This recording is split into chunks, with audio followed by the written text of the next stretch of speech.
Hello and welcome back to Mate's Tottenham blog for yet another Tottenham watch-along. Today, Spurs visit Brighton at the Amex Stadium, kicking off in about an hour and 15 minutes. We'll have live lineup reaction in about 13 minutes' time. I'm expecting a few surprises from that one. I'm joined, as always, by David, the Irish Hotspur, and Marcelo as well. We start with you, David. How are you feeling ahead of this one?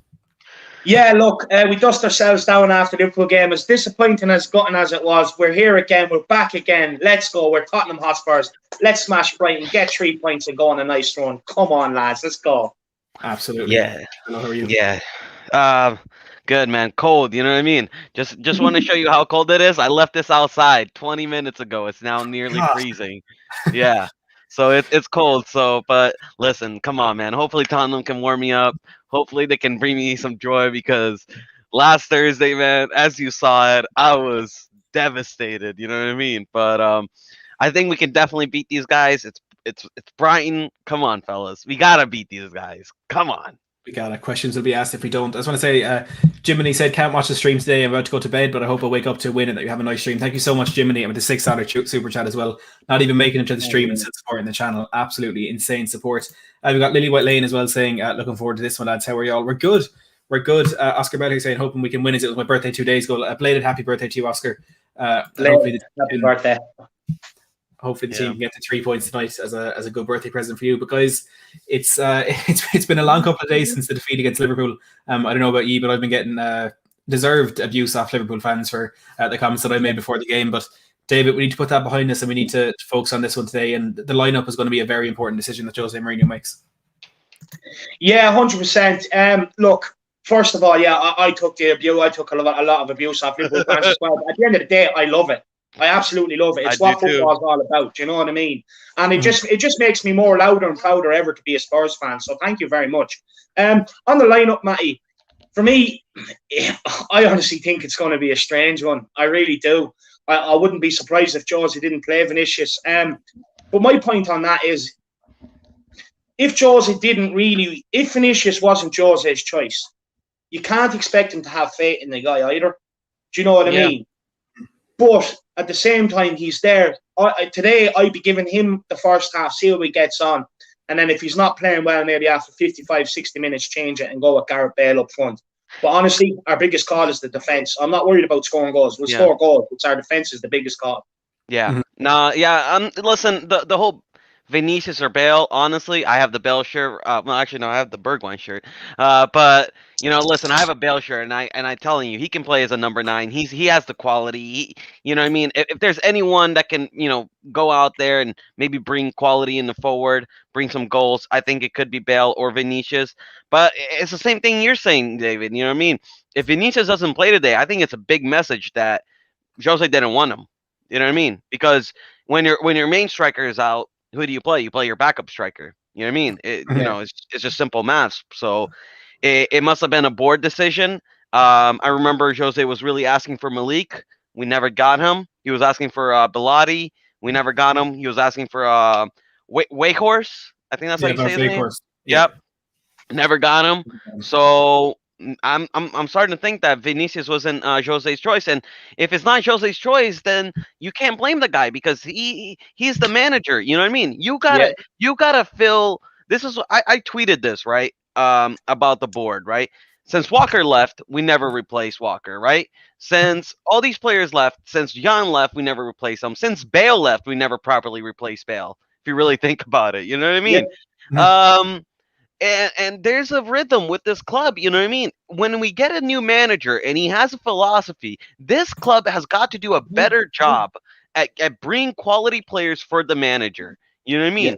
Yeah. It just how it is because the quality that we're bringing in is just not good enough. There is spending money and then there's spending money properly. You know what I mean? And we're not spending it properly. Out of the 20 or so odds, like we got one of the biggest squads, right, Manny? I think in the Premier League. Yeah. Out of the 20, about the 20 players in our squad, only 5 of them really deserve to be in the starting 11. Reguilon, Højbjerg, Son, Kane, and unknown baller. That's really about it. I can't really think of anyone else that really nailed down the starting 11. You know what I mean? And that's not Jose's fault. When I start thinking about it, that's not on Jose. Marcelo, look, people just pinpoint Jose just because he's an easy scapegoat. Even when we were top of the league and we were winning, Spurs fans were criticising how we were playing. Do you know what I mean? He's never going to keep them happy. Like, at the end of the day, after the Liverpool game, Marcelo, me and you done an hour and a half live stream, and an hour of it was on the board. And for me, everything comes back to the board. I know people don't want to hear it, but it does. They're not investing properly. They didn't invest in Pochettino on the players he 100% wanted. And then costing him his job. They haven't done it with Mourinho. And eventually, if things keep going sour, it's going to cost him his job. Yeah. And honestly, managers is not the answer. You're going to end up like Arsenal down the road, and you're going to realise it before it's too late. And I've been seeing a lot of Jose out, but no, hold on, Matty. It's important to get this message across because I've been seeing a lot of Jose out. And the thing is, we Spurs fans, we gotta be careful when we just say we want a manager out because replacing a guy of Jose Mourinho's caliber is not gonna be easy. It's really not. You know what I mean? So if you want him out, you gotta be really careful what you're thinking here, man. Yeah. You gotta be really careful. You gotta look at the players. You gotta look at the board. You gotta look at the overall picture. You know what I mean? This is bigger than Jose. I'm telling you, Maro. I'm telling you. Yeah, look, I think we could sit here all day, every day, and kind of talk about this and the board like that. But the lineups will be out in about 8 minutes. We've got an update here from Dan Kilpatrick, and he said that Serge Aurier, as far as he's aware, Serge Aurier has been dropped for this game tonight, and Gareth Bale starts, and Jose is also making a change in the back three. So if Serge Aurier has been dropped, I think perhaps there may be some truth to those stories that we heard during halftime against Liverpool that Serge Aurier was apparently sent home from the stadium after a clash with Hugo Lloris and Eric Dyer. Gareth Bale starting. I wonder what that means. It probably suggests we won't see one of Steven Bergwijn or Carlos Vinicius. But the big one I want to talk about is the back three. So the back three, of course, against Liverpool was Ben Davies, Joe Rodon, and Eric Dyer as well. So Marcelo, we start with you. Who do you see from a Jose point of view dropping out of that back three, and who could potentially be the one coming in? Well, from a Jose point of view, Dyer's staying. Rodon, he said Rodon is going to play, so I'll take him by his word that Rodon is going to play. And I think he's going to drop Davies, probably. You know what I mean? He's probably going to drop it for Toby. But if I'm looking from his perspectives, that's the back three that he's going to make. Now, that wouldn't be my back three, but it is what it is. I would think personally that it's perhaps with Serge Aurier being out, I assume Matt Doherty will be starting him right back or right wing back, whatever it is. So potentially Ben Davies moving out to left wing back and a player coming in. No, I hope it is Toby Alderweireld, but it could also be Jaffa Tanganga, or Tanganga and Alderweireld could both come in with Alderweireld playing centre back and maybe Tanganga out on the right, because I think we can all agree Matt Doherty probably doesn't deserve to be in the starting 11 at the moment. But David Bale starting, according to Dan Kilpatrick, who do you think will be the two up top there with him? Well, Son will be on the left 100%, and on the right, I think, look, as much as poor as he has been for a right winger in terms of end product and goals, it's Stevie B. He's the only one out there that kind of offers Jose what he needs, but also offers the team what he needs in terms of his work rate. But how have we come to a point where we're talking about a right winger's defensive work? It's not right. It's not right whatsoever. It's about being the overall package, David. But that's the issue. We don't. It's about being the overall package. Yeah. You know what I mean? Yeah. No. We just lack any players like that. Look, for me, Bale has played up front for Wales, so it's not going to be it's not going to be strange for him to play up front. You know what I mean? He has played there for Wales, so I am expecting Bale to maybe unleash a couple of shots off his left foot. And if he is playing, I want him to show commitment. I want him to show heart. I want him to show desire tonight. None of this, I'm happy to be here to collect my wages and head down to the local golf course, put in a few birdies and go around celebrating when I should be celebrating goals. Do you know what I mean? Harsh. I think that's being harsh. No, Marcelo. That's being harsh. He's been here since the summer and he hasn't done a tap. Let's be honest. He scored all four. He scored four across all competitions. He just hasn't gone to game time. You know what I mean? Like he scored in the Premier League, he scored in the FA Cup, he scored in the Carabao, he scored in the Europa League. He's actually been pretty. If you really look at it, stats wise, he's been our best right winger. Yeah, you know what I mean? Look, Marcelo. The thing is, we're not going to praise Harry Winks for his performance against Wickham. We're not going to praise Gareth Bale for a goal against Wickham. When you're Gareth Bale, that should be standard. You're not going to praise Gareth Bale for a goal in the Europa League because that should be standard against the quality. Okay, but what about the goal against Brighton? How about the goal against Brighton? Yeah, okay, fair enough. That's one goal. Well, for a player of his caliber to be here 6 months, is that really good enough? No, but that's more than Stevie V. That's more than Lamella. That's more than, you know what I mean. And those guys have gotten more game time. Lads, look at this is Alfie Devine at the stadium. Wow. Ooh. Alfie Devine arrived with the team. I was just playing this video here. It just caught my eye there. Elliot Lee as well staying in the live chat. Alfie Devine is there now. I can't imagine he'll be in a starting 11, but massive call by Jose. There's going to be a few more players dropped than we thought if there is space for Alfie Devine on the bench. We know injury concerns at the moment. Giovanni Lo Celso probably still out. Sergio Reguilon still out. Dele Alli, we're hearing, is injured, but of course could have a lot to do with a potential transfer move to PSG tomorrow as we reach deadline day. Jaffa Tanganga there as well. He was not in the squad at all for the game against Liverpool on Thursday after playing 45. Should have been. Should have been after playing Wickham. Eric Dyer there as well. But David, Alfie Devine, more than likely on the bench. But what do you make of his inclusion in the matchday squad? No, to be honest with you, I'm delighted. This Spurs team need a shake-up. They need a wake-up call. So bringing Alfie Devine onto the bench, and if he brings him on, it's exactly what the team needs. One thing I will say is I actually genuinely, what I noticed is against Liverpool, I hope Sissoko plays today because we did miss him against Liverpool. We missed his defensive work rate and everything else. But in terms of Alfie Devine, this squad needs a shake-up. So hopefully that this guy being introduced on the bench will give the players what they need. Hopefully they look over and say, well, I don't want the embarrassment of being subbed for a 16-year-old. You know what I mean? And if anyone's brave enough to do it, it's Jose. So that's Dane Scarlett. That's Dane Scarlett is there as well. Wow, some big calls from Jose Mourinho. Alfie Devine and Dane Scarlett. So, but lads, he's right. He's right in what he's doing. This squad needs a wake-up call and a shake-up. I've been saying it, David. I've been saying we need fresh blood. We need some of these youngsters, and we loaned out one that we needed. I'm telling you, Kid Dynamite White, baby. And I hate Harvey White. I hate United. But one thing they're not afraid to do is if you're young enough and you're good enough, you play. Exactly. And for me, hopefully it's the same with Tottenham today. I've been saying about Harvey White, but then we loaned him. I said it. He should be in the substitution at least. He should be in the rotations. I think he's better than Winks. You know what I mean? When he played against Marine, he played against grown men, but he wasn't getting bullied. He was not getting bullied off the ball. You know what I mean? And that shows he has character, strength. You know what I mean? These kids will surprise you, man. But wow, that's a big call, though. Here's an interesting one, lads. If Dane Scarlett is on the bench and Vinicius is, and if Dane Scarlett comes on ahead of Vinicius, it definitely tells us that Mourinho did not want Vinicius. Yeah. Yeah. Well, if he scores, what if Dane Scarlett scores, man? You know what I mean? Oh my God. Harry Kane. Paul Mackey is saying here, calm down, guys. You won't get top four with kids. Personally, from my standpoint, it's not a case of thinking we're going to get a better finish in the league this season with these players, but it's finally looking like perhaps Jose is saying to these players that are on the pitch week in, week out that your place in this team isn't solidified. You're not invincible in this team. There are players. I will bring players up to replace you. So this is absolutely nothing to do with opportunities given to these young players or anything. Well, it is, but the majority of it is kind of like a little kick there to the players that are in that team saying, there is a chance for you to be out of this team. And the lineups should be out any second now. I'll come to you in a second, Marcelo, because the lineups have been posted. They have been confirmed. Yeah, if I can share my screen here. This is nervy. This is nervy. This is the hardest part. In a while. Yeah, this is. I can see it. Davinson Sanchez does play right back. I said it, bro. I told you. You did. You did. Yeah. So we have Hugo Lloris in goal, back four, Sanchez on the right, Alderweireld and Roden in centre back, and Ben Davis on the left. Wow, Eric Dyer has been dropped. A midfield trio of Højbjerg, Sissoko, and Ndombele, and a front three of Bergwijn, Bale, and Son. Now on the bench there is no Dane Scarlett, but there's Joe Hart, Matt Doherty, Eric Dyer, Jaffa Tanganga, Harry Winks, Alfie Devine, Eric Lamela, Carlos Vinicius, and Lucas Moura. We'll take a look at that defence first of all, David. Sanchez, Alderweireld, Roden, and Davis. We've got what we asked for, with Dyer being dropped and Alderweireld coming in, but Sanchez at right back is a big risk.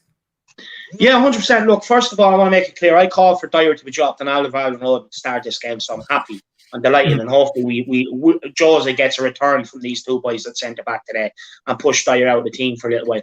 Sanchez at right back, I really don't understand it. No, the guy is shite on the ball. He can't read balls that go in behind him. You've seen that time. How many times have balls dropped in behind him that we've been exposed from? He can't read them. And if Jose is looking for a player to bomb on, it's definitely not Sanchez for me. Yeah. I know there was rumours today. Yeah, that's what I'm saying. I know there was rumours today about potentially Tanganga going on loan to West Brom. But why are we loaning him out? Why are we even considering loaning him out to West Brom? and then play Sanchez right back. For me, you give Tanganga a go, and you see what the guy is capable of. Yeah, no, I I don't agree. understand it. It's really irritating. And also, I'm just gonna say this. I mean, this. What does this say about Doherty, though? You know what I mean? Yeah. But look, let's face it, he's been shit. No, I know, but exactly. But this is what I mean. What does this say about, like, if our right back or right wing back is getting dropped by a center back that doesn't even have like passing ability, you know what I mean? Like, Dexter's Kane makes a good point here. We could play 4-3-3. So this could be a back three of Sanchez, Alderweireld, and Rodon, and then Davis on the left and Sissoko on the right, with Højbjerg and Dembele in the middle. Actually, what I would say, it's very possible. What I would say is this team is usually laid out from defense right to left, midfield right to left, attack right to left. So it is very possible that is the case. But from the way the team is laid out, get it wrong though.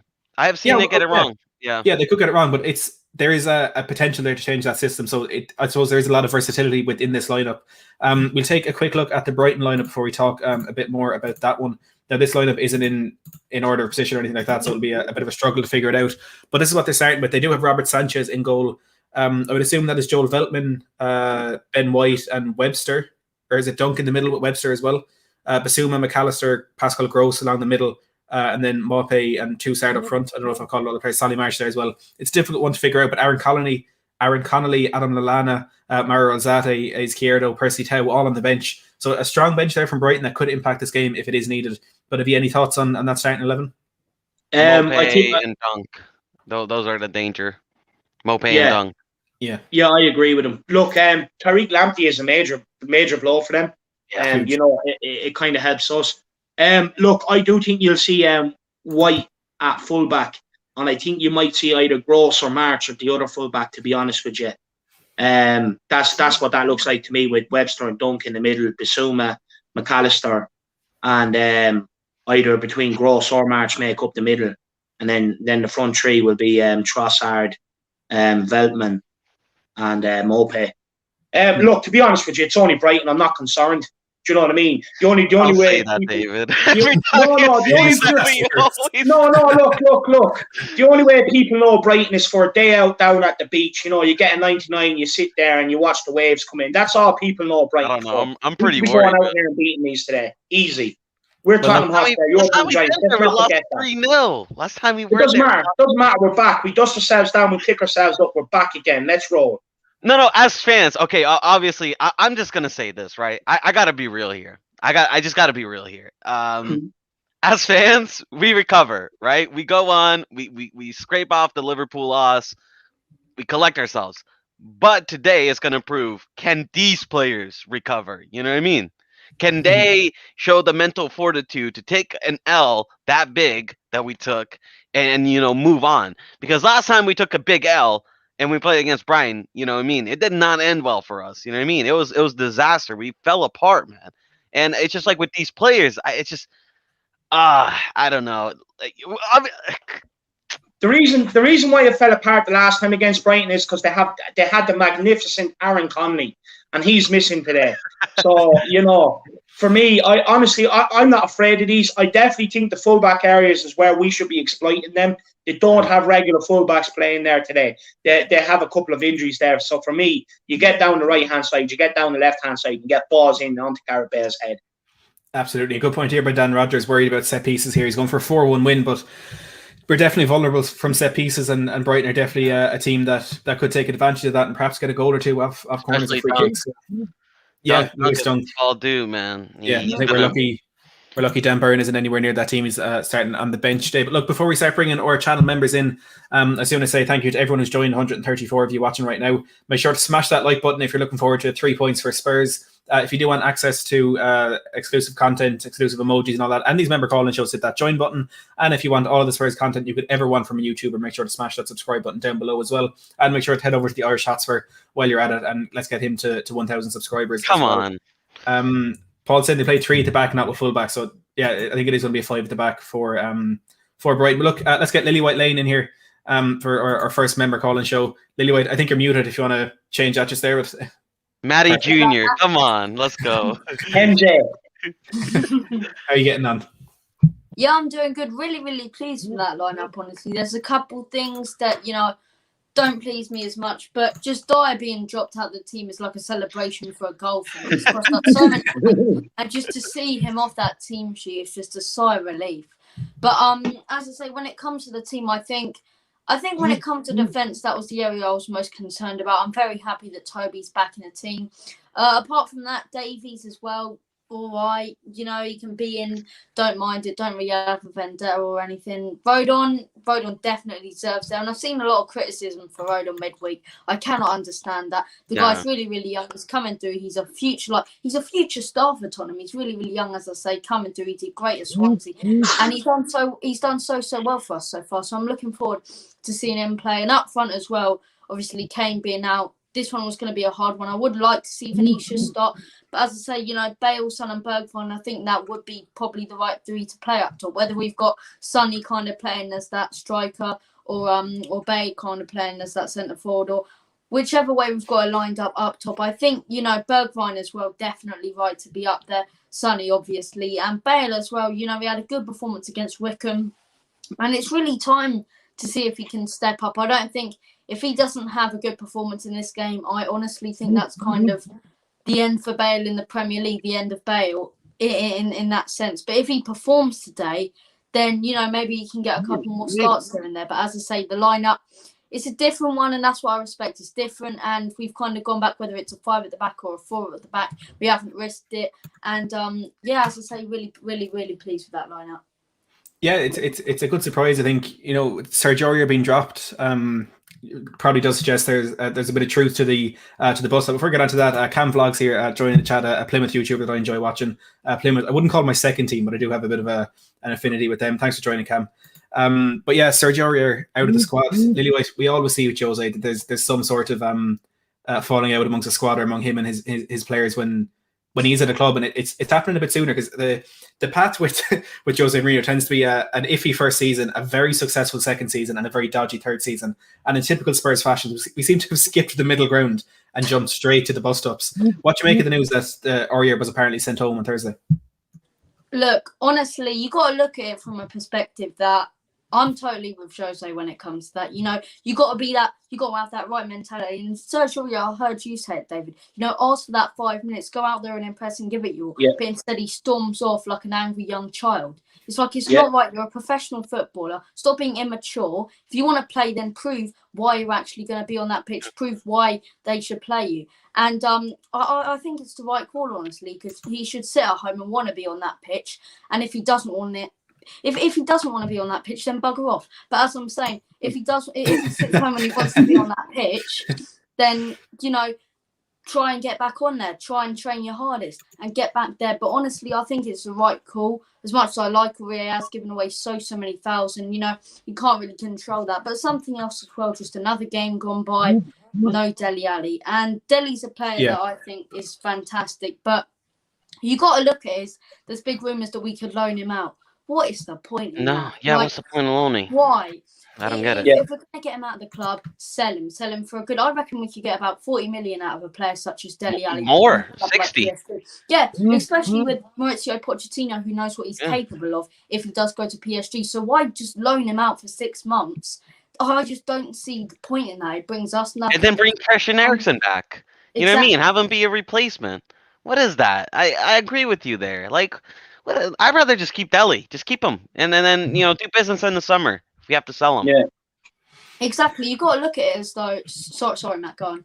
Oh, no, go ahead. I was just going to read this comment. We can wait for that. Go on. I was going to say, you got to look at it as, although it may be just a January transfer window, another transfer window gone, no business done once again. No. And it's getting to a point where Jose Mourinho, and I've seen a lot of people criticising Jose Mourinho and saying Jose out. It's like, no, you're a clown if you think Jose out already. You're because I just can't understand how you think that. But you got to look at it as Jose wanted Skriniar, Jose wanted all these players, and he got some of the players he wanted. Our board did provide some of the players that Jose wanted, but he didn't get all of the players that he wanted. He didn't get that Skriniar. He didn't get that centre half he's been pleading to get. And it comes down to it again, just another window passed by. No players brought in, and potentially one of our former big players going out on a loan deal. Why are we loaning out? Why are we loaning them out if we actually are? I just don't see the point in it. It's an absolute disaster for me. It's a disgrace on the board. For me, you take the money and reinvest. This first team is probably this first 11 is probably the biggest first 11 in the Premier League that needs the investment. Let's be honest about it. Outside of 5 players, you have players that just aren't good enough. For me, you sell Dele Alli, you take in the money. And Lily White Lane, just on the Rodman thing, I fully agree with you about giving the guy stick. Look, we've come to a point where our best centre-half is a 23-year-old from the Championship with no Premier League experience, right? So you have to accept for the first season, the guy is going to have mistakes in him. Now, that's not Rodden's fault. That's not Mourinho's fault. That's all on Enoch and Joe Lewis and the board. They've allowed this to happen. People need to start realising this. And I agree with you, Lily White. It's a great point you made on Rodden. And just on the Oriole thing as well, I also agree. For me, look, if the guy wants to storm off like a big man-child, let him. Do you know what I mean? I don't want someone like that as a part of my team. At the end of the day, it shows weak mentality. He should have came back out there at halftime, even in defiance of Mourinho. Come back out at halftime, sit on the bench with your jacket on, realise that you were shit.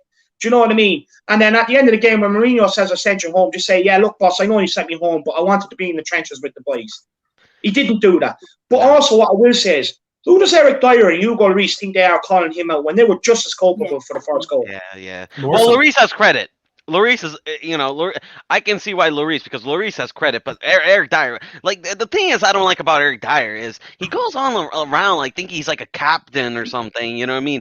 I remember last season in the documentary, like, barking at Dele, like, bro, like, what have you done? Like, Dele has brought me way more happiness at this club than you, like, ever will, you know what I mean? Like, when I see you in a team sheet, I just get angry. You know what I mean? Like, who are you to call out all these people, man? You have done nothing for this club to have this figure. You know what I mean? Like, I don't get him. I don't. Yeah, look, one of the big talking points today, anyway, is of course Carlos Vinicius not being in the squad. Yeah. As Liam Donovan said there a minute ago, if I can find the comment again, he said he's a fan of. I can't find the comment. He said he's a fan of Vinicius. Here it is. Unpopular opinion, I like Vinicius, but I wouldn't start him. I don't think he's good enough for the Premier League. Lily White, it's a massive call by Jose today with Kane out injured to not start Carlos Vinicius and start Gareth Bale ahead of him especially. What do you make of the whole situation with Vinicius? You got to look at it as Carlos Vinicius was not Jose's first choice as a striker. Yeah. He wanted other players up top. He wanted to bring in a better backup striker. Yeah, he brought in Carlos Vinicius and he's done the job so far. I think the games we've put him in, he's put the ball in the back of the net. He hasn't really had a dodgy game nor a bad game for me so far. He's just kind of done his job. He's put the ball in the back of the net. The exact target man type of backup striker we've been looking for so long at Tottenham. But you got to look at it as if he's making some mistakes against a team such as Marine or some of these Europa League games, then could he last in the Prem? And honestly, you got to look at it as I think Gareth Bale up top along with Sonny and Bergwijn.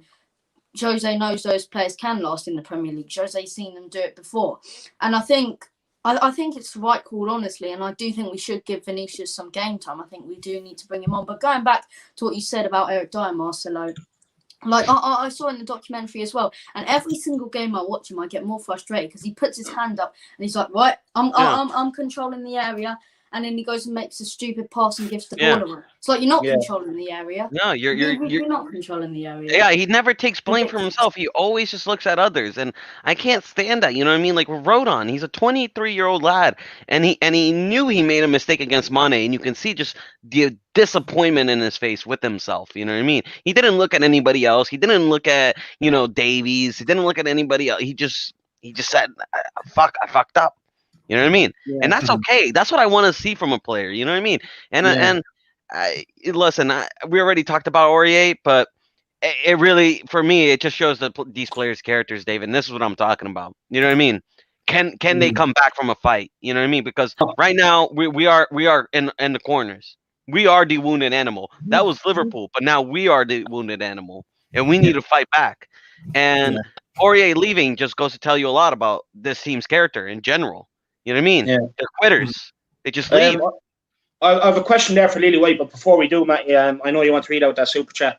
Yeah, and Dominic sees him with a £5 super chat. Thank you so much. Really appreciate that. Saying Ben Davies at left wing back, Sissoko at right wing back in a system where the wing backs have most of the ball. Clearly, Doherty's career is over. Thanks so much for the support, and that certainly doesn't bode well for Matt Doherty in this one. But go ahead, David.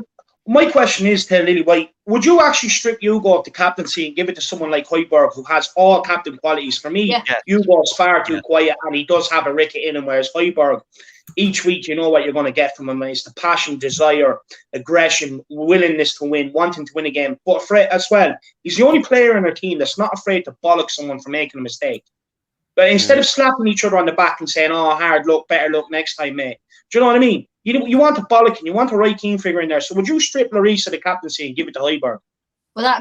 Without a doubt in my mind, Højbjerg, he's an absolute general, he's a warrior, and every single game he's played in, he hasn't disappointed me whatsoever. The way he defends well, he drops back with the team, he holds up play, and he barks orders at the team. He's got that winning mentality, which some of our players, I don't think they do, but he's got that winning mentality. He'll bark orders at the players, and I see him, he's shouting them. He's like, "You this, you here, you here." And I heard something as well, and it came out from a couple sources such as Alistair Gold as well, and it was back. It was in the dressing room. Højbjerg constantly asks, every single time Jose Mourinho puts up a tactic, Højbjerg asks, why this boss, why this boss, and Jose came out and said he's probably one of the most frustrating players to deal with, because he won't listen and he'll just basically just say, "Why are we doing this?" And I think he's an absolute general. He's fantastic, and as good as Hugo is a shot stopper, right?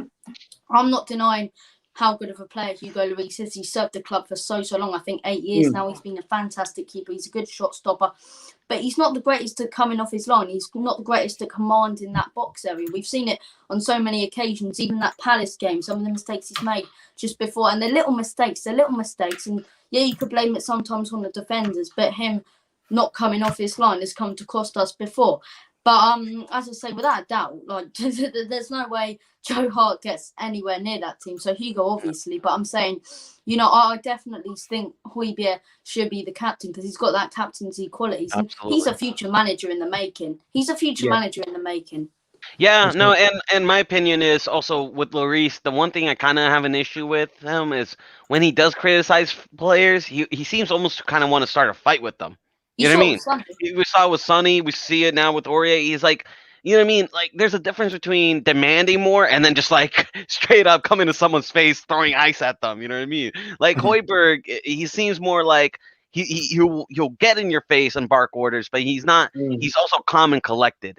And I agree. And we need that partnership between a player and Mourinho, someone that questions Mourinho, keeps him in his toes. That's what Roy Keane did to, Sir Alex Ferguson. You know what I mean? He kept them on his toes. He always questioned them. They often butt heads. They're not even good friends, actually. From what I heard. Yeah. At least then, if players have any questions about Mourinho's tactics, Højbjerg can sit there and say, "Hold on a minute, lads.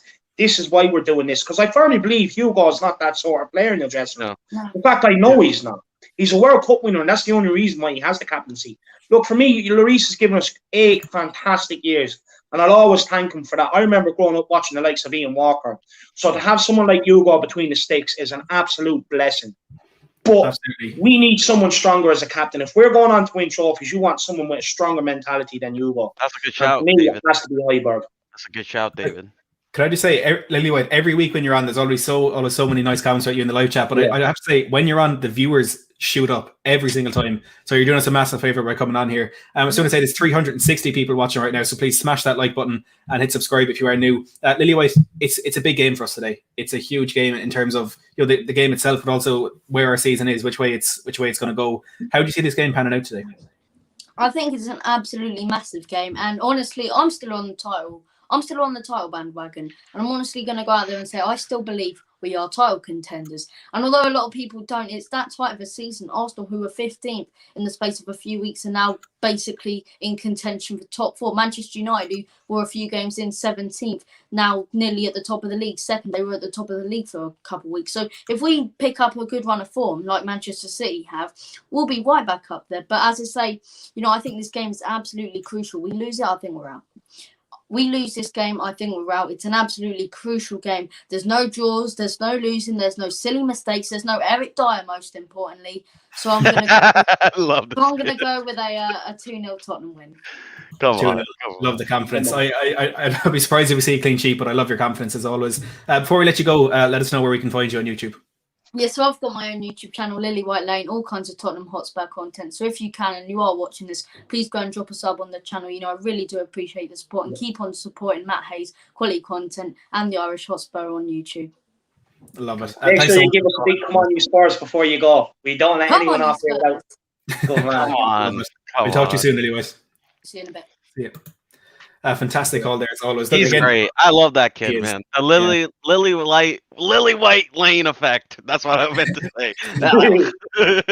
Absolutely outstanding. Alistair Gold has confirmed it is more than likely going to be Moussa Sissoko playing in right back. So probably a back three then of Davinson Sanchez, Alderweireld and Rodin. So Sissoko down the right, of course Ben Davis on the left as well. Now, Moussa Sissoko came out after the Fulham game, and we know there were comments from Jose and Harry Kane in around the same time, basically talking about the fact that in the dressing room, Jose tries to get the team to go and attack. Sissoko kind of he disagreed with that. He said something different. He said they were told at halftime in the Fulham game to defend. This is his first start since then. What do you make of that, David? Look, it works two ways for me. Look, Harry Kane is Mr. Tottenham. He's never going to come out and say anything bad about the club. Moussa Sissoko has been a great servant. Look, Moussa could very well be right. But the thing is, you come out and you preach what your manager and your captain's saying, no matter what. You know what I mean? You all stick together. For me, that's just showing divide, and it's not it's not what is needed. So maybe because of the divide that it's been shown, that's probably why Moussa has been dropped. For me, it's a hard one because Moussa doesn't deserve to be dropped. I think he should be playing. Yeah. He offers us so much off the ball. The dirty side of the game, which nobody else wants to do in our team, apart from Højbjerg. It's what he offers, and you need that in midfield. You need hard-working players.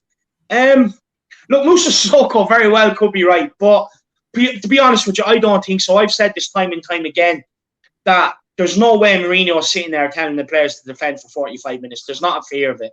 It's up to them. At the end of the day, it's up to them if they want the 3 points and how bad they want the 3 points. For me, there's too many players in this team that just cause by games. I definitely don't think it's a tactic of sitting back and defending after half time. For me, it's just a matter of player mentality and willingness to go and win a game, and 3 points mean everything to them.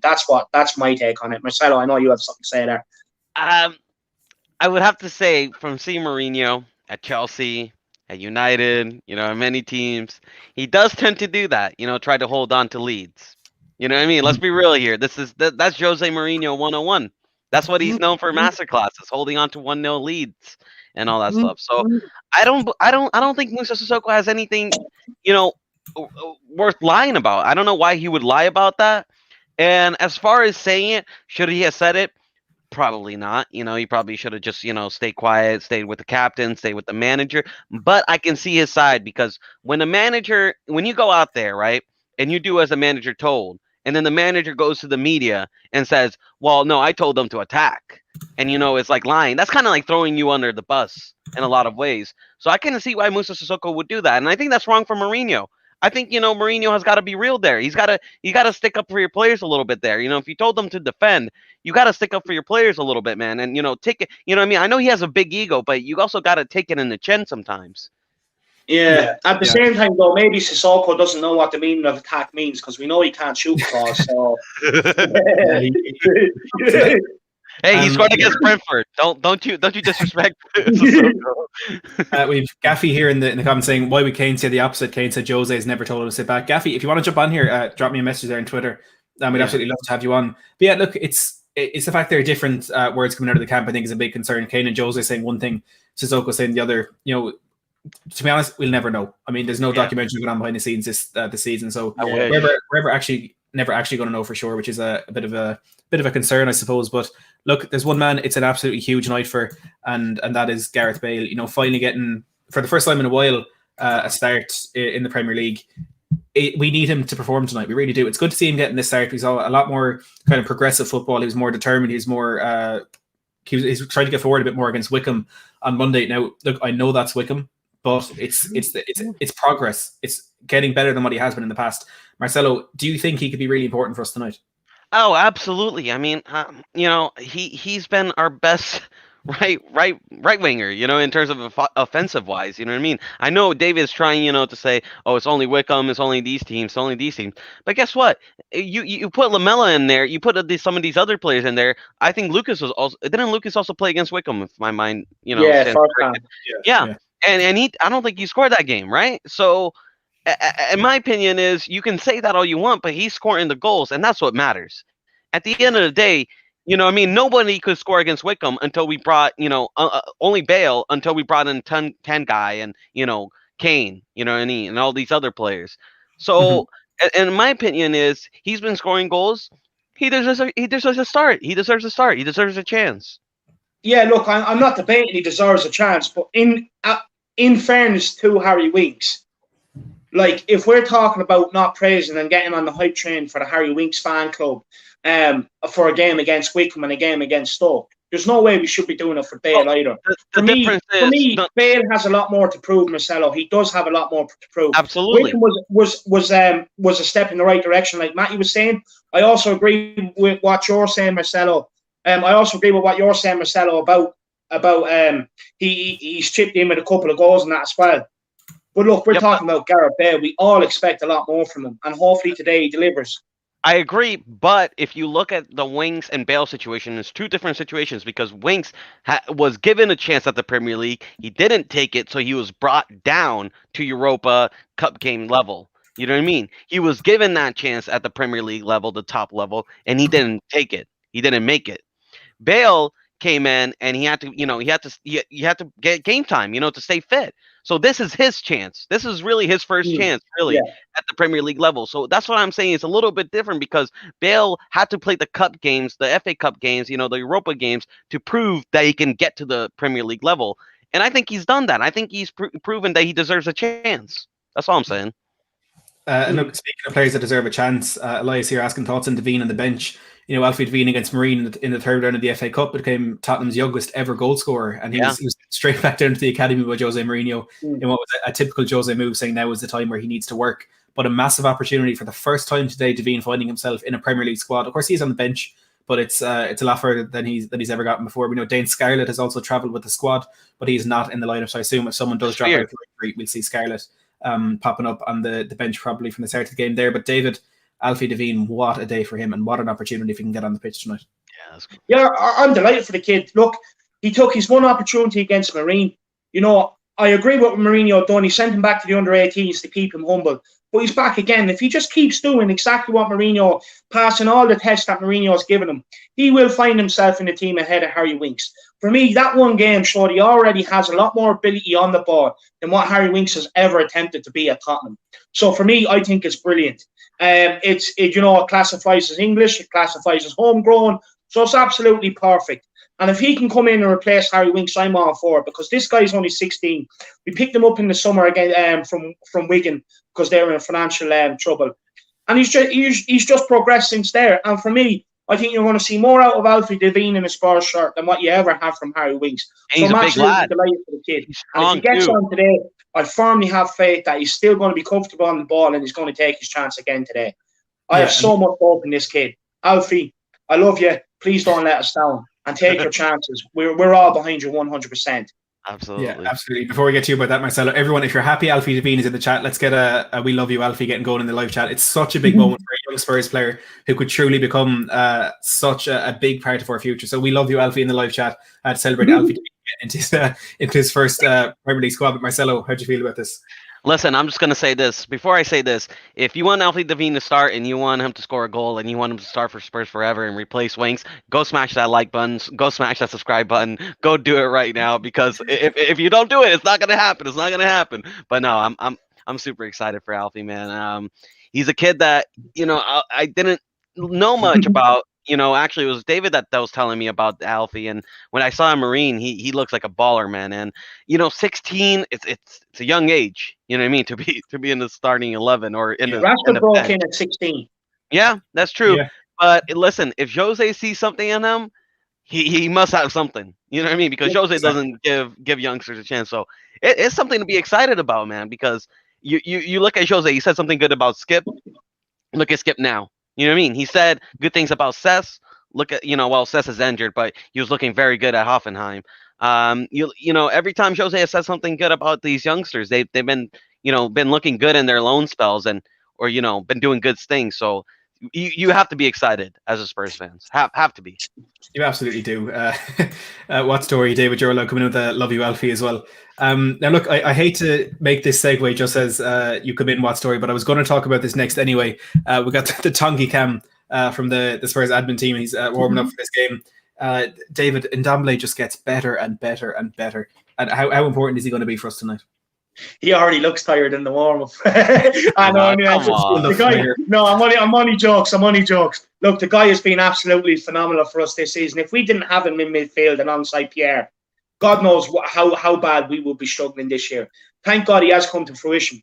One thing I will say, though, in defence of the outlad, he was right against Liverpool. He did tire and he was fairly anonymous, I think. But I think that was more to the system and the two in midfield than what it was Tanguy's fault.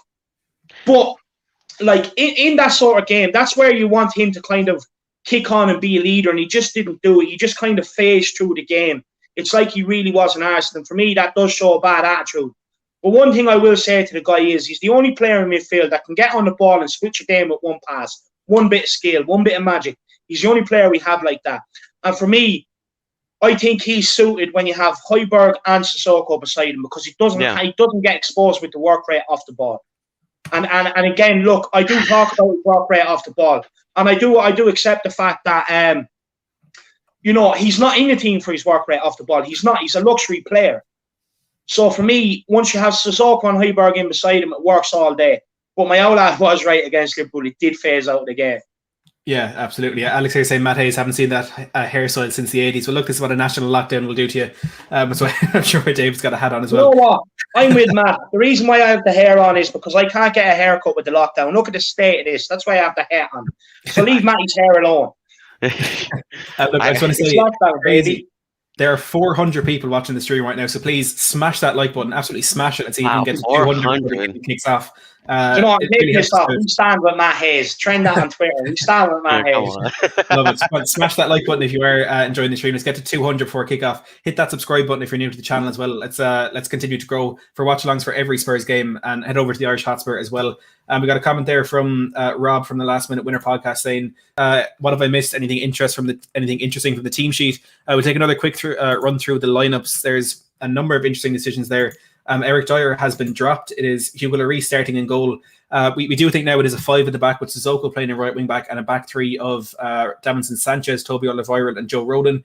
Ben Davies moving back out into his more natural position in left wing back. A midfield duo of Pierre-Emile Højbjerg and Tongi Ndombele, and then Son and Bergwijn playing either side of Gareth Bale as Vinicius misses out despite the injury to Harry Kane. We also have Doherty, Dyer, Tanganga, Winks, 16-year-old Alfie Devine, Eric Lamela and Lucas Moura on the bench too. So some very interesting shouts there. Dane Scarlett, another young striker, has also travelled but has not made it into the matchday squad, unfortunately.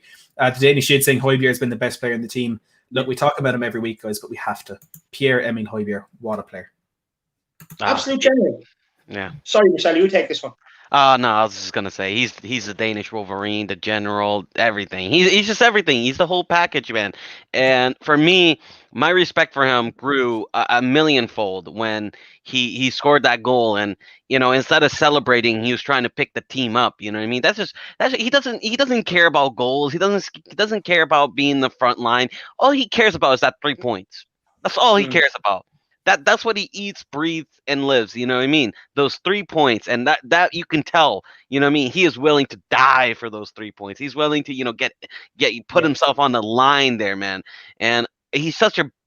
That's what we needed, man. That's what I missed last season. You know what I mean? Last season when I used to watch that team, you know what I mean? The midfield of Winks, Sissoko and Lamela is just like, it was so soft. We just always be run over by everyone, you know what I mean? And I was like, where's the leadership? Where's someone that's gonna pick up the boys and really get in there, get stuck in, give it an elbow, you know what I mean? Take one in the shin, you know what I mean, and drive forward. And that's Højbjerg. He's a machine animal. You know what I mean? Love it. We got Wolf Mauler coming in here with the $5 super chat. Thank you so much for that. Saying, look here, Winks will be fantastic for Brentford or Watford or somebody, but for Spurs, he's about as useful as a chocolate teapot. Cheers, come on, you Spurs. Cheers. Wolf Mauler knows what the story is anyway. Big up, Wolfie. I think we definitely know what side of the that debate you do fall on. Thanks a million for the support, Wolf. Really appreciate it. DJ Samuel, channel member, joining here as well. Thanks for joining, DJ. Rune here saying, unpopular opinion, Højbjerg has been better than Son this season. Do we agree with that, guys? You know what? If you're talking recently, it's a fair shout. If you're talking the first half of the start of the season, no, definitely not. But recently, he probably has been. I've actually been disappointed in Son recently. You look at the massive chance he missed against Fulham. That would have won us the game. The massive chance he missed after his disallowed goal against Liverpool, that would have put us 1-0 up. Could have been a different story on the night. And to be honest with you, especially in the second half, Son was anonymous. Oh, he worked hard. He worked hard, David. He just couldn't get the ball. That's not his fault. The midfield couldn't give him the ball. You know what I mean? Like, Liverpool were all over us. Yeah, but when you're talking, when you're talking about some of the great players, they just get on the ball and make something happen. So look, and that's what he does, but he can't do it every game. He can't, especially against Liverpool. You know what I mean? Liverpool he hasn't done it in a little while, though, Marcelo. He hasn't done it in a little while. Come on, David. He did it. He got us through against Brentford. That wasn't that long ago. You know what I mean? He got a great assist against Leeds. Now, listen, he is going a little bit. About 3 weeks ago, though, Marcelo, if not longer. Okay. Like at the end of the day, the last few weeks, look. For me, Marcelo, I love Son. I love him. Like, don't get me wrong, I absolutely love him. But I've come to a point where I'm not just making excuses for players anymore. Don't get me wrong. He's a player I love. He's a player we've relied on for so long. And I get he can't do it every week. I get that. But for the last 2-3 weeks, he has been poor. He has been poor. We can't hide from that fact. I think he was poor against I think he was poor against Sheffield, and I don't think he was that poor against Liverpool though. I just don't think that he was at fault for that Liverpool game. I mean, like he's the one that created most of the chances, our attacking chances. Okay, he didn't bury it, but you know, 9 out of 10 times Sonny buries that. You know what I mean? That stuff happens. You know what I mean? Kane missed chances. You know what I mean? I mean, what I look at is where are these other forwards? You know what I mean? Where's Stevie? Where was Kane that game? Well, Kane got injured, but like, where was Lamella? Where was any of these other forwards? You know what I mean? We paid them too, David. We paid them too to score goals. You know what I mean? We can't always just be looking at Sonny. No, I get that. No. That's not the question. The question wasn't about Lamella. It wasn't about Bergwijn. It was about Son and Højbjerg. And for me, Højbjerg has been better than Son over the last little while. Son hasn't been up to his best the last little while. And that's the truth of the matter. We can't sit here and keep hiding behind things. We have to be honest. We have to stop making mistakes with some of these players. Like, the thing is, when Mo Salah plays poor for Liverpool, you don't see them sitting there making excuses for him. They come out and say it. Mo Salah sees this and he goes out and performs better. We have to be the same. We have to stop making excuses, because this is why we're in the situation we're in. All these excuses. Yeah, but Marcelo, no excuses. I'm not having a go at you. Don't get me wrong. Like, me and you agree on nearly everything. Do you know what I mean? But on this one, Son has been poor the last few weeks, and I hope today he gets back to his usual self and he goes and wins me the game, because I have pinpointed him as my match winner today. Hopefully. Look, Wolf Mauler, apologize, whichever way it is supposed to be said, join a new member. If you do want access to exclusive content, exclusive videos, exclusive emojis and stuff in the chat and our members call and show, make sure to smash that join button down below and things will be explained for you there. Liam saying, fair comment, Son has played well, but definitely off the boil. I've lost my comment. Say the Danish Shade saying right now Højbjerg is more important than Son. I do think that's a debate. Højbjerg is probably more important, but whoever is better, I suppose, does remain to be seen. Einar saying they're new here. There's a few people as well saying they are new. So look, if you are new, I'm sure there's a lot of you with the 450 in the live chat right now. For live watch-alongs, live previews, reviews, the Tottenham Fan Voice podcast, transfer news, any content you could want from a Spurs channel, make sure to smash that subscribe button down below. We got a whole load of content coming this week, including a watch-along for the Chelsea game on Thursday and the West Brom game next Sunday. And while you're here, head over to the Irish Hotspur and click the subscribe button over there, trying to get him to 1,000 subscribers. Some outstanding series coming up on that channel soon. We've got Russ Vernon in here, Leeds fan, saying a great win for us today. Be aware of Brighton. They did well against us and are currently playing good football. Massive win for Leeds today for us getting taking 3 points off Leicester. But that's the thing about Brighton. They play good football. They their expected goals, I know a lot of people don't like that, but their expected goals are so far above what they are doing. They're underperforming by a lot. They sat 17th in the table, but that doesn't tell the story. They're a really good footballing side. Now, the other side of things is they haven't won a home game for 225 days. Happens. But look, Brighton do play good football, and David, we can't afford to underestimate these guys simply because of where they are in the table. No, look, I'm well aware Brighton play good football. They just can't score. They just cannot score goals. It's a major problem for them. For me, the biggest goal scorer, Aaron Connolly, is out. Look, I'm not underestimating them, but we're Tottenham Hotspur, lads. We're Tottenham Hotspurs. We should be going over there. We should be going for a nice day, a trip down to the seaside, relax after the game, sit there, watch the sunset, and come home with 3 points. Look, I know Brighton are a good team. But the fact of the matter is we need 3 points more than what they do. I know they're in relegation form, but we're talking about top of the Premier League. We need the 3 points more than they do. And I just hope our players come out and prove that. And I was giggling there a second ago because I have visions of Son scoring and Marcelo getting straight into the camera. I told you, Dave. Ronaldo. I mean, I always expect Sonny to score. But, okay, no, first off, it's just that I've been seeing a lot of, like, these things, people slating Sonny and, like, first off, I saw some really bad abuse for the players, after the Liverpool loss, which is, some of them were racial. I don't even want to get into it, but that's just wrong. You know what I mean? You don't take it personally. You never, and in this chat here, we can banter Eric Dyer, but we never take it to a personal level. You know what I mean? That's what's important. And I saw that about Sonny, and it's just like, man, come on. People like are even saying like, oh, Son isn't even that important. Last season, when Son and Kane got injured, we didn't win a single game, guys. You know what I mean? Yeah. You're telling me he's not important. Oh man. No. Look, I'm not saying. I'm not saying you, David. I'm just saying some of the stuff. No, I just want to address something there as well. There's a guy in the comments, Tommy G, saying I'm scapegoating Son already. That's not the case. I'm fair with my criticism. That's one thing I am.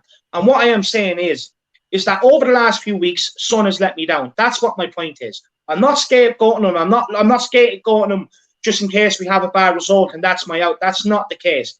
He's just been poor a few weeks, and I'm calling it as it is. Whether you like it or not, accept it. Derek Grady here coming in says, Marcelo, you're going for 5-1 Spurs again. Here we go. It already started. The Scousers have come out of their shells. They beat West Ham, and now they're coming here. Nah, look, listen. The 5-1 was a bit of a meme. I'm not gonna lie. Hey, everybody knew it was a meme, but we were asking for it, weren't we? No. Listen, I just really wanted to poke Rob and Shane. You know what I mean? Just really pissed them off with the 5-1, but it came back to slap me.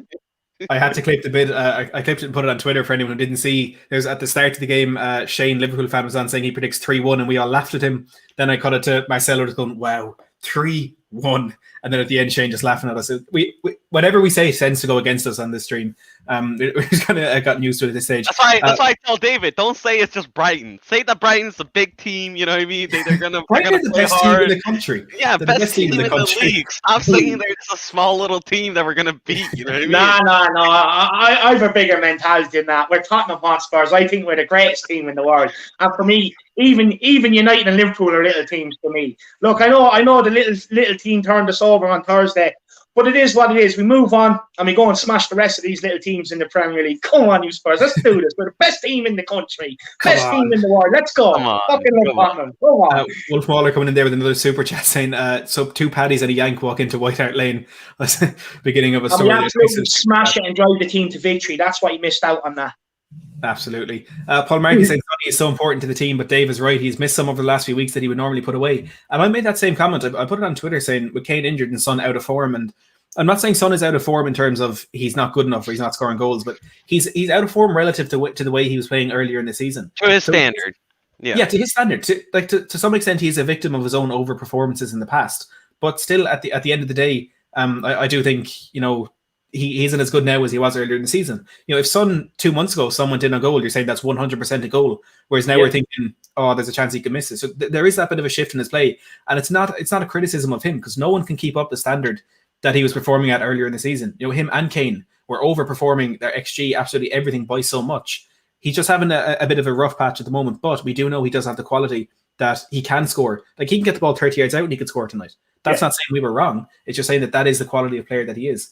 We got all we can do, Matty, is call out what we see at the time. Do you know what I mean? That's all we can do. Exactly. Let's not sit here and sugarcoat things. Sometimes we just have to be honest with ourselves. And what you're saying, like, I agree. He has, like, look, stats don't lie, Matty. You love stats, and like he has outperformed his expected goal ratio. But at the end of the day, like, he has missed a few crucial chances. Do you know what I mean? He has which potentially we could be higher up the league. But then again, you also have Dyer, who's cost us 10 points himself this season alone. Do you know what I mean? At the end of the day, we have to call it out, and we have to be fair across the board. I'm not scapegoating Sonny whatsoever. People need to realise that I'm not scapegoating him. All I'm saying is, I'm sitting here and saying is that he just hasn't been himself the last few weeks. That's all. Yeah, I agree. It's fair. It's fair. Spartan 7 Gaming saying, come on, lads, let's do this 2-0, please. Everyone get your score predictions in the live chat right now. Do you think Spurs are going to win? Who do you think is going to score? Who's going to be the first goal scorer? Get all your score predictions in there, and we'll go through them as quickly as we can. Welcome, Football Jude, to the stream. Elliot saying, if Bale or Vinny can step up and get some form, this Kane injury might be a blessing in disguise for us for the rest of the season. And Wolf saying, Sonny's going to smash it today. Guys, hopefully. Score predictions, I think, for Spurs fans are all over the place right now. I myself have gone from a 2-1 win to a 2-1 loss to a 10-0 win to a 1-0 loss. They're all over the place. No one really knows what's going to happen. But we start with you, Marcelo. If you had to give us a score prediction, what are you saying for today? We're not keeping a clean sheet. Not with Sanchez. We're going to go 2-1. 2-1 Spurs. 2-1. David? Look, 15-0. I know, I'm only messing. I'm actually going to go 3-1, lads. I fully back us to bounce back. Wow. I fully back us to go and get a nice 3 points today. And you know, give us because let's be honest, one thing we actually haven't talked about here today so far is the reaction that we expect from these players today. I expect a reaction. I don't want to. I expect them to go out there and give it their all today. Are you going to get it? No matter what, we get the 3 points done. They severely let us down against Liverpool. They let Jose down. They let Tottenham down. They let the fan base down. Most importantly, the fan base down. You know what I mean? So today I expect a reaction, and that's why I'm going big. I'm going 3-1, and that's exactly what I want to see today. Look, I suppose at the end of the day, I don't really care as long as we get over the line and get the 3 points. But I want a reaction today. If we don't get a reaction, I'm afraid we're in big trouble.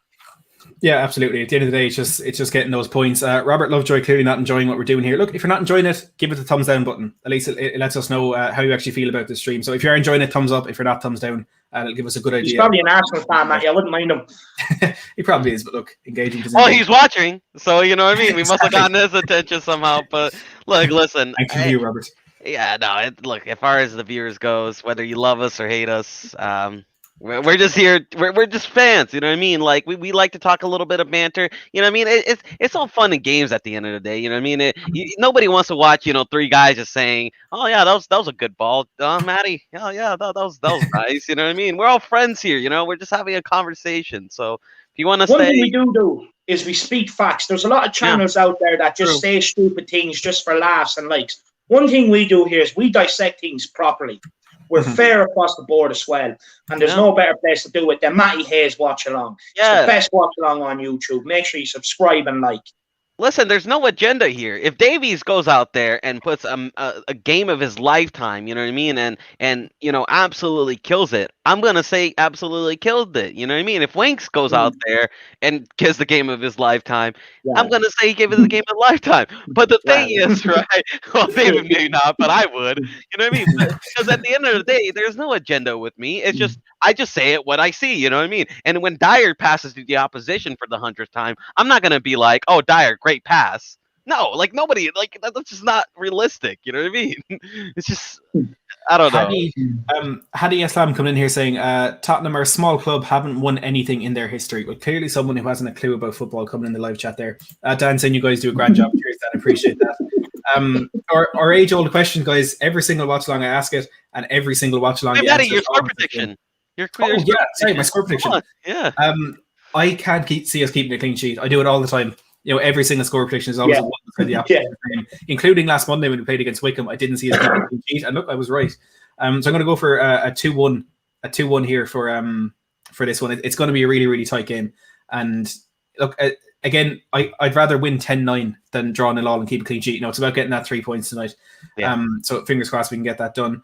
Tommy G just saying, guys, 407 figures here. We are Tottenham TV got 583. Very good, guys. I appreciate that, Tommy. If we're competing with them, we definitely must be doing something right. And the thing is, we're only at this Smash that a few like weeks, Matty. We're only at this a few weeks. There's a lot of them out there that are out at this year's. We're at this a few weeks. Do you know what I mean? So it's testament to you and the show you put together, lad. Yeah, exactly. And same as Shane said, the more Shane said it perfectly. You know what I mean? Shane and I don't often agree with one another, but the bigger we're going to get, the more haters we're going to get. So I take them as fans. You know what I mean? Bring on the hate. Absolutely. I love it. You know what I mean? But if you're out there, smash that like button, guys. I mean, come on. We're doing great numbers today. Let's smash that like button. Let's get Maddie's channel, up and running. Let's make this a big live stream. You know what I mean? Because I'm loving it. David loves it. I'm sure Maddie loves it. Everybody loves it here. It's all family and love. Come on, let's go. Love it. Spartan 7 Games in the only place for an honest, unbiased fan opinion never change. Guys, appreciate that, Spartan. Oh, And I the think channel David say exactly the same as long as we're going. So I think my connection jumped there for a second. But guys, I ask this question every single day. David, are the creeps? Are the nerves creeping in? No, you know me, never any nerves. I said the same before the Liverpool game. The Tottenham Hotspur, we're going to smash Brighton. We're going to be licking the 99 on the Brighton pier.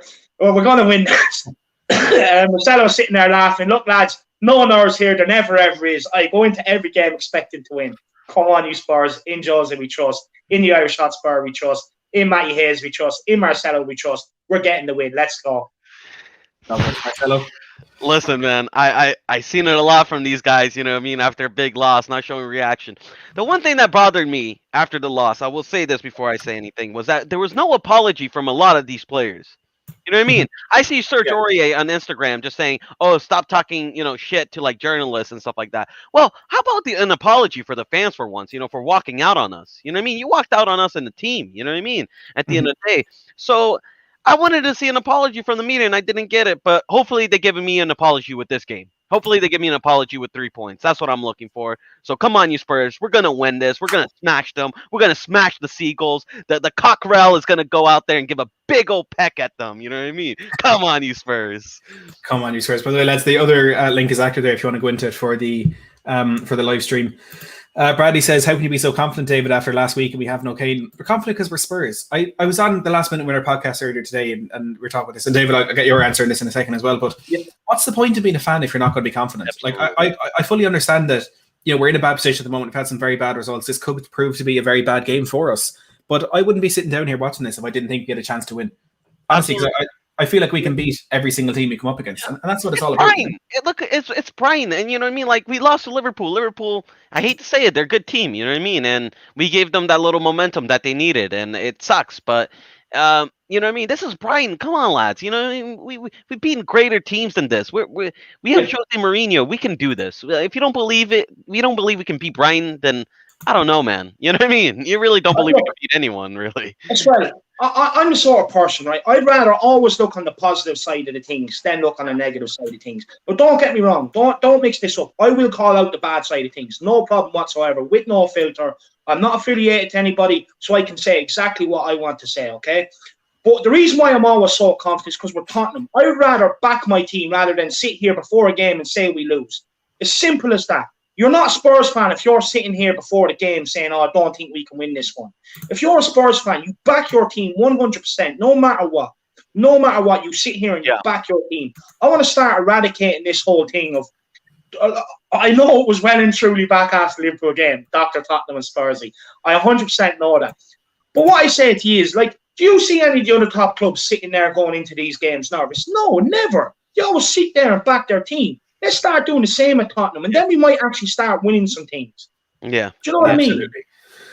Look, I said I wanted to get to 200 likes before the game started. We're 5 minutes out from kickoff, and we are 12 likes away. So please, everyone, smash that like button and show some support for the channel. And while you're here, as the teams are getting ready to come out onto the pitch, give your biggest "Come on, you Spurs" in the live chat. Let's get some confidence going. Let's get the atmosphere building up here. About 5 minutes away from kickoff. So smash that like button and give us a "Come on, you Spurs" in the live chat as well.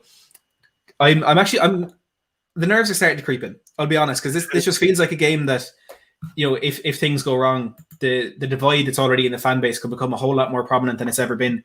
Yeah. And the questions that are being asked of the managers and the players and stuff like that could become a whole lot more than just questions. But look, a win will put us within 3 points of the top 4.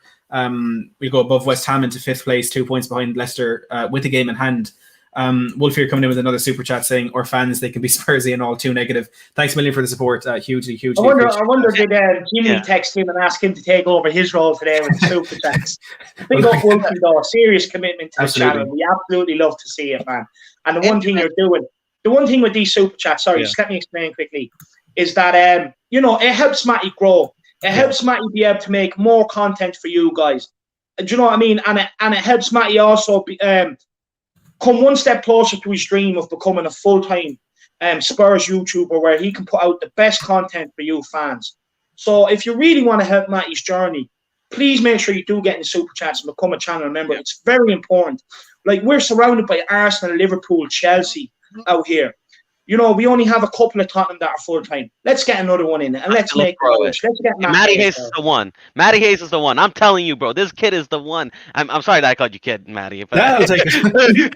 but this guy is the one, bro. Matty is the one. I'm telling you, bro. He has the knowledge. He has the ability. He speaks fluently. He's not like me, stuttering a little bit all the time. But he is the guy, man. I mean, you want Fabrizio Romano? Come on, Matty got it. You want news on Skriniar? Matty got it. You want news on Milinkovic? Matty's got it. You know what I mean? He's on top of all of these things. You want the top transfer news? I always come here. I don't listen to anybody else. I always come here. Smash that like button. Go to that community channel. Join it up. Give him the support he needs, because Tottenham, we need these fan base. We need these channels because we need the real info. I'm tired of hearing, all these ITKs, accounts on Twitter giving all these false information. We need these accounts like Matty Hayes. And by doing that, you have to give him the support and love, because he deserves it as well.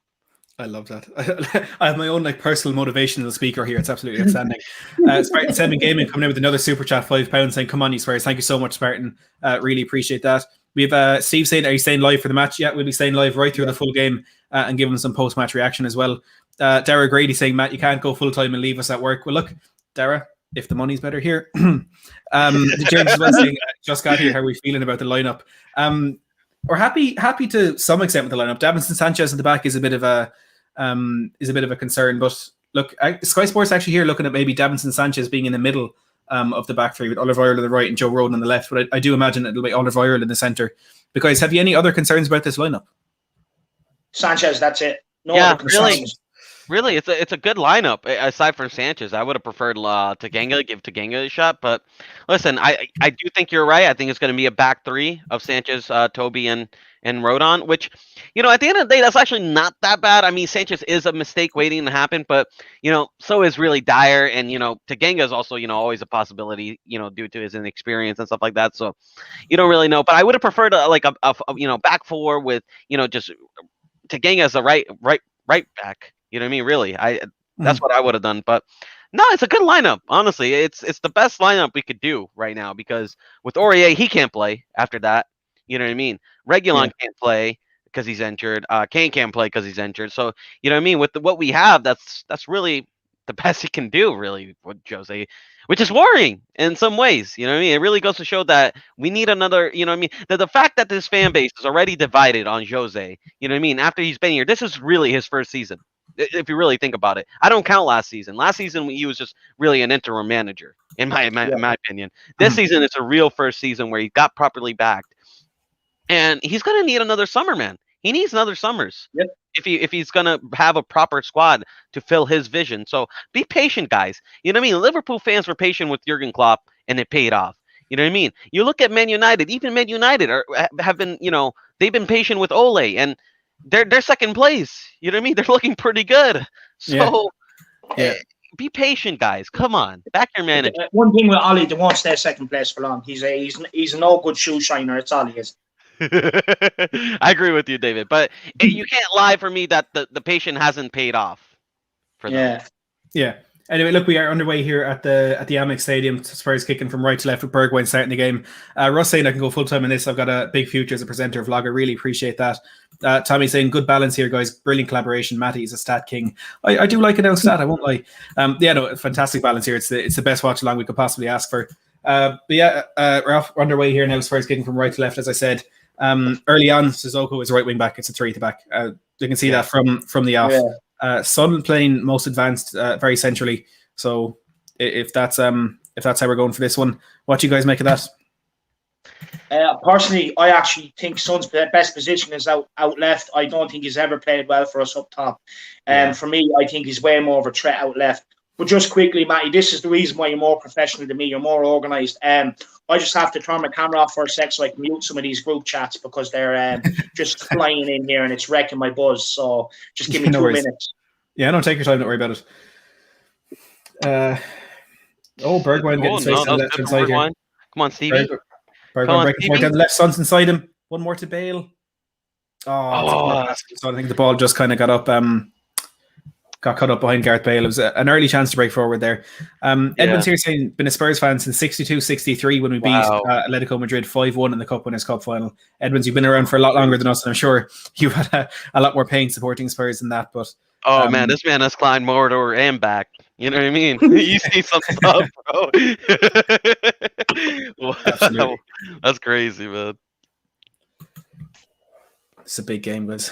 Big game. Spurs calling a very, very high line here early on. We've a free kick now, a chance to maybe get the ball into the box. We'll have to see. And this is where communication is going to be important, Matty, because the first goal came in because Dyer and Davies didn't communicate properly and stick with the line and played on Mane. So we can't afford to do that. I do believe with Rodon and Toby, they're more on it compared to some of our other defenders, but I'm worried about Sanchez, not keeping that high line. It is worrying. Yeah. I'm starting to get quite nervous for this game. I still think we will win it. I think just looking at our next 6 fixtures here, we've got Chelsea home, West Brom at home, Man City away, West Ham away, Burnley at home, Crystal Palace at home. This is such an important period for us. It really, really is. Ace, tell us your minutes. We're at 2:42 now. I'm still working on getting a camera clock up on screen. Dara Grady, who's in our while ago, actually gave me a very good idea. Here's Neil Maupay in our box. Hands down, Sanchez. Maupay into Solly March. Solly March's chance. Oh, it's off the post. Oh my God! What is this? Back into the box. Oh my Lord! And then Dombele answered it. That is a wake up! Jesus Christ! We're off the back of the shit. Wake up! This is what I mean, man. You know what I mean? Look at this. Rodon Sanchez clowns between them, and Noria stands there looking at them. Look, standing there looking at them. Oh, that was poor defending that hasn't Rodon. I don't even know who that is. Number 13, whoever that is, getting the shot off is a Pascal Gross. It was so easy to get that ball to him. He's fallen over, and he still manages to get his foot in it before Ben Davis. Wow. Yeah. Please, Spurs fans, start tweeting at Spurs official and get me in the dressing room before these games because you won't see them start like this. I can guarantee you. Get the pressure on them to get me in the dressing room with Jose. But this is what Brighton does. You know what I mean?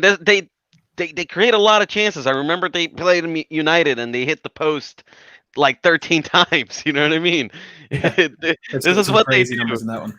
Yeah, I mean, I think, what was it? I think they were they hit the post actually like 8 times, if I'm being correct, or 6 times or something. It was something ridiculous. I've never seen a team hit the post as many times as they have and not go in. It was insane.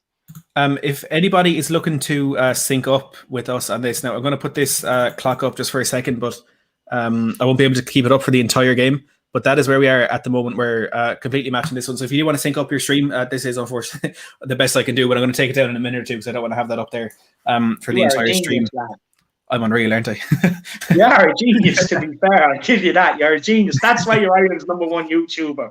And actually, one thing I do want to say, Matty, is one thing between myself and yourself, mainly you, because you've been out longer. There's the amount of Irish Spurs fans that are coming out the woodwork lately. It's brilliant. We've definitely stoked the Spurs movement in Ireland. That's for sure. Yeah. Oh, go on, Marcelo. I was going to say, well, you think there will be Irish Spurs fans because we've had a couple good Irish players play for us. Keno is probably the biggest one.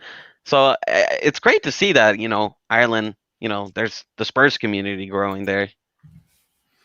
Yeah, I think maybe Matt Doherty and the team isn't the best way to find some more. That's to our detriment. But we've had some fantastic Irish players in the past. Robbie Keane and David Harris's favourite, Stephen Kelly, as well.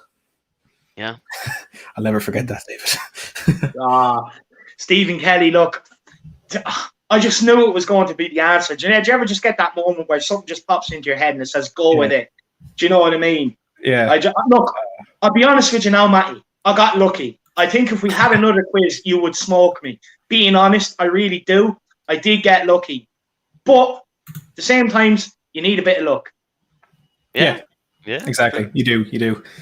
We're looking very. I will run with this Ireland's #1 Spurs fan for as long as I can. I'll get back into your Tottenham TV as soon as I can to fix that one. And the show us that here, fewest home league wins in England this season. Sheffield United, Rochdale, Millwall, and Fulham all have won. Brighton yet to win a home game in the league this season. As I said, 225 days since they last did so, when they beat none other than Arsenal at the Amex Stadium back in June. That last minute winner by Neil Maupay. I love that game. I was analysing that one for work, and I lost my crap when Maupay scored. It was an absolute pleasure watching that happen. Yeah, Marcelo, you were saying a second ago, we do look shaky today. Yeah, no, listen, we can't get the ball on our feet, and it's boring, man. You know what I mean? Like, and I just wonder, you know what I mean? Like, listen, I don't like comparing ourselves with other yellow teams. Card, book him. Book him. He was a yellow card.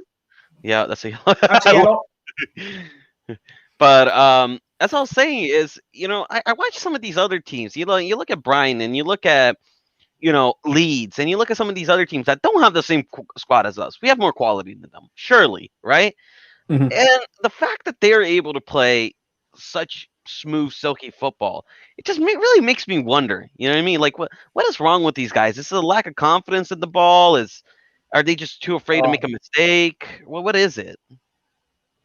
It's just inconsistency is our biggest problem, and I don't know why. As Bale tries to get his head in that ball up, but it's just put it out for a throw.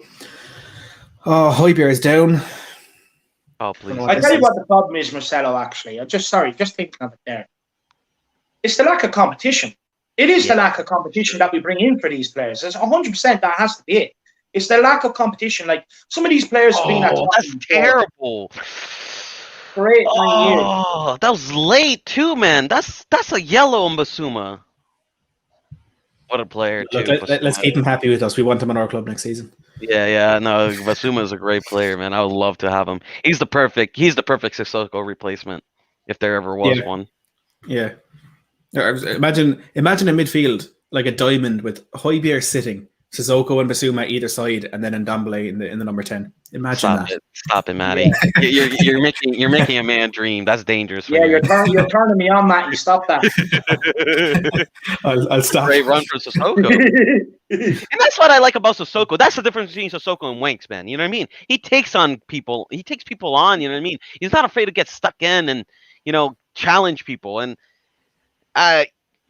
listen, Winks gonna have a hard time for me, in my opinion, to get starting. Oh, Højbjerg. Marcelo, Winks has plenty of passion and he can pass the ball. He was offside. Let's calm down. Was he? Yeah, I think someone was playing him on.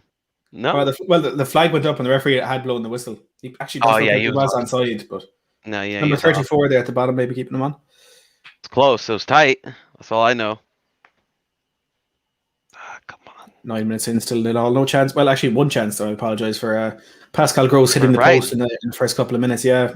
Oh my God! Oh my God! Oh my God! This guy wouldn't even get a job with the Teletubbies, let alone playing centre back. You just let the ball bounce. No God. way, man. I don't know what Jose is thinking when he does these things in the pitch. And then we blame Jose for that. That's schoolboy, David. That's schoolboy. That's schoolboy. He just let the ball just. The guy absolutely killed me. Great I'm fed up with him. That was 30 million down the drain. You may as well just flush that down the toilet, because honestly, 42 million. Listen, even worse. I kind of want to know, what does Alex see in this guy? You know, because every time I talk about Sanchez, he always says, Sanchez is a great talent. I really don't know what I don't see it. I admire Alex's desire to defend everything Tottenham. I admire that. I wish I could actually be more like that. But it is borderline Tottenham's version of TY, because at the end of the day, some of his opinions, like, a lot of us are just sitting there like, what? Do you know what I mean? But I do admire his defence of Tottenham. I really do admire it. But as well, fans like that are sort of a part of the problem, because it's why we never see change. We never see players being brought in. I will say this. I think with Alex's point of view, he actually believes it. And I think with other fans, they got well. I'm not trying to say this to diss him. I just think like No, I know. he believes in what like he stands for, which is I respect that. But with some fans, I just believe they say things just because that's what everyone else is saying. Like with Rodon, you know what I mean? Everybody jumped on the Rodon bandwagon all of a sudden, you know what I mean? Before it was Eric Van Dyer, now it's, Eric Diarrhea, you know what I mean? And it's just like That's because of what happened at Norwich, though. yeah. But what I'm trying to say is it's like there's so many people that just jump guns, you know what I mean? Like stand on what we believe in, you know what I mean? Yeah, I agree. That's one thing we all do here anyway, that's for sure. Yeah, that's true. Yeah. Do you know, we can all sit here, pretend things are lovey-dovey and agree with each other and blow smoke up each other's arse, but we don't. We all sit here, we have our own opinions and challenge each other on it. It's brilliant. I love it. Yeah, you know what I mean? Different opinions make great minds. That's absolutely. Here's Solly March taking on Sissoko. And this is where we'd be a bit concerned with Sissoko playing a right back. Defensively, he's not. Jonathan Sanchez is worse, but Sissoko defensively just isn't. He's not. Oh, an effort from range over the bar by Solly March. Who's closing him down there? Fuck. No one by the looks of it. But yeah, what do you make of Sissoko defensively up against a Brighton team who have created a lot of opportunities this season? Oh, man. Matty, one thing I will say is it can't be worse than Serge Aurier or Doherty. Do you know what I mean? Look, I would rather it's Tanganga in there. But look, Sissoko's an animal. He's a fighter. He may not be the best on the ball, but one thing he does do is fight for the badge and fight for 3 points. So, look, I think he will warm into the game. Being honest, I think the first 20 minutes, I think the nerves from the Liverpool game and everything else will kick in. But after 20 minutes, I expect us to go from strength to strength and go on and kill this game. And I expect Sissoko to be a major part of right back. Well, let's hope he can live up to your expectations anyway. Jaffa Tanganga had a good game at right back against Wycombe for that first half up against Ikpeazu and Anu Dinma, who I know, of course, are a much lesser opposition than what we do face today. But he also looked great at right back against, what was it, City? When he played against Sterling, he looked great at right back. Was it Liverpool against Mane last season? Maybe. Yeah. No. I think he also played against City, or was it left back when he played against City? I'm not sure, to be honest. I remember him up against Mane last season at the Spurs Stadium.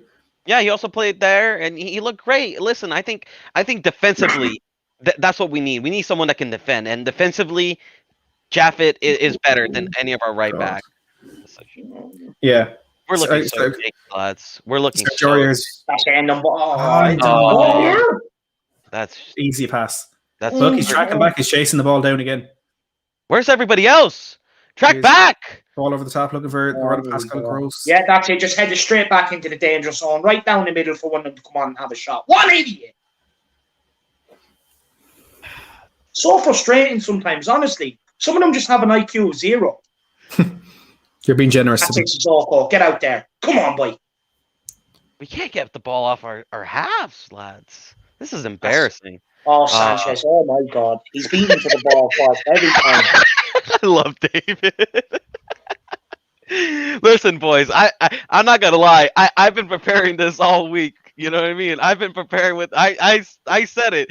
I don't think these guys are going to react. I don't think these guys are fighters. I'm just saying. Like, we just seen this so many times, lads. You know what I mean? Like, you want to believe, you want to recover, you want to get the Liverpool game out of the way, right? As fans, we do that, but do these players?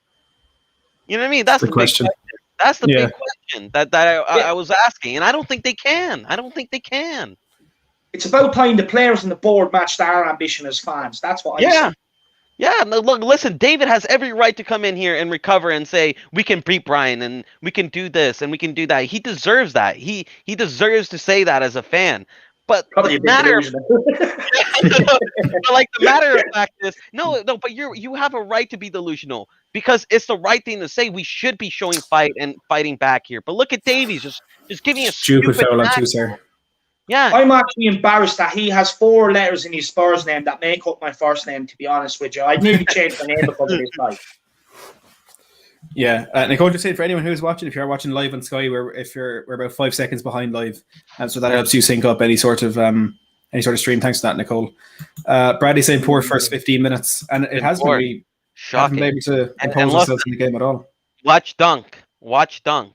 This is where he's dangerous, bro. You know what I mean? They'll get their head on to the end of this because you have Sanchez who cannot read a high ball for the life of him. Yeah. He must be afraid of heights, honestly. The guy must be afraid of heights. We better put Rodon next to Dunk because that's the only person I want to see next to him. I don't want to see no. This is dangerous, lads. We don't got 3 people that can. First head on the ball is a right in the head. It's a joke. There's 5 players around them. White puts it back in there. Alderweireld gets his head. It's away though. Listen, are we even like? I see guys playing basketball, right? Like I see our guys playing basketball. No, like these guys surely be able to jump. These guys should surely be able to jump. No. They probably should be. Like, right? Oh, Davies just opening up. Davies, you absolute clown. You let the ball through and then you let them come and score off you. Oh, my God. Jesus. This club is going to give me a fucking heart attack, lads. Absolute joke. Brighton, man. Absolute joke. Brighton. Joke, man. What is the defending there? Look at Ben Davies, right? The ball comes down. Watch this, right? So the ball gets played in behind them. Look at Davies. Look at Davies. But then watch his run. Watch his run for the goal scorer. He still gets it. God. So it's Pascal Gross plays the ball back. He cuts it back to McAllister in the middle of the park. Gross makes the run inside Ben Davies, somehow getting ahead of him. The ball's pulled back to Toussaint. It's Davis who's there, and he can't challenge for it. Easy. It's too easy. He kicks it onto Toussaint's foot. Oh, what is Toby? Toby, you gotta be in front of that man. He took his foot out. Oh my Lord! Too easy. That's too easy, lads. Trossard. I mean, literally, this guy Trossard does not score a goal ever. Yeah. I watched him bluff chance after chance. Hell! Fuck! Losing the ball. Fuck's sake! Shit, man. Ben Davies. Now, I am starting this now. I want Dennis Sarkin left back now. I want Dennis Sarkin when Reguilon's not there. I want Dennis Sarkin there because this Davies is an absolute clown, a liability, and everything else I feel like I want to say about him because he's I better stop because I'm gonna get so annoyed.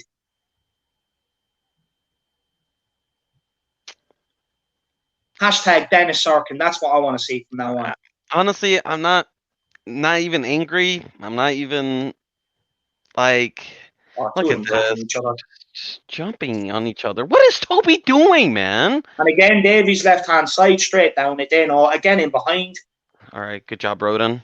He's gonna have to cover for Davies here. Oh, he didn't even know that hit his head. He was lucky there. Davies is just such a dreadful footballer, man. How can you support this guy? It just and I have to fight people every day in the group chat about how shit he is. He's not even good enough to be a backup. You know what I mean? And people just keep telling me, no, he's good, just because they're just. I need to text Arian after this game and tell him to drop this Ben Davies FC shit. Yeah, no, listen, that's just hurts the club. That's really it. Just really hurts the club. And this is where it's dangerous, lads. This could be bad. This. Yeah, it's already going to be bad. Like I was really expecting this. That's why I'm not really that angry. I'm just really disappointed that they proved me right. You know what I mean? But the thing is, lads, like, you know, Mike, we want a reaction, and this is the reaction we get. Yeah, like, and then when the right hand side puts the ball in, Davis actually kicks the ball the right direction. Maybe the first time I've ever seen him do that. Wolf with the super chat saying you got real problems when Pascal Gross outruns you. Thanks a million for that, Wolf. Where's the pace? Pascal Gross is an aging centre midfielder. If he's outpacing our fullback or wing back, we've got a lot of problems here.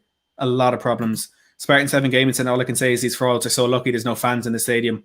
Bradley saying we're not making top 4, lads. It's over.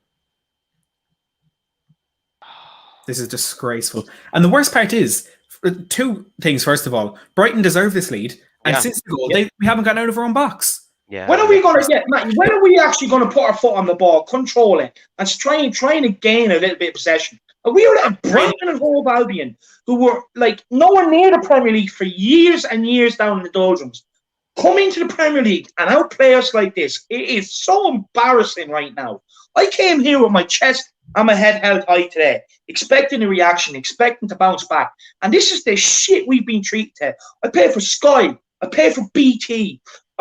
You know what I mean? I even paid for Amazon even though I can't get the games on it. Oh my Do you know what I mean? God, This is my dedication to watching teams. I set up my own YouTube channel.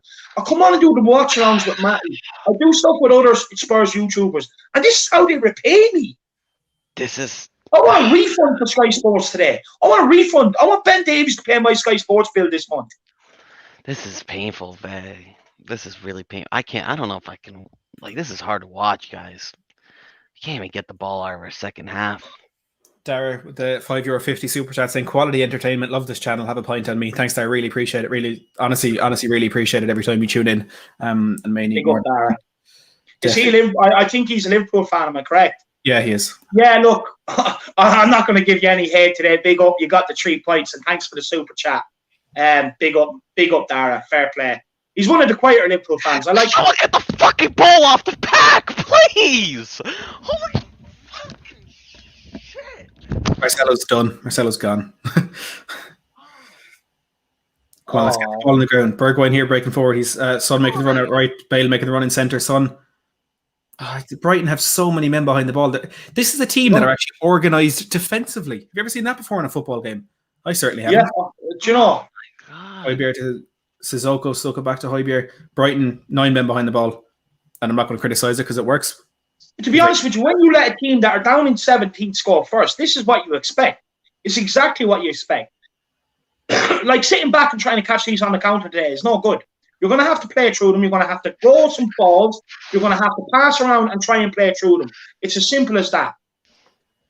I don't want any excuses for any of these players after this game either. I don't want any excuses from Jose. I want Jose to come out and absolutely have a crack at these players in the press. And then hopefully they might wake up when their names are plastered all over the papers for being such a shit. Pass the fucking ball, Stevie. You're holding it for fucking too long. Fuck. Nobody there in the fucking not one fucking player in the Bale and Son made the exact same run. Exact same run. This, man. What is this?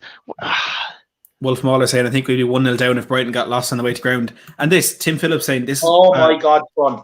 What the hell are you talking about? You can't even follow your local club and you disrespect my club, clowns, plastic tourists. Tim, it's your club as much as it's our club.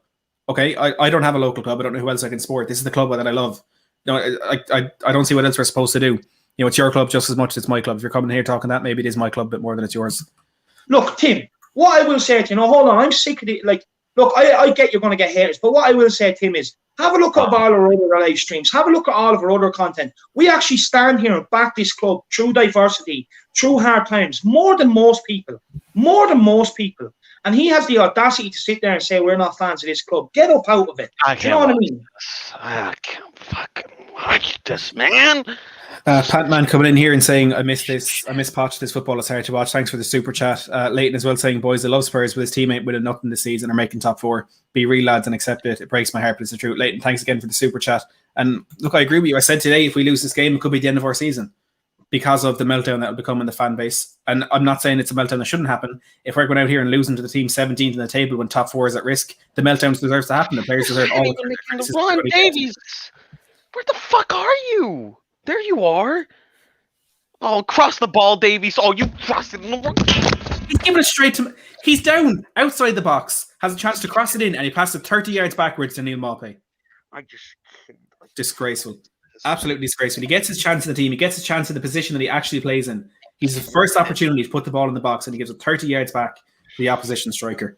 I just want to take this opportunity quickly, Matty. We've my friend Mikey in the chat. He's a Liverpool fan. Fair play to him for tuning in. And me out lad as well. Fair play. I know it's a tough watch, but it is what it is. Yeah, thanks for joining, lads. Appreciate that. And Shane saying Trossard getting an injection from Dr. Tottenham. Cheers for the super chat, Shane. Appreciate it. This is an absolute joke. This is an absolute joke. Yeah.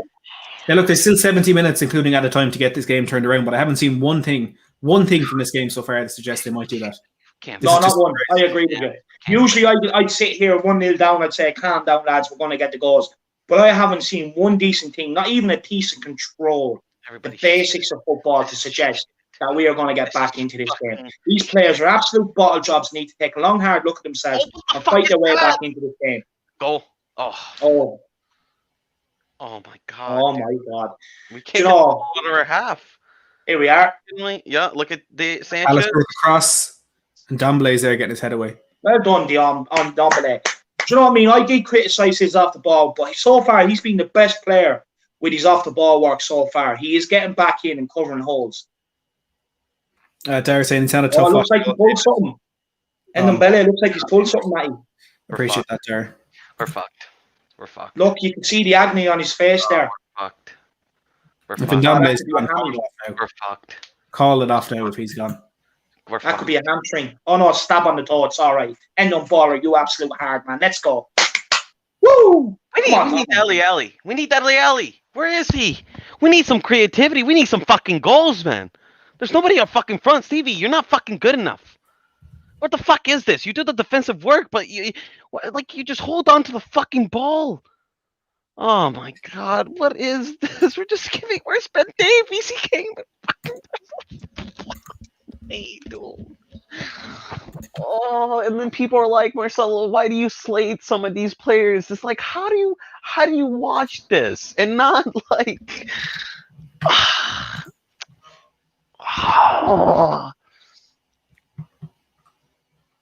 I don't care. And Enoch has to invest. You can't watch that and think that's good enough for Tottenham. You cannot watch that and say that's good enough. You can't fucking watch that. We let go of Jan. Right, come on, let's compose ourselves now. We're 25 minutes in. Let's compose ourselves. Look, start playing the ball around. Every single problem doesn't come down to the board. There's no point in talking about the board when the game's on the pitch because there's nothing they can do about it. These players are paid enough. They've cost us enough. They're good enough to a game like this. So what's happening right now? 0% down to the board. It's about the players and the manager. Let's criticize the players and the manager. There's nothing the board can do about this. I disagree, Matty, but yeah, let's look. That's a conversation for another day, anyway. Yeah, it's a conversation for another day. Elliot says, "Not sure how much longer I can stay on board with the Mourinho project. This is dreadful." It is. Look, one thing I'm going to say is, and I'll be careful what you wish for. Okay, Arsenal got rid of Wenger. They've been down in the doldrums. Okay, I firmly believe if Newcastle get rid of Steve Bruce, like they're talking about, they're only going to go one way. It's a very risky thing to start changing managers that easy. For me, you have to look at the common denominator between both managers. Okay, you have two managers between Poch and Mourinho. Both different ways of playing, both different styles, one attacking, one defensive, and both different ways of man management. One where you grill the players and one where you slap them on the back and you hope for better next game. And under both managers, they've let us down and bottled it. It's the players, people. You need to wake up. We can't just keep changing managers. And I'm sorry, Matty. I know you said you didn't want to talk about this, but the more we keep changing managers and managers in, this, that, and the other managers out, right? The more the board are getting away with not investing in the first team.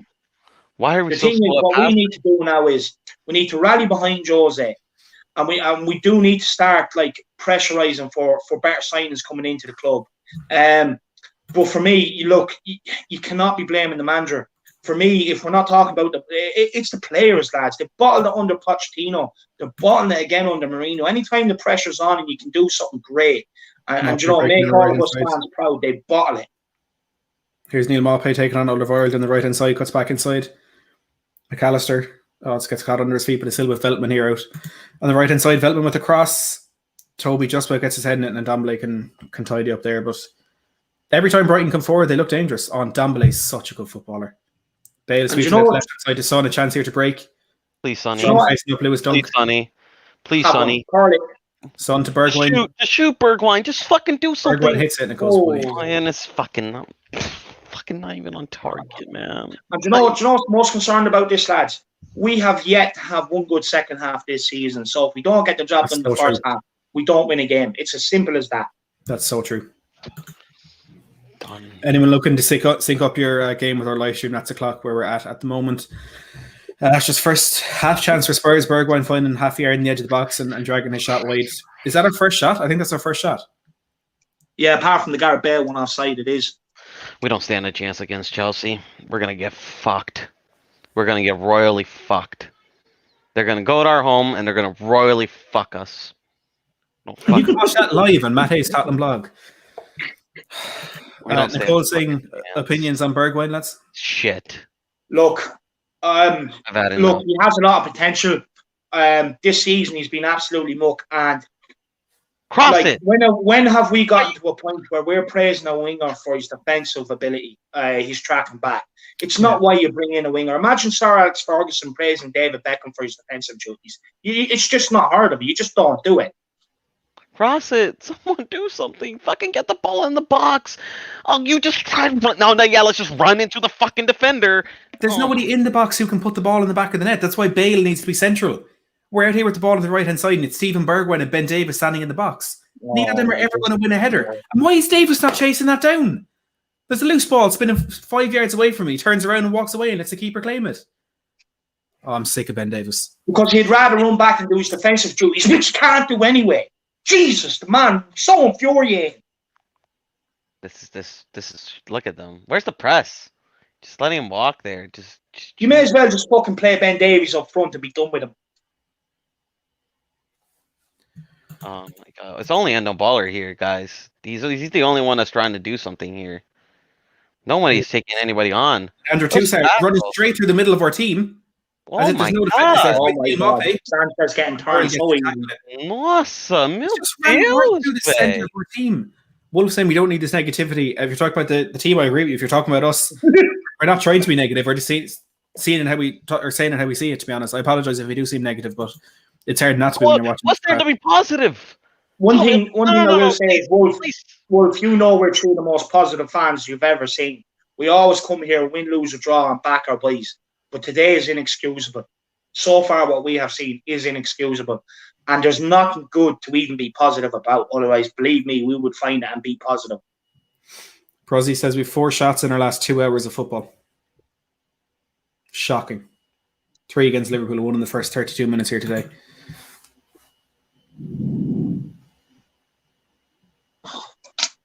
Come on, we can't be this bad for the rest of the night. No, but Jose's got to change something up, bro. He has to. But man, he's tried everything. Like No. David, hold on. Brian, David, you said it yourself. This is Brian. David, yeah, I know it's Brian, but look, Brian. What I want to address is Marcelo. This whole thing that Jose doesn't try stuff is a myth. It's an absolute myth. Okay, how many defenders has he brought in and out of the team to try and improve the defensive shape? Oh my god! Nearly all of them. Nearly all of them. It's a goal. I'm telling you. Look at the space out in the right for McAllister. Where's Davies? Where's Davies? Where's everybody? Where's the wingers? I mean, where's the fullbacks, man? Sissoko absolutely nowhere to be seen there. If Trossard had seen that pass, McAllister was 1-1 with the keeper. Sissoko absolutely nowhere. I really want to address this whole thing that Jose doesn't try anything. He's gone from a back 4 to a back 5. He's gone from 3 in the middle to 2 in the middle. He's changing up personnel to try and get reaction. This whole thing that Jose doesn't try anything is a myth. He's trying. People need to realize the players, they're just not capable. Yeah, but Jose is trying everything he can to get reaction. But David, at the end of the day, as much as I've seen Leeds lose, as much as I've seen Brighton lose games, as much as I've seen teams lose games, they still keep their composure with the ball. They still know how to pass. They can pass it around. They create chances. We're not doing none of that. And we have a better squad than this team. I don't care what you tell me. It's a better squad. We have a better squad than this team. Yeah, but then who do you blame? You blame the players. The players are the ones out there. Mourinho doesn't have his jersey on, his boots on, and he's out there running around. At the end of the day, it's up to the players when they're out there. Mourinho can do everything he can do leading up and up until they get onto the pitch. But when they're on the pitch, that's all on the players. Everything is on the players. Even at half-time against Liverpool, Mourinho tried things. This whole thing that Mourinho doesn't try anything different is a joke, because he does. And everything he does do, people criticise him for it. Even when we were winning on top of the league, people had the audacity to criticise the way we were playing. I bet they'd love for that now. This is tough to watch, man. Jose has not been the same since the Liverpool game. He's assuming breaking forward to Brighton, plays at the left-hand side to Solly March. A lot of runners in the box. Brighton get men forward here. March taking on Sissoko, but Sissoko managed to use his strength to stop him. John there saying Jose is a winner. Relax, things will change after the break. But we're a first half team, as David said. We're a first half team, and I hope he does turn around things after the game, obviously. But his substitutions have always been wrong. I haven't seen one good Jose substitution this season. His substitutions have been awful. He doesn't know how to change things around, David. He doesn't know how to no, David. I'm just gonna say this: if I don't see Vinicius in the second half, if we're still 1-0 down, and I don't see Vinicius in the second half, and I see the same shit with Lamella and Winks coming in, I'm gonna lose it. I'm literally gonna lose it. I'm gonna fucking lose it on him. No, I agree. I agree. So. His subs haven't been the best, but people that are saying Jose doesn't try things, it's a myth. Because if people want, I will go back through all the games and I will bring up things that Jose has kept trying to do to change. We've seen it so many times. Like, we can't sit here and beat that starting 11 every week. Why? Because Jose is trying different things. Please get the ball out of our half. Tim Phillips here said, you need to get in the real world. We beat you 3-0 last year. He did beat us 3-0 last year, and we sacked our manager less than a month later. We're supposedly fighting for top four, supposedly fighting for the title. You're battling relegation. Now, with all due respect, I love how Brighton played. I think they do deserve to be in a much better position than they are right now. But it doesn't matter what the score was last year or what the score wasn't last year. We're still Tottenham Hotspur. We should not be losing these games against teams that are simply not as good as us. Another shot coming in. The space they're finding in the edge of the box is an absolute joke. Absolute joke. For me, ditch this back five and go with a back four. That's what we need to do. Ditch the back five and go back four at half time. But the thing is, we have Calamitous Davies. He doesn't know how to be a right back. He doesn't know how to be a center back. He doesn't know how to be anything. He's useless. This is what I'm telling people. Get rid of this guy. When are we gonna fucking sell him? And everybody's like telling me, oh, but Marcelo, he's average. He's consistent. He's consistently shit, bro. That's what he is. He's consistently shit. I don't want to hear it. He's not a good player. He can't play anywhere. Oh my God, Bailey's that's clear one off the line. Who was marking him? Of course, can someone tell me right now who was supposed to be marking him? Because that was a free header and he floated through the air like he was a god. See that? Oh my God. It's Joe Rodon. It's Joe Rodon. That's bad, Rodon. He hasn't even gotten off the ground there. You got to get up. Oh my God. We've Adam McCallan here, Chelsea fan, saying Brighton have the better players. No surprises here. Look, Adam, I'll be honest. I'll be blocking you from my channel on Thursday because I'm not looking forward to that game. I'll be perfectly honest with you. Bro, honestly, I might call in sick for the Chelsea game because this is shit, man. I know I'll still be here loud and proud. I'll be here. I'm just joking, but like Jesus, man. Although I do have work, but I'll probably look to see if I can get on time. But this is. Nicole said Liverpool bringing in a centre back from mid-table Championship side Preston, but I bet he'll end up being better than both Davis and Dyer put together. Wouldn't surprise me. Is his name also Ben Davis, that centre back from Preston? I know you were linked to a centre back in the Championship called Ben Davis. That might actually be him. One thing I want to say here quickly, lads, is the reason why this back five doesn't work is because you're just bypassing your two best players, which are your midfielders, Son and Ndombele. As soon as you get the ball in this back five, we're looking for long balls over the top. Okay, you're completely bypassing midfield. What we need to do in this game is play with a back four, use your midfielders, and start creating stuff. Start getting a few 1-2s together. Start getting some night passing together. The reason why we're being pinned back in is because the back five, we're just trying to catch them with long balls over the top for Højbjerg, Son, and Bergwijn, and it's not working. It's just not working. We're completely bypassing Ndombele, who is our best midfielder and our best player at picking out a pass. We're completely just bypassing them in midfield. Oh my God, Sanchez just gives the ball. See what I mean? We're just kicking it straight up to the centre halves and letting them head it down. And then Basuma picks it up and he plays them out of trouble. And of course, Ben Davies is about 20 yards off the pace as we expect. Please, guys, can we just create something? Can I? Come on, boy. Cross it. Don't take him on, just cross it. Way too long on the ball. He's letting everyone back in the box before he tries to bring it in. It's pointing having a right winger who can't use his right foot. Yeah. Although it's better than Davis, who can't use either foot. For me, though, it looks like Son's playing through the middle most of the time. Like, why is Son playing through the middle? We know Son through the middle is not. It doesn't work. Son has to be out left, and Bale has to be through the middle. We need Bale's height.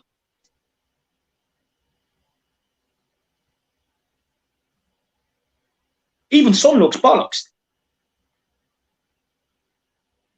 Oh my God, Ben Davies, 10 yards too late again. Oh, look at the right-hand side. All the space. Sally March beats his Oka way too easily. Hits it. Blocked by Sanchez. Hold on, guys. I got a call from my dad. Yeah, no worries. This really isn't. I thought I was embarrassed Thursday night. I actually think I'm more embarrassed today so far, Matty. What do you think? Absolutely. I mean, Brighton are 17th. And again, as I said to Tim a second ago, with all due respect, they're a good team. They've been playing well this season. But he said there a second ago, we're not Spurs aren't that special, Brighton aren't that bad. Anyone can beat anybody. But that's fair, and that's the appeal of the Premier League. But when you're the team on the losing end, that's absolutely no consolation to you. We're coming out, we've been outplayed by a team who could very well be playing in the Championship next season. A team in a relegation scrap. And I was on the Last Minute Winner podcast a while ago, and Rob said it. If you watched a game of football without knowing the Premier League table, and you watched a game of Brighton, were playing, you'd think they were in the top 6 or top 8. But by this, you think Tottenham are in the relegation zone. Yeah. We're doing nothing. Yeah. We haven't had a shot on target. We're nearly at half time. Maupay turns in the box. Oh my. Gross is steered out to McAllister. Guys, I gotta go help my dad out with groceries. I'll be back real soon. I'll probably be back by halftime. I'm not gonna miss fucking anything.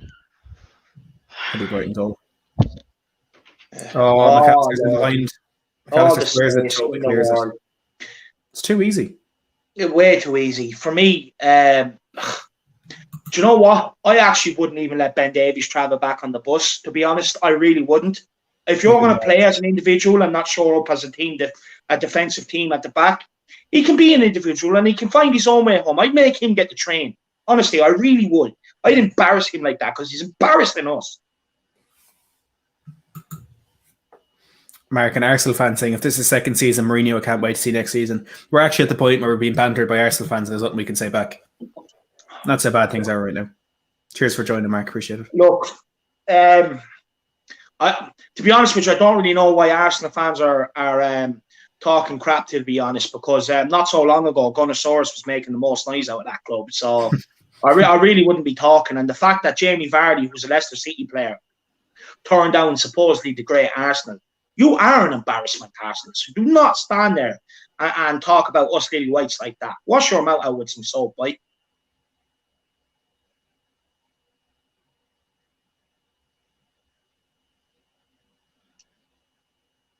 Oh, come on. Who's in the box? Who's making the run in? There's absolutely... they're all just standing outside the box, Matty. Who's making the run in for Gareth Bale to put a cross in there behind the defence? Nobody. They're all waiting for somebody else to do it. Here's Højbjerg, lifts it up to the back post, and it's a goal kick. Too straight. There's no whip on it. What Story says, worst performance since Jerry Francis was manager. I'm in shock. What has Mourinho done? I don't know. I don't know what he's done. Looking back at the goal here. How does he have that much space? I don't know how this is happening. I actually don't. There's 3 centre-backs on that pitch. There's 1 striker in the box, and they can't mark the man that's making the run from deep. Yeah. It's absolutely ridiculous. Yeah, we're an embarrassment right now.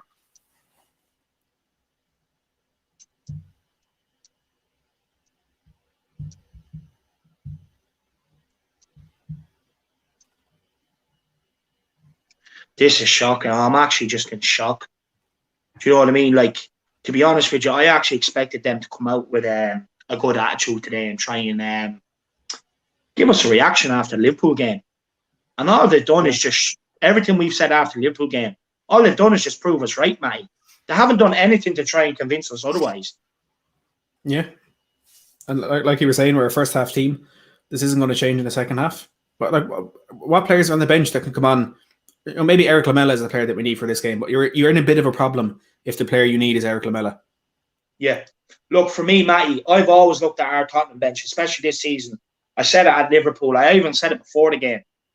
You know, do you really look at the bench with confidence and say, oh, yeah, he definitely he can come on and change the game? No.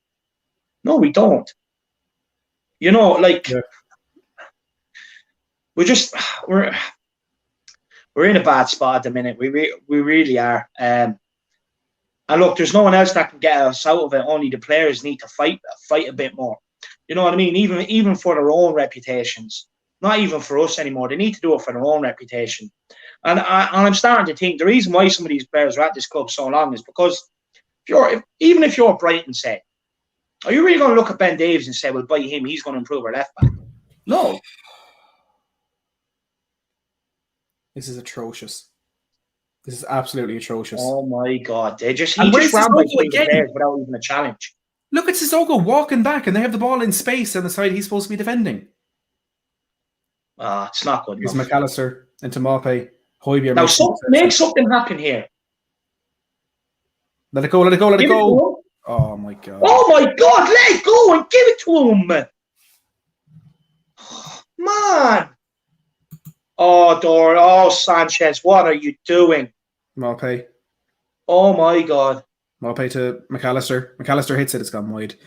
Wolf Mauler said is Alfie in the bench. And do you know what? Bring Alfie Devine on at halftime. Yeah. Bring him on. I don't care. Next He's not better than any of those players on the football pitch. But look, the players on the football pitch right now just aren't playing well enough. Bring him on. Make a statement. Put someone on who'll actually fight for the badge.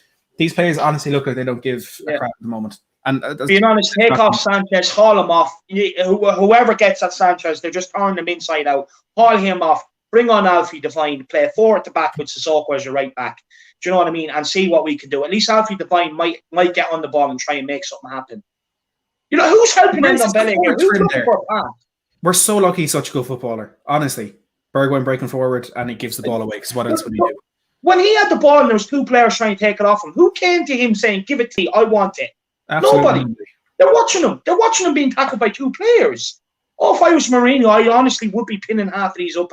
I would be hanging half of these on the coat pegs at half time. I'm not messing. Tim Phillips, who's been criticising us for not supporting our local team, supports Brighton but is from Wales. Good logic, Tim. To be honest with you, Matty, I'd love to support my local team, Kildare County, but they folded a long time ago, so I can't. Yeah, I'm just saying Limerick are gone since last year. Do you know what, Matty? I actually watched Limerick in a game against Waterford. I was down in Waterford in college, and it was they were playing in the League of Ireland. I think it was a cup. Was it a cup game? I think it was a cup game they were playing, and it was in the Waterford Stadium, and I went down and watched it. I think Limerick ended up winning that 1-0. Actually, I think one of the most boring games I've ever watched, but they did win it. Yeah, we don't win many games. We didn't win many games. There was a lot around Limerick, though, wasn't there? There was a lot of dodgy business around that team. Apparently, there was. Yeah, I'm not exactly sure how true that was, but there was a lot of financial problems as well, which did kind of ruin the team. Tweet: just got told to support my local team by a Welsh Brighton fan. Welsh Brighton fan. Half time, lads. 1-0 Brighton, and we've been absolutely useless. Honestly, to be honest with you, I don't even think there's anything Mourinho can do or anything Mourinho can say to try and change this. I really don't. Honestly, the players have been that poor and have let every single one of us down. There's nothing even I could do to go in the dressing room and say to them to try and change it. We're all left speechless here, lads. We don't even want to talk about the game. This is how embarrassed we are. Yeah, David Shane's here saying I'll do a chat with you about Limerick FC if you have 8 hours. He could talk to you about that all day long. Christopher is saying no matter how much we love Sissoko, it's time for him to leave. He just has no ability at all. Bradley saying I'm lost for words with this team. No fight, no hunger to win. Kane saying this is shocking, lads. Plan for second half. Drop the back five and go finish us up top. Look, I don't know what the plan is. You know, I saw a question here while it was saying what would you change at halftime. I change our squad list and I put on the under 18s at this stage, to be honest. I obviously don't mean that, but even they showed more fight. They came back 1-0 against Brighton yesterday.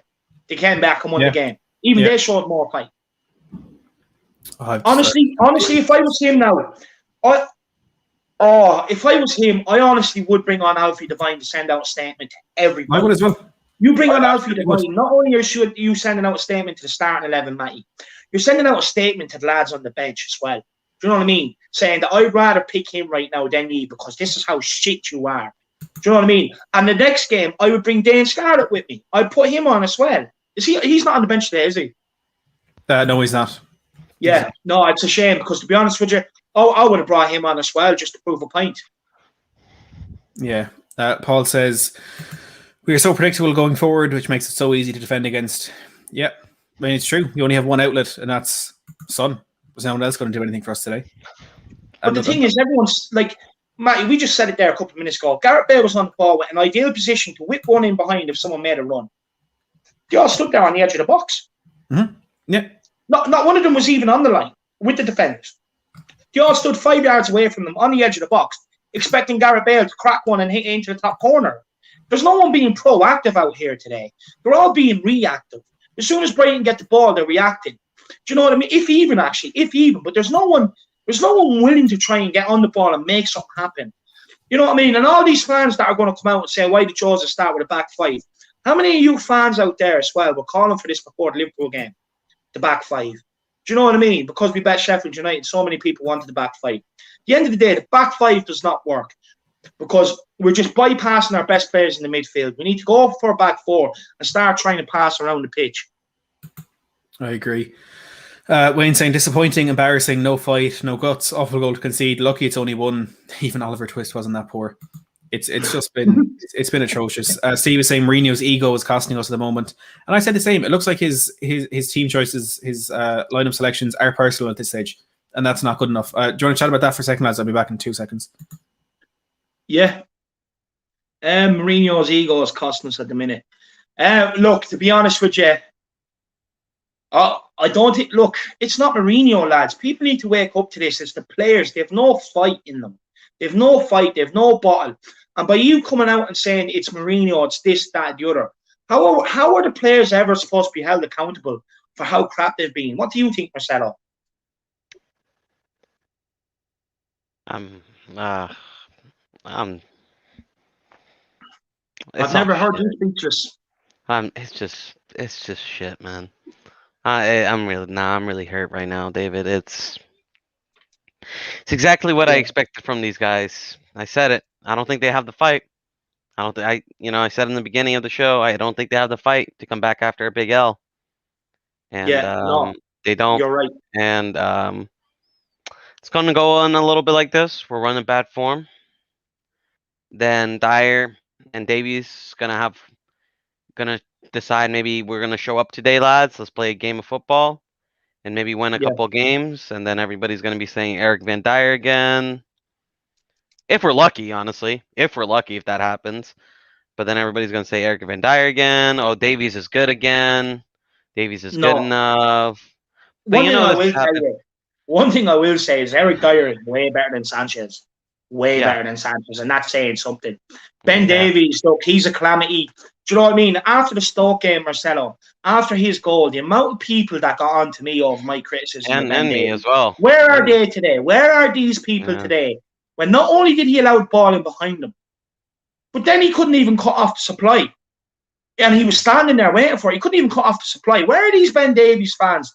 This is what's wrong with this club. Too many people sit here and defend these average players, and he scores one goal in 7 years, and people are all over it.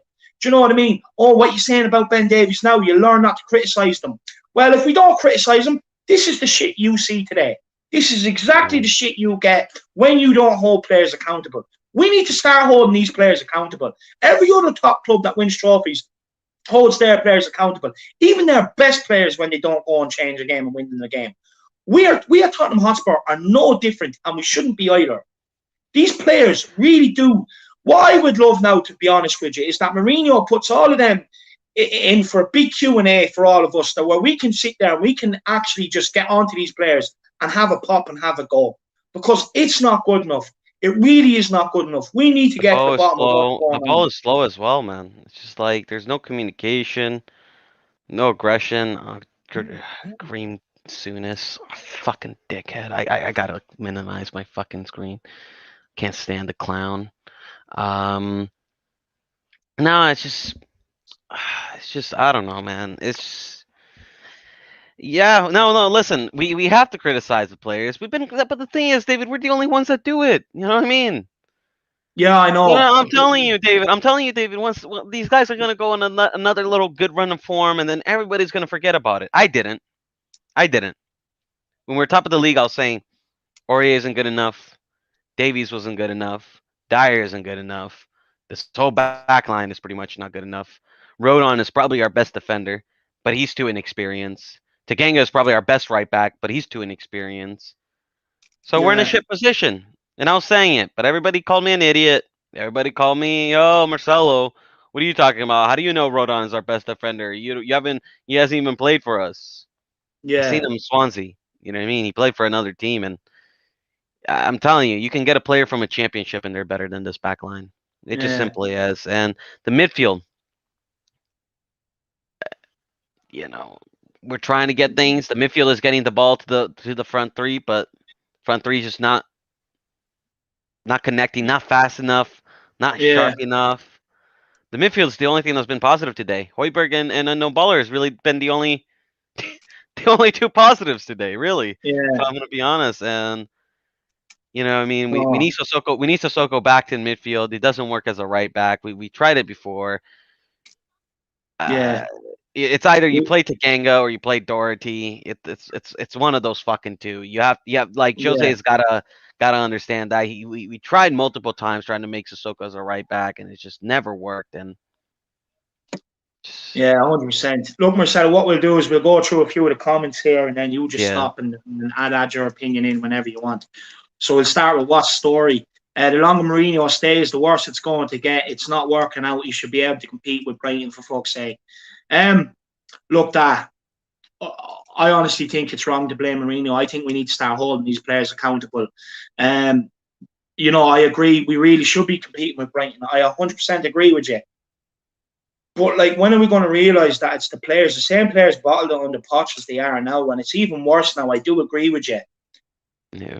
Well, look, in my opinion, we actually had, like, even though Trippier was shit, we had a better right back on the potch than what we do now. Yeah. You know what I mean? We had a better left back on the potch than what we do now. So Mourinho can only work with what he has to work with. And also, when Poch first came in, he had to basically rebuild the whole squad. You know what I mean? Yeah. And out of, like, you can't tell me. So out of this squad, out of 28 or something players we have in our main squad, right? Only 5 of them nailed down a spot, right, at the starting 11. Yeah.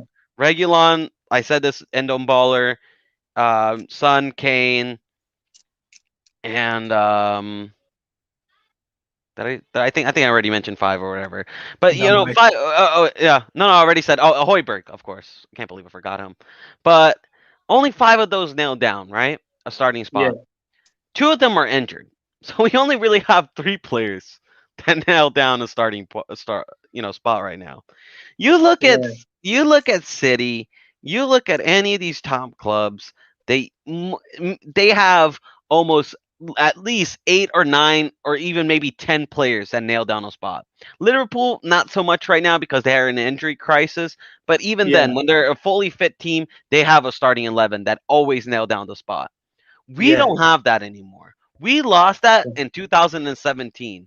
And I'm telling you, David, and I know Matty doesn't want me to get into this. I'm telling you, we're going backwards, David. And if the board doesn't realize this, and I understand it in the game, these men have to play, right? But the fact is, they're not playing. So if they're not playing, we got to replace them. It's as simple as that. And if they're not playing, if they can't beat Brighton, then that means they're definitely not good enough to be in this football club. Yeah. So that means the board has to dig into them, run in pockets, and they have to look into the summer, and they have to replace them with quality players. And I know everybody's telling me about this summer. The summer was great. The summer was great. Oh, we got 7 players this summer. We got 7 players this summer. We got a striker that isn't even starting when Harry Kane is injured. Yeah. We got Doherty, who is being replaced by a central midfielder. We got Joe Hart, who, I mean, we all know is shit. We got Rodon, who's just too inexperienced. He's a prospect signing, so he shouldn't even be, like, playing these big games like Liverpool. He should be playing the cup games, but unfortunately, just our defense is that bad that's the case. And then we got, only Reguilon and Højbjerg really, like, nailed down the spot, and it's just. We got 7 signings, and only 2 of them were really quality. If you really think about it, really 2 of them were really quality. So as far as I'm concerned, those 7 signings can mean shit. We got 2 signings. The reason why we got gassed up over the transfer window, Marcelo, is because we've been starved of signings for so long. That's why. Let's get on to this super chat. We love our super chat over here at Matty Hayes Watch Along. Big up Harry D, first of all, for the super chat. Everyone needs to follow his example. How do you feel? We have to play Chelsea on Thursday. Look, Harry D, I'm not going to lie. I'm worried after this first half. Unless we can turn it around, which I really don't think we can, because we are a first half team. Stats prove that as well. My eyes don't lie. I'm worried going into this Chelsea game. I really am now, especially after this first half performance. What do you guys think? 3-0 Chelsea. I don't know if it goes 3-0. 3-0 Chelsea. Telling you. I was having a bite to eat, and I still don't have full functioning use of my good hand, so it's rather an embarrassing affair. It's a huge concern. Thanks for the super chat, Harry. It is massively appreciated. But look, it is what it is. We have to pay them. They're on their new manager bounce. We're on our terrible run slump. Are we accepting here now that they're going to beat us? No, absolutely not. We're going to go into that live stream on Thursday. We're going to feel as though we can get something out of the game because these players have shown they can be big game players. Just showing here Jose and Joe Sacramento coming out of their dressing room, not looking happy. They don't even know what. I bet. Do you know why they could be doing that? Because I've heard a lot of people talk about this before. When their manager leaves and they let them sort it out amongst themselves, so maybe they are in there arguing, spraying hairspray on each other's hair to get it right for the camera for the second half, and polishing each other's boots and stuff like that. I hope they're in there arguing. I really do. I hope they're probably not. They're probably not. That's what they're doing. I hope George has gone in, lit a firecracker, and just left it there for them to all implode on each other because it's what they fucking need. They need a good dressing down in this half. No, they're not. They're not. I'm telling you, this team has no fucking fight, David. No, they're not. They're probably in there waxing Toby Alderweireld's hair, making sure it looks good. Do you know what I mean? That's our mentality. No, Carlos Vinicius is on. Carlos Vinicius is on the pitch. We'll have to wait and see who. We'll have to wait and see who's coming off. Should have started. Yeah, probably should have. He should have started. Well, I mean, like. We can't see the board there. It is Davinson Sanchez off for Carlos Vinicius. Is Jose listening to us? We'll have to wait and see. Sanchez off, Vinicius on, change of formation. That's good. 4-2-3-1 with Bale playing centrally. Son on the left, Bergwijn on the right behind Vinicius. Sissoko, so an out-and-out right back now rather than a right wing back. I'd say a 4-2-3-1 for this one. What do you make of that, Sud, myself? Who's our winger? I mean, who's our right back then? Sissoko. Sissoko still. Okay, yeah. My bad. Or could be a 3-back. Could be a 3-5-2 with Son and Vinicius up top. I could very well be, or could be maybe a mixture of both. We're in defending. Listen, that's probably Jose's best substitution. I said it. I called it out. I said if I don't see Vinicius on for the second half, I'm calling him out. I'm gonna go berserk, and he did it. So let's hope it works now. Yeah. Now I can't blame Jose. We got 45 minutes to get a goal against Brighton. We better fucking do it, man. You know what I mean? 2 goals, not 1 goal. 2 goals. I want to win this game. We need to win this game. Yeah. This is massive. And you know what's the worst thing is? West Ham dropped points. Leicester dropped points. Everybody drops points. And we always fucking do this. You know what I mean? Yeah. That's another thing we always do. You know what I mean? It's like we don't capitalize on the opportunity. And then when Leicester win games, Everton win games, West Ham win games, that's when we win the games. You know what I mean? It's like we never capitalize on other teams falling short. Good shot by Vinicius. That's a good intro by Vinicius. It's not the best ball, but some might get there. It's good covering by Solly March coming across. Listen, that's bright, and that's why you need a target man. That's what I was saying. You need a guy that's a target man that has a smell for a goal. His first touch on the ball, he's got us further up the pitch than anyone else did in that first half. Yeah, should have fucking started, man. Like I'm so pissed off that he didn't. Poor touch there. Back to Dunk. Let's run for his keeper, and Vinicius putting the pressure on there, but Dunk putting a lot of faith in Robert Sanchez, who did just get it underneath that and hoof it as far as he possibly could. It's better. I want to see pressing, boys. I want to see fucking pressing. Some stupid fouls we give away too. You know what I mean? We give away some really stupid fouls. Like the person, you know what I mean? Like they're mishandling the ball, and we just gift them with a foul. You know what I mean? There's a poor first touch there. He should have just wait. You know what I mean? I don't know. Yeah, being harsh, but no, I don't think we can be too harsh on this team at the moment. Deal with that, Sissoko. Yeah, it's just that like listen. I respect Sissoko because he's a guy that he'll play any role. He'll try to do his best in any role he plays in, but he's just not a right back, man. It's so clear to see. Oh, this is. Look how well Brighton defend. Look how well they cover spaces. You know what I mean? Look how unorganized we are. Look how much space Davey gives in. Look at this. Look how. Oh my God! Please, you better fucking get that, Davies. If you shoot that away, he does it. He just shoots it away. Just shoots it away. He doesn't hold the ball. He just shoots it away to the opposition. This is what I mean, Maddie. We have no quality in the back. It's just so easy to press us. I'm surprised teams just don't do it right on the go. And Brian is just doing it right on the go. You know what I mean? If I'm playing against Tottenham and I'm playing against this back line, I just press it all day long, man. If I see Ben Davies and I just press him. I see Ben Davies on the ball, just press him. You don't even need to like tackle him. Just press him. He doesn't know what to do. He panics. He had the loads of space there too. And look at this. Now Brian has all day possession. Okay, pass on the viral. He's so far offside. he knew as soon as he put the touch, he's like, "Oh no, I shouldn't have done that." Can we get the ball? The pitch. For me, lads, I don't know about you, but it's starting to look like this whole Jose and Tottenham thing is coming to an abrupt end. As much as I really don't think it's Jose's problem, I really don't. The players are just not playing for him. It's clear to see. He's gonna get sacked. I think he is gonna get sacked. Knowing us, I don't know, but I mean, no. Listen, I don't want him to get sacked, but I'm just saying, just knowing our board. Listen, we sacked Poch, who was our best ever manager. Let's have the old son back. Just can't do it. Rob is asking, is Dr. Tottenham in this office? Not yet. He's trying to get reaction out of me. He's trying. Good up, Rob. Yeah. Nah, look. And you know what? Actually, Steve making a good point here. We can't afford to sack him. He's on a lot of money.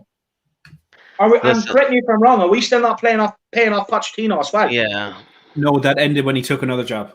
That was the way that worked. That was how Levy did it. Right. As soon as Poch accepted another job. It is. He's a businessman. He's a good businessman. Whatever you want to say about Daniel Levy, he is a shrewd businessman. Look, for me, I just want to address this quickly. People can't blame Daniel Levy. At the end of the day, he's paid by ENIC to take the attention off them, to keep their names out of the papers, to keep their company being with negative press. That's why, and for me, Levy's doing the job that he's being paid to do. It's as simple as that. Like, people need to stop perhaps blaming Levy and just look a bit further above him. That's all I'm saying on that. Yeah, Duff here, a friend of mine, Liverpool fans, making a good point. Says, "Don't know what sacking Jose would bring. A step back would be a step back rather than a step forward." I agree. No. Listen, we all agree with you. Like, we're not the one. It's just that David and I, we just have the feeling that he's gonna get sacked. I just have the feeling that, knowing this board, knowing Levy, he wants top four. That's all Levy cares about. Levy doesn't care about if we win a trophy. It's all about getting top four for him, and it doesn't look like it. It's looking like we're going to be far off top four. And if this continues, he will get sacked. I'm telling you. Let's be real here, lads. The same players that threw Pochettino under the bus and got him the sack are the exact same players that are doing it again to Mourinho. Absolutely. That's a foul. That's a fucking foul. And the referee just doesn't give it. But no, listen, I absolutely 100% agree with you, David. It's the player's fault at most. Come on. Takes it down. Ball back across, blocked by Cross it. Oh my God, that's what you get when you have Ben Davies in your team. You know, the new James McPhee, over to the far side of the Amex Stadium. You know what I mean? I'm pretty sure someone could be on Brighton Pier and collect that ball at this minute. No, that's shocking. That's inexcusable for letting the ball over to the far side. It's embarrassing. He didn't even go out for corner. It went out for a throw-in. That's embarrassing. Oh, he took that one in the schnock. Yeah, he cares. He wants to get this win for his team. Yep. Unlike us. I bet some of these defenders would, duck. And I'll be honest, lads, on my preview before the game, I said a draw would be a bad result. Yeah, Dara said, does Davis think Crouch is still with Spurs after that last cross? Even Peter Crouch wouldn't have got to that. The guy's 7 foot, like. Yeah. You know what I mean? Even Peter Crouch wouldn't have got to that. Yeah, I don't know. And that's the issue. That's what I'm talking about, David. It's hard to blame Sonny, and it's hard to blame, these guys, you know what I mean, because they get no service. You know what I mean? This is the best service they get, a long ball over the top. It's like, that's not good enough, David. You know what I mean? You got to get the ball to the forwards.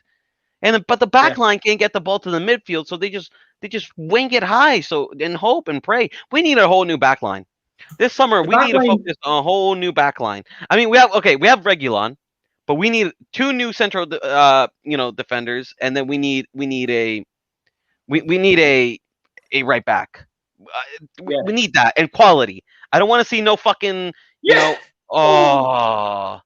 look at that. Did you see that? Vinicius in the box. Yeah. He can For smell me, what I will say is, look, the back line has come under a lot of criticism, and 100% rightly so. But shows the character of them, because they're too afraid now to be making mistakes. They're just hoofing the ball back to the opposition every time. That's how fragile these players are. Oh, that's not a free kick, referee. That's not a free, man. That's a foul on Bergwijn. That's shocking. Wow, let's look at this. Oh, if that went through the keeper's legs, that was in, you know. Is that our first target? Yeah. It's our first corner. Yeah, and guess what? Our first shot on target was when what? We had a striker. Yeah, I mean, where's the team, man? Where's the shape? Where's the? You know what I mean? Brighton don't let us run through them like this. You know what I mean? Like, we're too nice. Oh no, way over here. Again, the same story against Liverpool. Same story. And then what are you gonna tell me? What does Son have to do with that? Well, like how you expect Sonny to get there? That's what I mean, David. Like he can't work magic. He can't work like he doesn't get the ball, David. He doesn't get the fucking ball. He can't score a goal if he doesn't get the fucking ball, David. You know what I mean?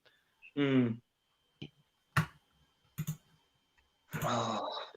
This is hard to watch. Do you know what I mean? Do you know what really is upsetting me? Right? We're 1-0 down. We're 1-0 down against a relegation team, and we've no urgency to go and try and press them when we have the ball. This is a goal. We're letting them play through us. We're letting them play through us as well. You know, it's just we just run back. It's just backup FC. Just backup FC. You know, back it up, back it up, back it up, back it up. That's just all we are. I just point out there, if Ndombele doesn't come back and make that interception there, Sissoko is the complete wrong side. He can see the man here and the ball coming from that side, and he's just standing there doing absolutely nothing. And Ndombele saved him there. Otherwise, that ball was at Maupay's feet, and it was 2-0 to Brighton. Yeah, and Endo Baller has been, like I said, Endo Baller and Højbjerg has been the only two positive light I see here. Oh my God, clear the football. Oh my God! This is Sunday league shit. Oh my Lord! Oh my God! Do you know what? Tennis is more exciting than this, and tennis is shit. But we may as well be watching tennis with the amount of time the ball's popping around. Hugo Lloris just had to make a rather decent save from a corner there. That was a good save. No, that was a good save from Hugo. It was. He still managed to nearly fumble it back into the attacker's path. Well, I mean, to be fair, he thought it was going to go one way, and then it took a deflection. So I don't disagree with Christopher there. Do you know what I mean? Yeah, no, honestly. Like, look at this. What do you expect Sonny to do with that, man? Where's the delivery? Where's a good pass? Where's the creativity? Where's any like form of flair, style? You know what I mean? Ability. Where is it, David? It's not there. Look, as much as I'm adamant and defiant, it's not Mourinho's fault, but the players are just not playing for him right now. It's clear as day to see. It is clear as day to see. Like, look at the gaps when Brighton are attacking, but not only the gaps that are appearing, right? They're letting a Brighton player run through the middle of the park, beating 3 players unchallenged. Yeah. Do you know what I mean? The ball's bouncing around in the box like a fucking bouncy ball. Do you know what I mean? And then our only answer to it is kicking it long straight back to the Brighton defenders. No, look, David. To let them build another attack and do the exact same thing again. Look, David, it's clear to see he's going to get sacked. The players are throwing him under the bus. And I'm going to be even more on the players' back if he does, because people need to wake up to the fact. There are more people waking up, and I hope today proves to them. Because everyone was expecting a reaction. Everybody. Touch from Højbjerg. Again, they're just letting him play through. That's more like an Ndombele. Do you know what? He's actually had a decent game today defensively. No, he's been trying to get the ball forward, David. But the issue is, it's just that there's nobody to fucking like. He has to. The thing is, right? Endo Baller has to get the ball from our half to their half. You know what I mean? Yeah. And he has to do that consistently because Sissoko was following him. He was following him. And he just Solly March finds space in the box. Gets Sissoko off, or take him out of right back at least. He's not good enough defensively. Of course, the only other option then is Matt Doherty. I'd rather take Doherty, honestly, at this point. Man, I mean, I can't believe I'm saying that. Oh my God, Ben Davies. He takes about 4 hours on the ball. You know, there were so many balls over the top there, and he just wants to play the safe. Davies Winks is Come what on, lads. Can we wake up? What is this? Wake up! I get backwards again. Who's making the forward runs? Nobody. We're all expecting someone to just hit a 30-yard strike and get us back into the game. Where is the fucking urgency? It's actually that painful. I'm not messing, lads. I'm nearly in tears. I'm trying to hold back the tears here. It's that No, embarrassing. I really am. Dude, I'm... Like, one of these honestly, days, if this continues, you are going to get me crying on this watch long. And people are going to use Marcelo's words, cry more. Do you know what I mean? That's how embarrassing this is getting. it's just... Man. Oh, man. Yeah. No, David, I mean, I'm not going to cry. I never cried for my team losing. I just feel empty. You know what I mean? It's just... Marcelo, I haven't cried since I'm about 8 years old. But I'm Yeah. about to. No, like, yeah. I don't know someone to cry, but yeah, no, I'm feeling your pain, brother. I'm How is close that not to a crying. handball? How is that not a handball when he slaps the football?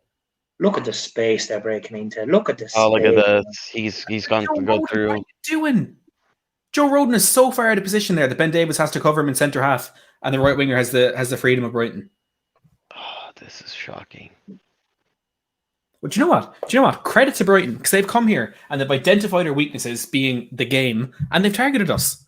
Yeah. All of our weaknesses, they're targeting Davis and Rodon. They're targeting us. Yeah. They're targeting what they know they will get something out of us from. And credit to them, it's working. They deserve this win. Oh, If they hold on to it, they deserve their lead. They've been targeting a whole defense. It's not just Davies, Rodon. It's been Rodon, Sanchez. Really, our only competent defender today has been really Lucas and Moore. no one. Come on, anyway. And no one's been a competent defender today. Really. Anyway, Lucas Moore is about to come on. We'll see who's coming off. I hope to God it's Bergwijn. If it's Bert or Bale, it'll probably be Bale, won't it? Right, and see this after this phase of play. I'm sure the sub will be made. Bale easily could have gone in that ball there. 2 passives, stood off and let them make the pass. Please. Oh my God, God. that's a fucking easy pass. Oh my God. It's going to be 2-0. 2-0. This is it. Play it inside. It's 2-0. Rodon makes the block. Neil Maupay scraps his shot. Here's Trossard. And Dembele gets the tackling off Trossard. It's away. And here, Come on. He's the right back. Why is he up there? We can't get in the counter tackle. That's shocking. I'm actually tempted to just turn off this watch long. This is an absolute joke. No, we can't turn off the watch along, Davey. Maddie. We'll say it even more. Yeah.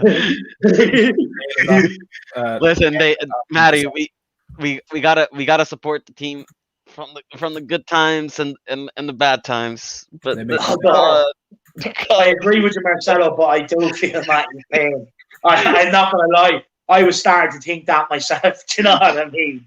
It's embarrassing. I really don't want to lads, there's nothing more that I want to do is just to turn this off, say I gotta go do something. My dad is sick or something like that, and just like walk out of here and then just drive and hang out with my friends. That's nothing more than I want to do. I don't think we have fullbacks. Maupay, Maurice keeps it in play, and this is pathetic. This is honestly pathetic. Honestly, I thought Liverpool was the worst game I've ever seen from Tottenham my generation. This hands down takes the biscuit. This is the worst performance I have ever seen in Tottenham jersey. Bayern 7-2 was better than this. Bayern 7-2 was better than this. We were great in the first half against Bayern. Bayern 7-2 was better than this. This is dead, bro. This is dead. Why is Ndombele playing left back at the minute? Because we don't have one. You know what I mean? Look at this. Sonny can't do anything. Like, what is Sonny gonna do? He can't do anything, man. It's just like 8 players covering Sonny up. Who's that idiot on the ball there? Lucas Moura. What an idiot. Honestly, where was he running to? Can anyone There's tell no me? crosses. There's no fucking crosses in there, David. Where's the Marcelo, he was never getting in the position to cross the ball either. He was never going to skin his man. Where is he going? Do you know what I mean? It's like he's running late for a train and he just busts by everybody. Oh, this is shocking. This is boring too. This is My really only hope is fucking that boring. Ndombele finds a pass and we get a draw out of this. This is my only hope right now, and even that's very optimistic right now. And he's playing left back. He's playing fucking left back. He's had to go play left back because fucking Davies. Oh, look at that from a Ndomballer though. That's a foul, ref. Davies. That's a foul, ref. How's that? Oh my god. This is not a foul. Oh, here we go. Oh my god. Where is he? McAllister blocked by Oliveira. Sissoko has been the worst player on the pitch today. It's the fact that it's so easy to decide he's been the worst player on the pitch in the way he's played, in the way the team have played. Is an absolute. Look at him. Look at where he's at. Oh man, we got to get Doherty in here, and I can't believe I'm saying it, but we do. Brighton should be Brighton should be 6-0 up. If I'm being honest, guys, Brighton should really be like Oh my god, this is awful. It's gonna be a corner, right? Oh no. All right, yeah, boys, come on. Let's just whip it back to Brighton so they can attack us in the counter again. Yeah, there we go. Luke's on the pitch 2 seconds and can't even chase down the ball. There we go. Yeah, no, they're not playing for him. They're not playing for Jose. He's lost it. He just lost the dressing room. This is over. Do you know what? A lot of these Spurs fans are going to get exactly what they want because as soon as he was appointed, straight away they wanted him back straight out. Do you know what I mean? Straight away. And they're going to use Jose as their excuse to get him out instead of looking at the players and just saying that today's performance from the players out there is just totally unacceptable and inexcusable. It is. Let's be honest, lads. Yeah. It is. Oh, look at that. that. The thing is, what I say to you is we can go in and get Jurgen Klopp right now and we can play all this attacking football we want, right? But it's still not going to make us any better because we don't have the defenders to defend individually, which you need when you're playing attacking football. Yeah, there we go. There we go. Whip it back to Brighton. And then we're going to blame Sonny. Then we're going to blame Sonny for this performance. Look at this Sonny. He's trying to get the ball, man. He can't get the ball. He can't dribble a whole team. He's got 5 men marking him. Where's the other offense using up the space that they're marking him? Nobody uses up space. Louis Landers here saying these watch-alongs save us from having to deal with the usual commentators. It must be tough to stream in moments like this, but let's suffer together as fans. Look, I'm glad we have some bit of escape from the usual crap. Get him out of my team. Get Lucas out of my team. Get these players out of my team. Please get them fucking out of this team, David. I can't watch this, David. I can't watch this, David. This is. Honestly, I think we need a serious discussion. I've done my one on the board last week, an absolute excellent discussion. I recommend people check it out. I'm telling some real truths. But I think we need another one on whether these players are playing for Jose anymore.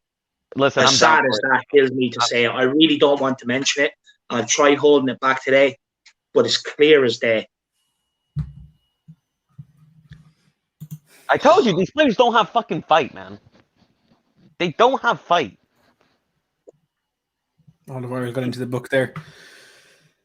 Anyone, if you do want to sync up your stream with ours, the time we're at there is on screen. I'm working on trying to get a clock on the whole time, but this is the best I can do right now.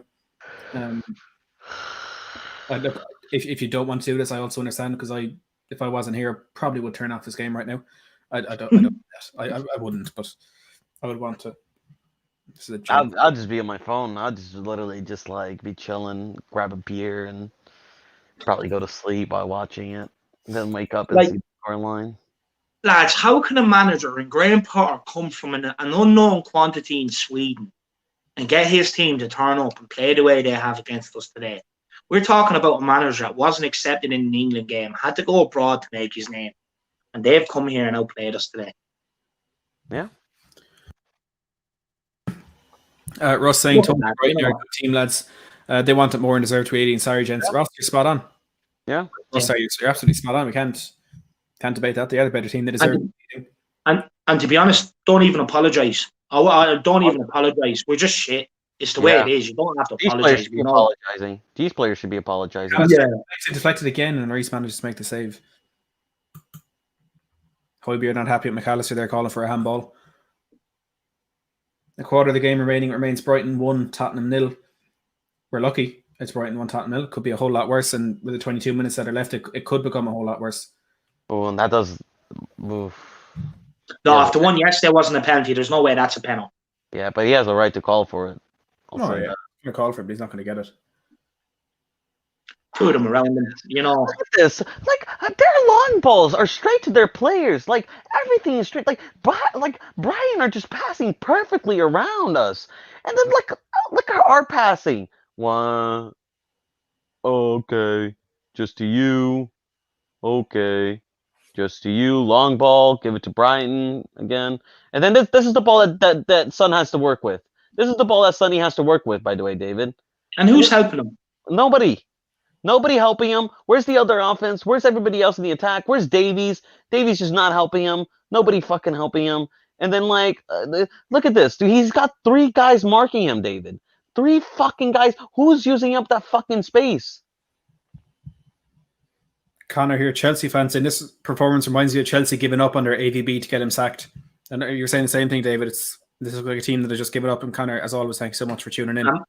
And Matty, do you know what? It's been killing me to say it because if no one can if Jose can't get a reaction out of these players, no one ever will, honestly. And it kills me to say it because I don't want to be the one to put this out there and for it to lead to Jose's sack. I really don't. In Jose, we trust. In Jose we trust, but he's gonna get the sack. I'm telling you. I seen this happen too many times at this club. I seen it happen with AVB. I seen it happen with Podge. I seen it happen with Sherwood deserved it. He was dreadful. But you know what I mean? Like I seen it happen to Podge. You know what I mean? I seen it just happen too many times. I seen it happen in Chelsea. I seen it happen many times. He's either gonna get the sack or we're gonna have to wait for another summer to replace this whole fucking team. And that I don't see Enoch doing that. I really don't. For me, if I was Daniel Levy, I'd be going straight to Enoch. I'd be saying, look, it's not Jose. I'm not sacking him. You have 1 day left in the transfer window, and you go and get no Baller's hurt. Oh, it looks like no Baller's hurt. Oh, his ankle's gone, is it? Yeah, his ankle. Yeah, and there goes the season, boys. Oh, please get up. Please get up, Endo Baller. Please get up. Please get up. Please get up. Honestly, it doesn't even matter at this point. What players are there, what players are not there. Nothing's going to happen. No, but I don't want him to get injured. You know what I mean? You don't want him to get injured. Yellow card from Mbappe for stamping on him.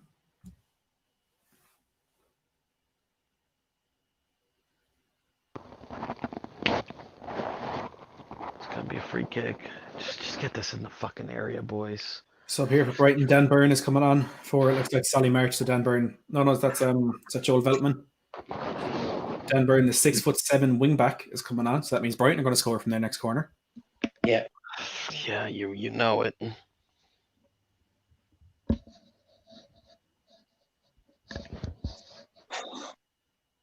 Honestly, I don't even know what to say.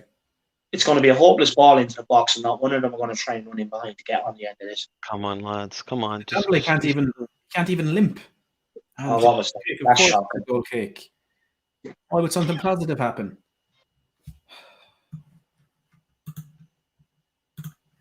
Yeah. We have to be one of the worst sides I've ever seen from set pieces. We get nothing from them. Set pieces, crosses, everything. Look at Jose. Even Jose doesn't know what to do. And this guy is an experienced manager who's won everything. Even he doesn't know what to do right now. Son and Kane. It's all Son and Kane and inshallah, baby. It's Son and Kane and inshallah. That's it. We just rely on Son and Kane magic. This team just relies on Son and Kane magic. I need about 20 bottles of beer tonight, and I need to go and get absolutely reckless drunk and just... This is a joke. I'm not even messing. This is painful, and it hurts here. It hurts here in my head. That's where it hurts. It's hurting here. This is painful. It hurts. Lamella preparing to come on for a final sub. Has to be for Bergwijn. Do you know what? Lucas has been that poor. I'd almost haul him back off just to make a statement. I would have put Alfie Devine. I would have. Well, said at half time, Alfie Devine, get him on the pitch. Someone who might actually fight for the badge.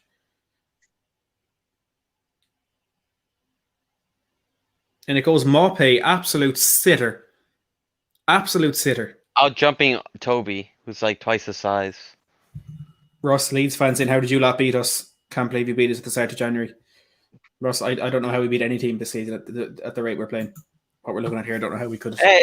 No, we have the quality to beat him. It's just Brighton. It's a simple matter of fact that they don't play for Jose anymore. They're not playing. They want him sacked. They want him sacked. Jose fell out with Dele Alli. Jose had a fallout with Sissoko. We skipped the Jose second season, bro. We completely skipped it. This is third season Jose vibes I'm getting, bro. Lamela on and Dembele off injured. Yeah. That's season over. That is season over, lads. Do you know what? I sat here, I had title aspirations. I sat here saying we're going to win trophies. Look at Ven. Look at Venny. It's the only person that's tried to create something positive. Come on, son, curl one in. No, you can't. No, you can't. It's just expecting. Please, Sonny. I feel bad for Sonny. I really do. What does this mean for the likes of players like in Dembele, Sergio Reguilon, players who have been really, really important to us this season, but don't really have much of a love for the club? Like likes of Kane, Son, Lloris, Oliver, you can say because they've been here for so long, they'll want to turn it around. What about players like them who have there's no special desire for the club? Oh, I actually don't even care anymore. That's a good strike with his left foot, and it's a fantastic save by Robert Sanchez. Looked like that could have gone in, but I actually don't care. It's a good strike by Vinny. Fantastic save. Fantastic save. Good save. Vinny's been our best forward so far. Anybody telling me that he isn't Premier League ready, please get your eyes checked. He's been the only positive forward so far this season. He's the only person that's gotten us 2-shot on target. Well, other than Sonny. That's just. Why they're all in there? Hurry, someone please get the ball in the box. Let's not let 20 men back on the Sonny, ball. just cross it. Cross it, Sonny. Yeah. Who can we cross a ball pass? Oh my God, Lamella, you take 300 fucking years. Oh my God, Lucas. He literally just kicked that straight off him. He didn't even attempt to try and get that around him there. I'd be more concerned if that was his attempt to kick it around him, to be honest. He didn't even try. He's that lazy. He just kicked it off him and made it look like he's trying to try. That's exactly what he done there. Look at me, Jose, I'm trying. He didn't. He literally just was happy to try and kick it off him and win a corner. That's why he tried there. I'm just gonna say this, boys. I'm gonna say this, lads. Yeah, I think this is the same thing that's gonna happen to Poch. It's clear as day. It's what it's coming to. And I was blind enough to say it was Poch's fault for the first one. I will admit, I was blind. I was deceived. But it's clear as day. It's the players. I'm not gonna be blinded again. You can fool me once, but you can never fool Marcelo twice. That's a quote, by the way.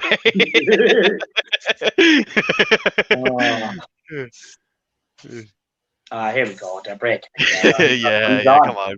He's on. Trossard, Lamella. What a tackle. Who's that beast? Eric Lamella. Lamella. Why are you calling it up? Can you just play the advantage? We're on the break. And now he's trying to waste time. Get up. Get up. How are we actually at the stage where Tottenham footballers are worse than the Premier League referees? That's where we're at. Yeah. That's how bad we are. It's very concerning, the gaps that Brighton are finding themselves with. Very concerning. Like the amount of space they have to break into. And you know what? Our players are not coming back, which just proves even more of a point that they're not playing for this manager anymore. Because they're all just sitting upfield. None of them want to come back and close the gaps. It was the same against Liverpool. Brighton about to make Aaron Connolly's coming on. This guy will score if he gets a chance. Yeah, he will. Yeah. Aaron Connolly. He gets a snip and scores, I'm telling you. And I'll say this, it's like, the thing is, this team is good enough to beat Brighton, because I remember, like, we had literally a half-ridden team,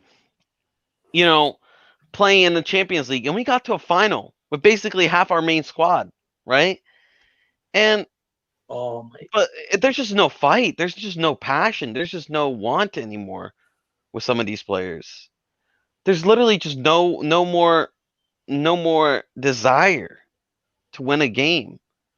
Every game is just like, all right, lads, if we can score a goal, we can score a goal. But I don't want to do the hard work, basically. And this is a goal. Right here. Maybe. Oh, nice. Well read by That's David. what that shithead should have done in the first half to prevent the goal. Brighton's gonna get their first home game. Oh, put the pressure first on him. home. Well done. Yeah. Well done. Get the throw in and do it quickly now. Don't take 20 minutes to take it. quickly. Oh, Oh, substitution. That was low. fucking hell, dude.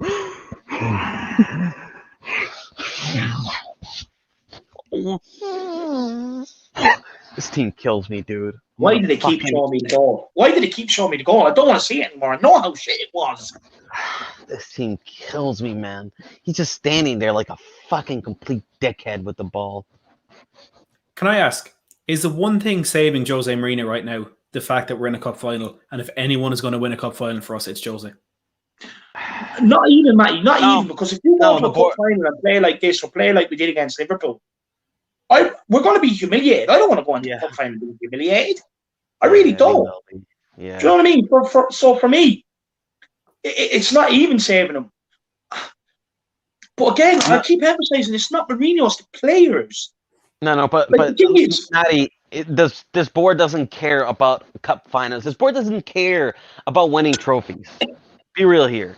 The board doesn't care about winning trophies. They care about top 4 and making the Champions League money. That's what they care about. Just terrible. Cross it. Get it please. down. Get it in the box. Simple. Just cross it. Oh my god. Oh my lord. We are shit.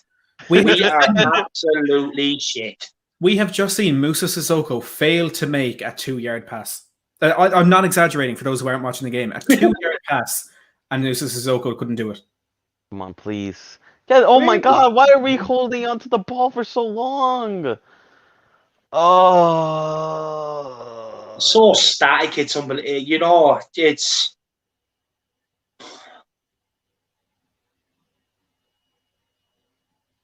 Cross it. See that banner in the background? Cross the fucking ball.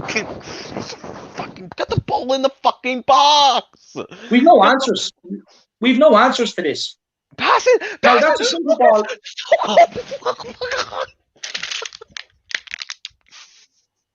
Now, why didn't he give that away to Sissoko when he was in an acre space? I'm literally gonna cry, David. I'm gonna Spurs cry. fans calling for a handball. Or Spurs players calling for a handball. Is there a handball? I hope it's not. I hope not. I really hope not. I really hope not. You didn't know anything about it. I hope it's not a handball. I hope it's not a penalty to save this disgraceful performances. I hope Brighton wins today. I really do. I never hoped a team. No. This team does not deserve to win. If we're being football players, right? They don't deserve to win, but we're still Spurs fans. We want them to win the game no matter what. No. But the thing is, as a football. No. If we're football purists right now, right? This team does not deserve to win. Mourinho does not deserve this. We don't deserve this. This team doesn't deserve anything. You know what I mean? Obviously, I want my team to win. Obviously, I say this, but like, I don't want us to draw the game with a penalty and then maybe win in the last minute, and then just everybody forgets about this. You know what I mean? It's important that people realize how shit we are. You know what I mean? Like, people need to wake up to this. It's the players. I know we need the 3 points, Manny. Okay, maybe I was going too far. I'll retract the comment. But I don't want us to get a draw from a penalty and then just the players be like, yeah, we fought hard and everything. We got the draw at the last minute. You know, we could have done better, right? I don't want to just hear that. Newcastle done it against us. We're comparing yourself to fucking Newcastle, David, like... You know what I mean? I know. I'm just clutching at straws. Sorry, lads. I'm just clutching at straws. Don't mind me. I'm just too upset right now. No, lad. I mean, dude, I've never thought in my life I would say, you know what? I wouldn't be upset if this team lost. I've never said that in my life. I've never said that in my life. Honestly, I dislike this team, some of these players so much. Like as a player, my not as God! Fuck me! What is that? Who was that? Who was that? Take him off now. I don't care. Take him off. Who was that? No, honestly, who was that? Three players to pass to, and he passes it to a player in a blue shirt. Oh, I'm really getting angry right now. But like the thing is, right? I'm sorry about that comment, but it's just like I can't back this team. You know what I mean? It's like I can't back some of these players. They don't care about us. Maddie, do you think they care about you? Do you think they care about David right now? Do you think they care? Not one apology for the Liverpool game. Shoot! Oh my fucking God! Doesn't take it the first time. But you know, it's just like there's no apology. You know what I mean? Nobody apologizes. They're not going to care after this performance. They're just going to say, yeah, believe in us, guys. The respect of the fans is earned, not given. There we go. Aaron Connolly. Oh. Fantastic block by Alderweireld. He's been hit in the face as well. But Brighton have just picked up the ball at their edge of their own box from a shot that if Lucas Morris had hit, he probably could have scored. And Brighton, they're walking up the pitch. Brighton have literally walked up the pitch and still managed to catch us out in the counter-attack. And the only thing that saved us is Aaron Connolly with an open goal and someone manages to hit it off Toby Alderweireld. They have walked the ball up the pitch and we couldn't get him back. As Steve said, how did Brighton not score? They have physically walked the ball up the pitch. And lads, I'll be honest with you, right? I know no one here wants to sit here and do this, but I honestly think we should sit here after the game for a little while and talk about it. I know none of us want to do it, but I honestly think we have to. Yeah. This hurts. This hurts. It's really getting bad. You know what I mean, Maddie? You hear me saying things I don't want to say. You know what I mean? Like, fuck's sake! I said I want my team to lose. You know what I mean? That's how mad I am right now. I can't believe I said that. You know what I mean? It's just like this is how upset like this team has gotten me, man.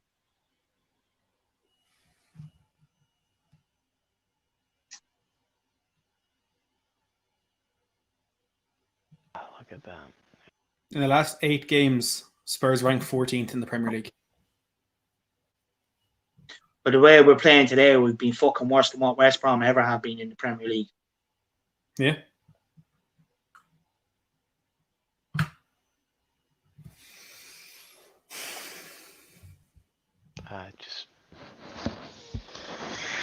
Being honest, it's kind of getting to the point where I even feel like I'm cheating on Tottenham wearing my jersey right now. I kind of just want to go and take it off. I'm actually embarrassed to be wearing it today, to be honest. Is that David Coote as the referee? Yeah. I've never seen a more incompetent official in my life, and I've watched Mike Dean in the Premier League for the last 10 years. Ty from AFTV be proud of that statement. But it's not it's not the referee, you know. Oh no, it's not. It's not. I'm just making a general comment about his inability to do it. Yeah, no, he's been shocking. He has been pretty bad. I'm not gonna lie, but Coco lining this one up.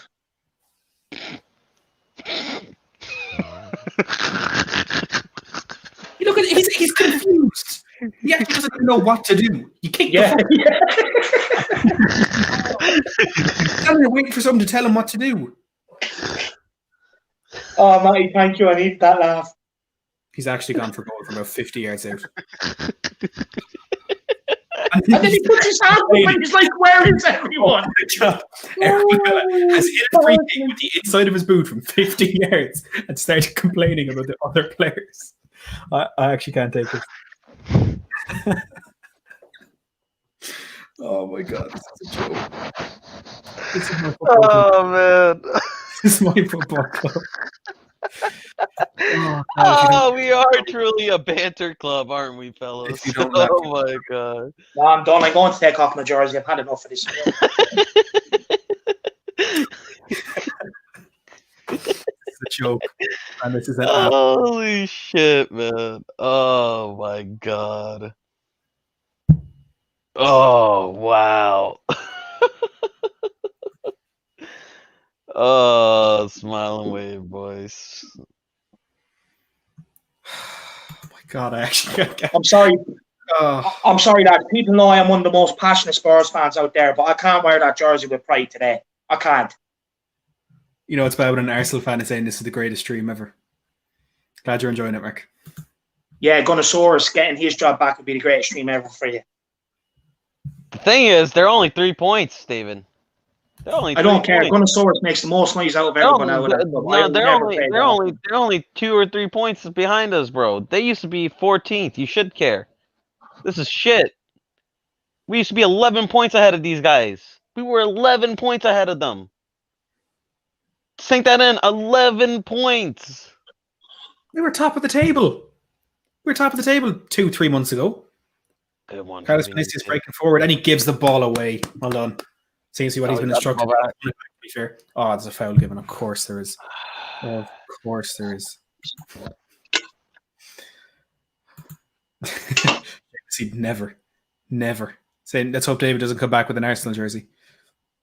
That'll never happen ever in my lifetime. Honestly, I wouldn't even wipe my arse with an Arsenal jersey because it's an insult to me, to my butthole. That's what that is. I will never, ever say anything good about Arsenal, and even more so when we're losing. I hate them. I hate Arsenal. I hate the colour red. You know, I hate everything about them. The only thing I do like is Gunnosaurus because he made the most noise this summer and embarrassed your club.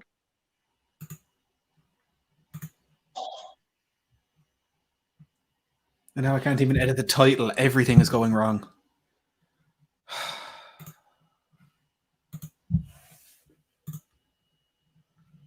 This shit. Can't even get the ball out of our own half. Weidberg is losing it with these players.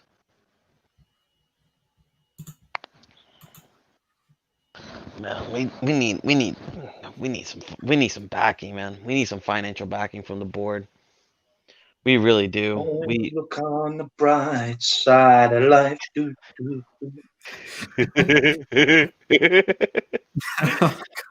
Oh, man. I'm slowly going insane. I'm slowly going insane. This team have not won a home game for 225 days, and I came here thinking this wasn't going to happen. I'm an idiot. I did. Listen. I felt like it. I felt like it was going to happen. If there's any other team to give Brighton a home game, it's us. 110%. This is so Spursy. I'm sorry, David. I know you've banned the word, but this is Spursy, bro. No, it's running through the back. I can't ban it. Come on, lads. Shoot one in? No? Yeah. Can't be bothered, right? Why would take a shot? Why would put the ball in the box anyways? You know what I mean? That's how we score goals, putting the ball in the box. Why would we want that? Why would we want goals? I like your shirt though, David. It's nice. What? I like your shirt. Or your jumper. sweater. Yeah, the jumper. Nice. Yeah. It's the job, lad. One thing I do have is nice clobber, lad. Yeah. You got style. I see it. I try. I just need to get the haircut to match it, lad. Unfortunately, it's really let me down at this stage. Just get the ball in the box. There we go. All right. Nobody can jump. Please right? get a late ball. Please take a point.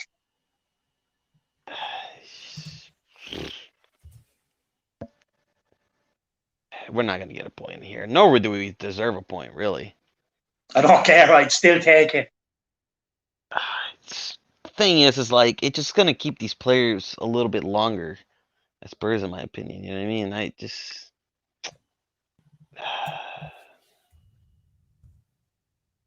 Shocking. I'm sorry, but how is a 6-foot-plus player being out-muscled by Aaron Conley? Tottenham, that's how.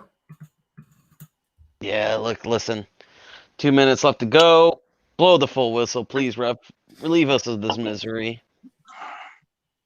Blow the full whistle already. I'm already done. I've been done since the first half.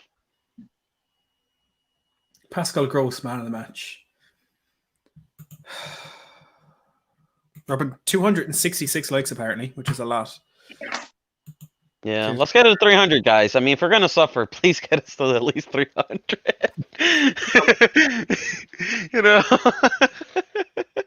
if you know what, if I suffer for 2 hours and Matty got 300 likes in this, live stream, I'm gonna say it's worth it. You know what I mean? When the Spurs No, go David. marching in. I can't When say. the Spurs go marching in.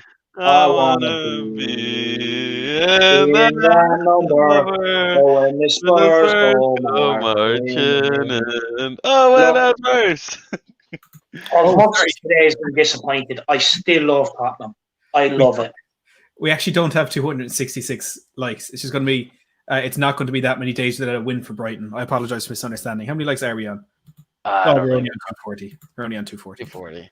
All right, let's at least try to get that to 280, maybe. You know what I mean? By the end. Yeah, let's get to 280. Come on, fellas. We're suffering for we're suffering right now. So at least give us a little bit of joy, huh? Even if you're a Liverpool fan, even if you're an Arsenal fan, just give us a like. Just we're at least trying to entertain. But if you're an Arsenal fan, go back over to the other side of London, especially back down to South where you actually belong. Yeah, that's what I say to Arsenal fans. Come on, David. A viewer is a viewer. A viewer is a viewer. When we lose, I'm even more defiant about my club. Yeah, no, look, it's wow. Look at them, run around like they celebrate the Champions League because they bet us.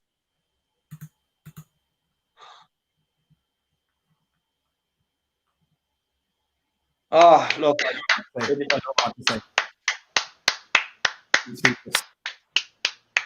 Congrats to Brighton. That clap is for Brighton, not for our team. Our team don't deserve shit. Congrats to Brighton. They deserved it. Better team. One should have beaten us 3-0, 5-0. I'm surprised they didn't. Lads.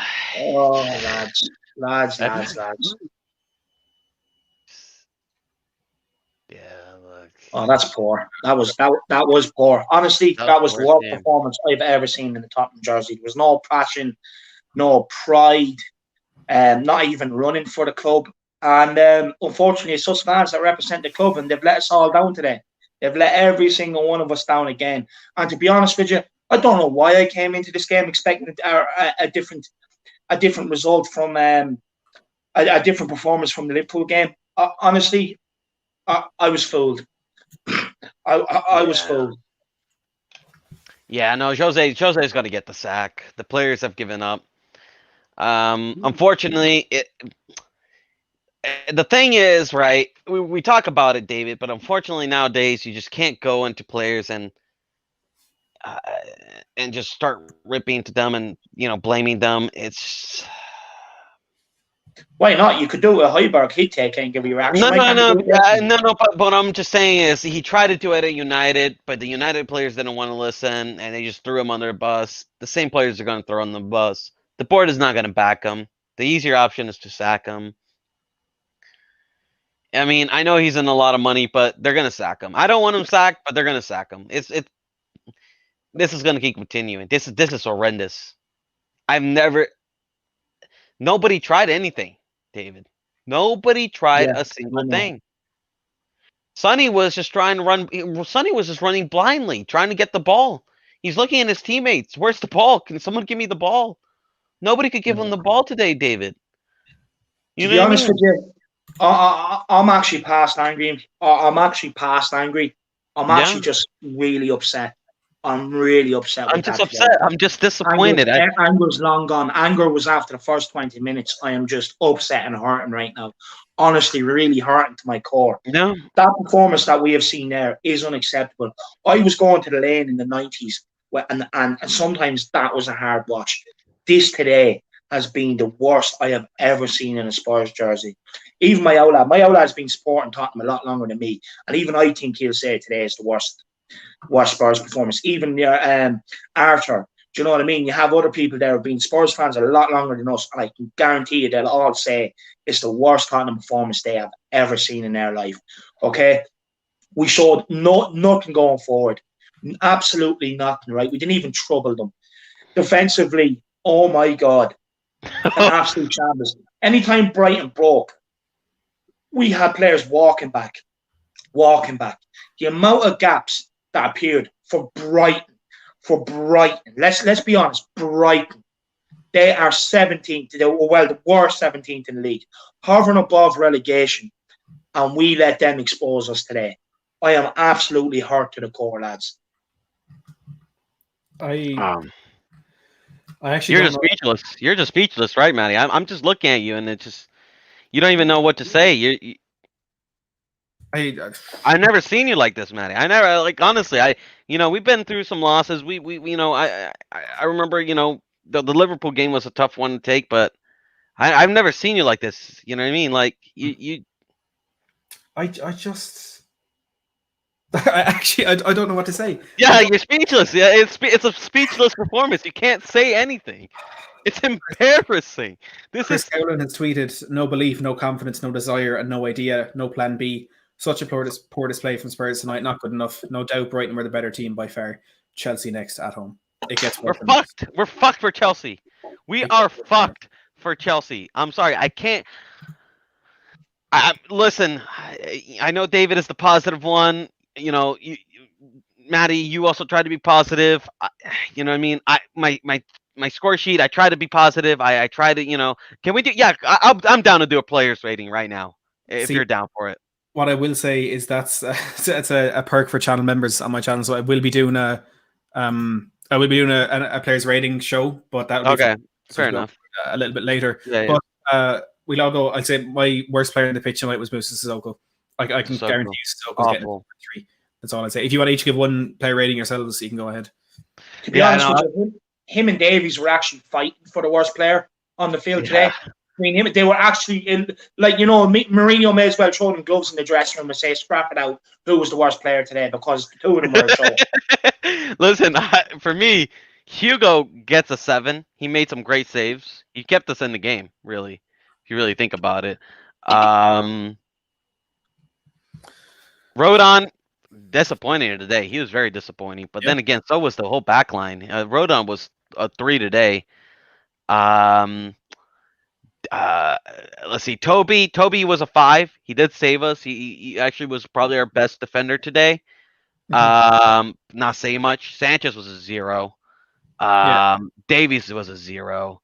I just want to do Detrix, thank you very much for the super chat. I do appreciate that. But it's the channel play ratings are a perk for channel members. I'm starting actually after today's game. So I don't want to. I don't know. The whole team gets a 0. The whole team gets a 0. This is a team's performance, and I'm just gonna give them all a 0. Yeah, I agree with you exactly. Joe Thurgood, all of them a 0. Scrap the team. This is not good enough. All right. There was no fight. There was no want. There was no desire. It was just get the ball, give it to Brighton, and just hope Brighton doesn't score. Sorry, lads. I actually felt bad about taking off the Tottenham jersey. I'm just thinking there. I'm even more defiant now that we lost. I have to put it back on. I'm sorry. Do what you got to do, David. Lily White Lane says worst performance of the season today. Apart from every player gets a 0. Absolutely disgraceful and hard to watch. Yeah, no. I give everybody a 0. I'm sorry. No, it's a team. It's a team game, and we did not look like a team. We looked like players that first met each other. Yeah. I mean that was some Sunday league shit that I was seeing too, man. You know what I mean? Seeing the ball bounce. Teams like that, we're not that good. Yeah. Honestly, I'm being generous. Letting the ball bounce from, you know what I mean? We could have cut through Brother with a hot knife right now. You know what I mean? That's how toothless we looked. We looked so the only time we looked with any threat was with Vinicius. If I'm being honest. Yeah, he should have started. My time would have actually been better off sleeping today during this game. It would have benefited me more than watching this crap. I could have been reading a book. I could have been hanging out. You know what I did? I was like, guys, my friends called me today, right? They were like, hey, Marcelo, we're going to go to your favorite chicken shop. You know what I mean? Let's go get some chicken sandwiches. Let's go to the mall. I'm like, nope. Got to support the team. Got to be here for Matty Hayes. Got to be here, for the watch along. We got to do it. Got to support Tottenham. Biggest mistake I've ever did. No offense, Matty. I love being. Don't get me wrong. I love being in a watch along. I love being in the stream. I love being with you guys. But I don't like watching that. I don't love watching that. That hurts, man. That hurts that hurts me real deep inside, man. I wish I would have gone to the burger shop and just see the result. I really did, but yeah, no, I almost didn't do this watch along tonight, but I thought, look, we'll get to 3 points. I'll do it, and look how wrong was I. Bradley saying, "I'm sorry, we need a complete overhaul in the summer, including the manager. Levy should be looking at Brendan Rodgers right now." And do you know what? Brendan Rodgers would not walk away from Leicester for this crap. Oh, what? For Leicester for this? Oh my God, he has to be a moron. I would like Brendan Rodgers, and it's at the point where I would like Brendan Rodgers in charge of my club. Now, I'm not Jose out. I'm not Jose out yet, but Vamshadar here with the Super Chat £5 says, "What about coming games? I'm scared to watch." Thanks for the Super Chat, Vamshadar. Guys, the last thing we want after the last week we've had, is Chelsea coming to our new stadium with their new manager bounce, and that's what we have to put up with. That's what we have to put up with on Thursday. We're fucked. We're fucked. If we get a draw against Chelsea, Chelsea's a genius. We're absolutely going to spank Chelsea. That's what we're going to do. We are going to David, stop it. You're being like fucking Ty. No, we are. No, David. You watched that, and you're going to tell me that we can beat Chelsea. You watched that. Sometimes. Give me a good reason we're going to beat Chelsea. Just please. I want to hear it now. Like, no, please give me a reason, David. I want to be as hopeful as you are, but please just give me a reason. Do you know what my reason's based on? That we can't be as poor as we were today. Okay, it's a good point. That's true. we cannot, honestly, it's true. Cannot possibly. Sometimes there is no better time than to play your rival when you're playing poor, because it just gives you that extra motivation. Sometimes it's a good thing. Yeah, look what it did to Liverpool on Thursday. I mean, I don't think we're going to beat Chelsea. Never on my channel have I predicted defeat, but I'm probably going to do that on Thursday or Wednesday whenever I do the preview. Listen, it's the first time for everything. I said I want this team to lose, for fuck's sakes. I never said that in my life. You know what I mean? This team is killing us, man. You know, like, I've never... Lily Rose just tweeted there, a clearance off our line was the highlight of the game. That's embarrassing. That was the best part. Even Mike Spurs here in the comments, Matty, do you know what I mean? I turned over to BBC to watch Antiques Roadshow. Now, if you're watching the Antiques Roadshow, that says everything about today's performance. I mean, I used to watch that program with my mother sometimes when she was bored during the day, and I'd be at home off school sick, and she might have it on. And believe me, that's a boring program. If he's willing to watch that over today, it says everything about today. But look, guys, as much as today has been, and as poor as today has been, and as angry as we all are, we need to unite. We need to unite. We need to try and push on. I know it's hard. But we do. We need to all get back together, be stronger than ever, and really get the motivation going for this Chelsea game. In a way, I do hope the players watch some of this watch along. I hope they watch others, because I want them to know how much it hurts us. I really do. I genuinely don't believe they know how much these results hurt us. I really don't. Do you know what I mean? And at the end of the day, if I was Jaws, I'd be clipping up some of this and showing the pain that we are in today. No, but like the thing is, he didn't clip the fans, but he clipped these errors. David, remember in the documentary, he clipped the defensive errors. He's like, you guys are just letting them right through you. Where's the defense? Where's the team formation? Where's the communication? It's not fucking possible. You know what I mean? It's like you're playing. He said this. We all saw this in the fucking documentary, and they're still doing it, David. It's just a matter of fact. These players don't care. They don't care. They don't care about this, David. They just don't care. If I'm Jose Mourinho right now, I'm getting to the point where I would have never loaned out. I said it, never loan out. You know, Harvey White. We should have just played him. Just get some of these fucking youngsters. Get the fucking youngsters. I don't care.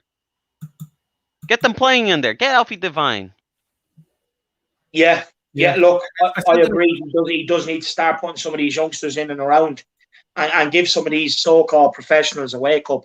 You know what I mean? You have people there that may as well, honestly, wear a balaclava in and around Tottenham. The likes of Ben Davies, Eric Dyer, Sanchez, Doherty. I'll even go as far as Aurier. Harry Winks, Lucas Moura, Lamella. They may as well be wearing a balaclava, because all they see Tottenham as is a fucking paycheck. That's all they see our club as. Let's be honest. They don't care about being out there. They don't care about 3 points. Half of these players out there were just, you know what I mean? They were called upon, so they put on the boots and jogged around. That's all they've done. They don't care about this club. They don't care about it the way we do. You know what I mean? They're pampered week in, week out, even down to their utility bills. It's all taken care of for them. So all they can do is concentrate on 90 minutes. And that is the shit we get. That is the shit we get today. I want people that's going to come in and care about this club. It's all I want. I just want them to show it. At least they care, man. You know what I want? The best thing that I wish, and I really prayed for our fan base to do, and I agree with you, David, is unite and back Jose. But the difference is it's not going to happen. He already is a polarizing figure. A lot of people already didn't want him because of the Chelsea connection. He was already a split figure. Let's be real here. Yeah. But what I wish as a fan base we would do is say, no, keep Jose. Levy, you back fucking Jose, and you tell the players that you're sticking by Jose, and if you don't fucking get into his system and you don't start fucking playing, you're out of here. Because some of these players have been here for too fucking long. Lamella, 9 years around there, right? I don't know if I ever told you this, Maddie. I don't know if you saw in the stream. We still have a bonus deal with Roma that if he scores 20 Premier League goals, we have to give him a 10 million bonus. We have yet to pay them. Oh my God, that's a problem. This is a joke. 9 years this guy has been fucking here. He hasn't scored 20 goals. We have 20 Premier League goals, but still that's shocking. 9 years, and he's a forward for fuck's sakes. And then we have what else? We have Davies, 7 years. Never nailed down the left back 7 years. He's never nailed down the left back spot. You know what I mean? Honestly, I'll get Danny Rose. Fucking, let's get Danny Rose here. He knows more what to be a Tottenham man than Ben Davies ever will.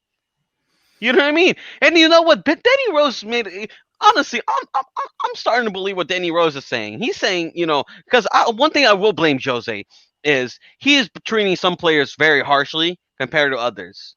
You know what I mean? With Ellie, Danny Rose. But the thing is, but David, the whole team has been making fucking mistakes.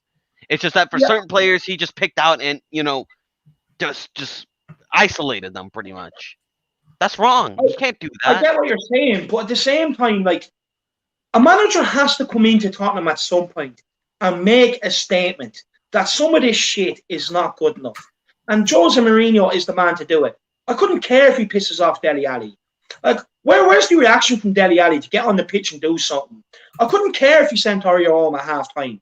Aurier has been a liability to this club ever since he's come in. No other team would have bought him off PSG apart from Tottenham. Yeah. Okay? You know what I mean? At the end of the day, he has to make a statement, and he's come in and he's done that. And the players are reacting bad again. Like they did on the Pochettino. They were sulking after the Champions League final. They hung Poch out to dry, and they're going to do it again with Mourinho. Enoch, please, Enoch, please open that fat checkbook of yours and get us a couple of players in. We've been calling for it time and time again.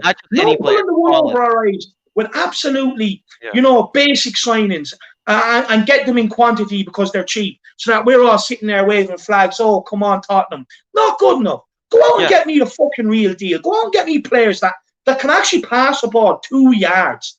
Players that can genuinely pass the ball. You know what I mean? Not panic. As soon as the player's coming towards them, it's like, oh shit, better kick this one away. No, where's your balls? Find your balls. Find a bit of composure and pass the ball to a player in a white jersey. Not only that, then, instead of letting a Brighton player run through the middle of the park, you know what I mean, and beating 3 players, take them down. Stop being nice guys. Gareth Bale, all he done out there today was saunter around. That's all he done. Let's be honest. That's all he done today was saunter around. Do you know what I mean? And look at that. And the thing is, as a cash cow and a weekly wage. That's all they see our club as. And the thing is, this is only going to hurt the board because they're not going to get the Champions League football. And Son and Kane, they're going to leave if this shit keeps continuing. You know what I mean? That last comment was great. You know what I mean? And you don't blame them. You can't blame Son and Kane if they choose to leave this shit. Nobody can blame them. You know what I mean? It's so shocking. And it's like, the thing is, we have a great manager. He is a good manager. I trust in Jose Mourinho. It's just that he doesn't have the player he needs. doesn't know, like, and this is the Ben, like, how many years since Enoch has been here, right? 23 years or something like that, 20 years, something like that, right? We have had about 19 or 20 managers. You know what I mean? 19 or 20 managers. Only I think Pochettino and Redknapp even survived their like second or third year at Tottenham. You know what I mean? And like, And look, when is it gonna be where the board, the players, and everybody else gets called, the scouting team? When are these guys gonna start getting called out and not the man? Like, when is it ever gonna be their fault instead of the managers? That's all I ask. but It's the player's fault, but it's also the manager's fault. He needs to pick the players that can go out and play in that pitch. It's his fault that he's not putting Dele Alli out there. He's better than the players that are playing in that team. Get rid of Sanchez and play Dele Alli an extra man in midfield. Start that game in a 4-3-3. Send Sanchez down to the under-18s and put Højbjerg inside beside Ndombele and put Dele Alli in front of him. Why is Gareth Bale starting that game with Carlos Vinicius on the bench? He was the best player in the pitch tonight and he only had a good 10 minutes. The players... Go on. Sorry, one thing on Dele Alli. Look, we have to remember he was also poor off the back of Pochettino. Let's not forget about that. Let's not sit here thinking Dele Alli's some sort of savior. He was poor under Pochettino as well for a long time. Let's be honest about it. He was. It's the thing one of the few things that Jose Mourinho hasn't tried. He doesn't know that Dele Alli can't come into this team. Well, he did try. He tried when he first came in. He tried with Dele Alli when he first came in. He tried last season. But Matty, the reason why but last season, right? Last season, the reason why we didn't get top 4 and the reason why we didn't win any fucking trophy and we bottled everything was because of the players, and Dele Alli was one of them. You know what I mean? You're defending the same players that caused us a shit season last season. The issue is we need to sell Dele Alli. We need to replace him with quality. We need to replace him with someone that's hungry, that needs something. You know what I mean? And I just don't get how we can sit here and say that Dele Alli, a player who, first of all, thank you very much, Jordan, for the super chat, a player who has the quality more so than the players that are in that team. It's been a year since he was tried. Dele Alli is fighting for his career. Every single report we're hearing about Dele Alli wanting to leave the club, every single report starts with he still loves Tottenham, but he still loves the club, but those players in the pitch don't love the club. Do you honestly think Davinson Sanchez gives a crap? Do you think Ben Davis cares one bit about this football? Matt Doherty, from what we saw about Moussa Sissoko tonight, do you think he cares? Bergwijn, Lucas, they don't care. Dele Alli loves the club and he's fighting for his career. Give him a chance. Give Alfie Devine a chance. Give Dane Scarlett a chance. The players are fully to blame, but you also have to put blame on the manager if he's the one that are selecting the same single players every single week. But the thing is, Matty, it's hard because when you're a manager, right? You have to come in and first off, you have to find what's your best starting 11. You know what I mean? You have to, first off, every time a manager comes in, he has to get a good starting 11. He has to get a good, consistent starting 11 if he wants to build anything. Do you agree or disagree? I agree. No, I agree. If you look at any top 6 club, right? Look at Liverpool, right? When their squad is usually fit, you know who's usually the starting 11, aside maybe from 2 players in rotation. Look at Man United. You know who's the starting 11 when their team is fully fit, aside maybe for 2 players, right? If you look at any top 6 side other than us, you know basically what most players are going to start, aside from maybe 2 or 3 switches, because maybe an entry or rotations. Our club, right? We have 5 players that nailed down the spot. Reguilon, Højbjerg, Son, Kane, and Ndombele, right? 5 players. 2 of them are out, so we have 3 players. Jose is in a situation, right, where he has to choose basically 8 players. You know what I mean? 8 players in which he's going to have to start because he doesn't know who. You know what I mean? Because these players are so inconsistent. He doesn't even know himself who's the best. And you can't blame him because one week Aurier looks good, and then the next week he looks like a championship player. One week Dyer looks good, and then the next week he looks like a championship player. Same thing with Sanchez. Same thing. Like the lack of inconsistency from these other players is incredible. There's no consistency. So how is a manager supposed to build anything without a nailed-on starting 11? That's the first thing we need to give Jose. If we give Jose a nailed-on starting 11 where you say, you know what, these players are good enough to start consistently, right? Then I'll judge him. Then I'll judge him as a manager. Then I'll really start criticizing him. But as well, there's a reason why Pochettino changed his starting 11 so much with so much rotation, because he knows they're not consistent, right? Yeah. But one thing I do want to say, Matty, look, all these reports can start with Dele loves the club. Actions speak louder than words. Now, if he loved the club, he'd be pulling his weight the exact way Jose Mourinho, whether he believes in Jose or not, he pulls his weight the way Jose wants him to pull. Okay? Yeah. So you can't tell me he sits there and he can sit there and say he loves the club, but you can't tell me he loves the club if he was the first one to start going against Jose Mourinho. If he really loved this club, he goes what way Jose wants him to go. It's as simple as that. What I would say is the way that Dele Alli went against Jose Mourinho is the exact same way that 99% of the fan base is going against Jose Mourinho. The day Dele Alli stopped being in his team, the day Dele Alli stopped being selected by Jose Mourinho is the day he went into the dressing room at halftime in the game and started complaining that we were defending and kicking the ball long. Is that not why every single Spurs fan is going against Jose Mourinho right now? He saw this before any of us did. He is the voice of the Spurs fans in the dressing room, and Jose doesn't like it and he's keeping him out of the team. Dele Alli seems to be the only one there that is vocal about wanting to play the football that the majority of the Spurs fans have been calling for. But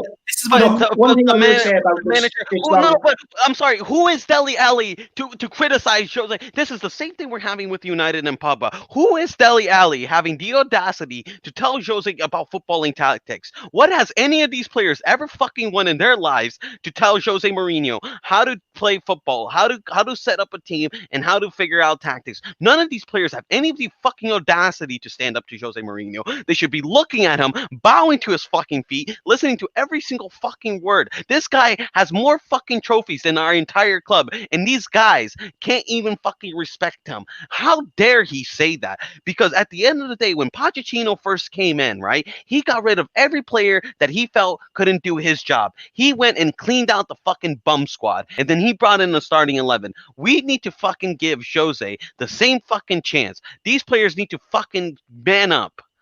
So and one thing I will say is, can I just Dele Alli? Respond. I'm not turning on Jose. I'm absolutely not turning on Jose. I just think the tactics are letting him down at the moment.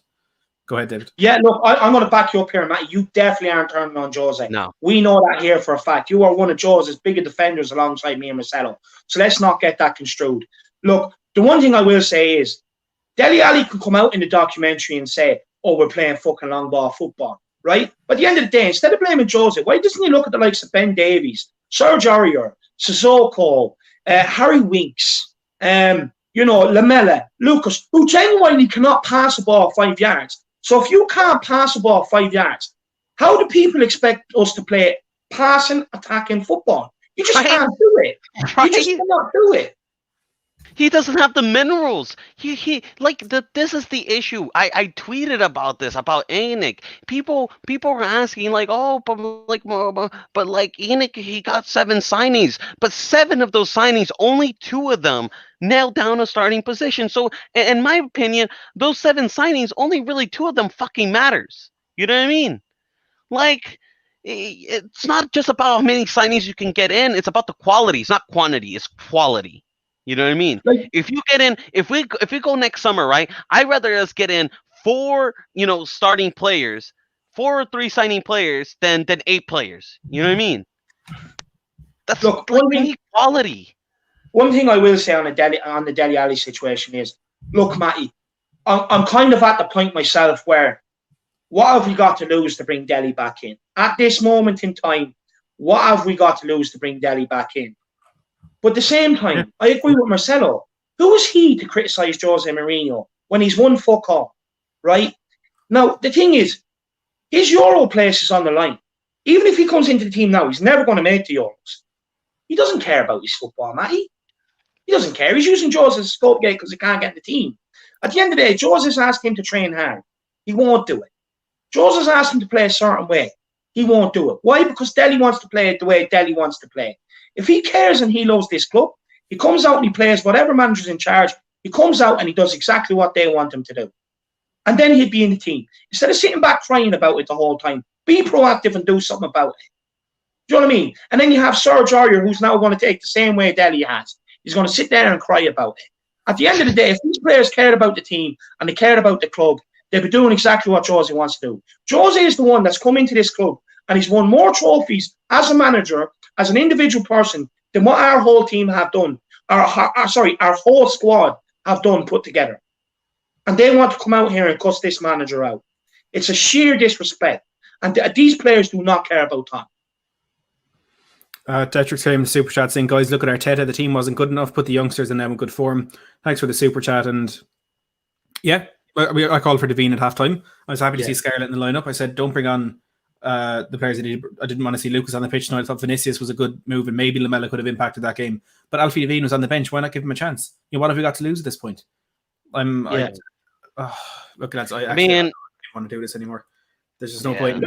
It's an absolute shambles, the whole thing. The players, the manager, the board, whatever you want to say, it's an absolute shambles. And this club is, unless things are fixed right now, where we could become what Arsenal are. We could become what Manchester United have been in the last years. Let's talk about how we're going to fix it. Matty, this is what David and I have been saying. I don't know. I honestly don't know.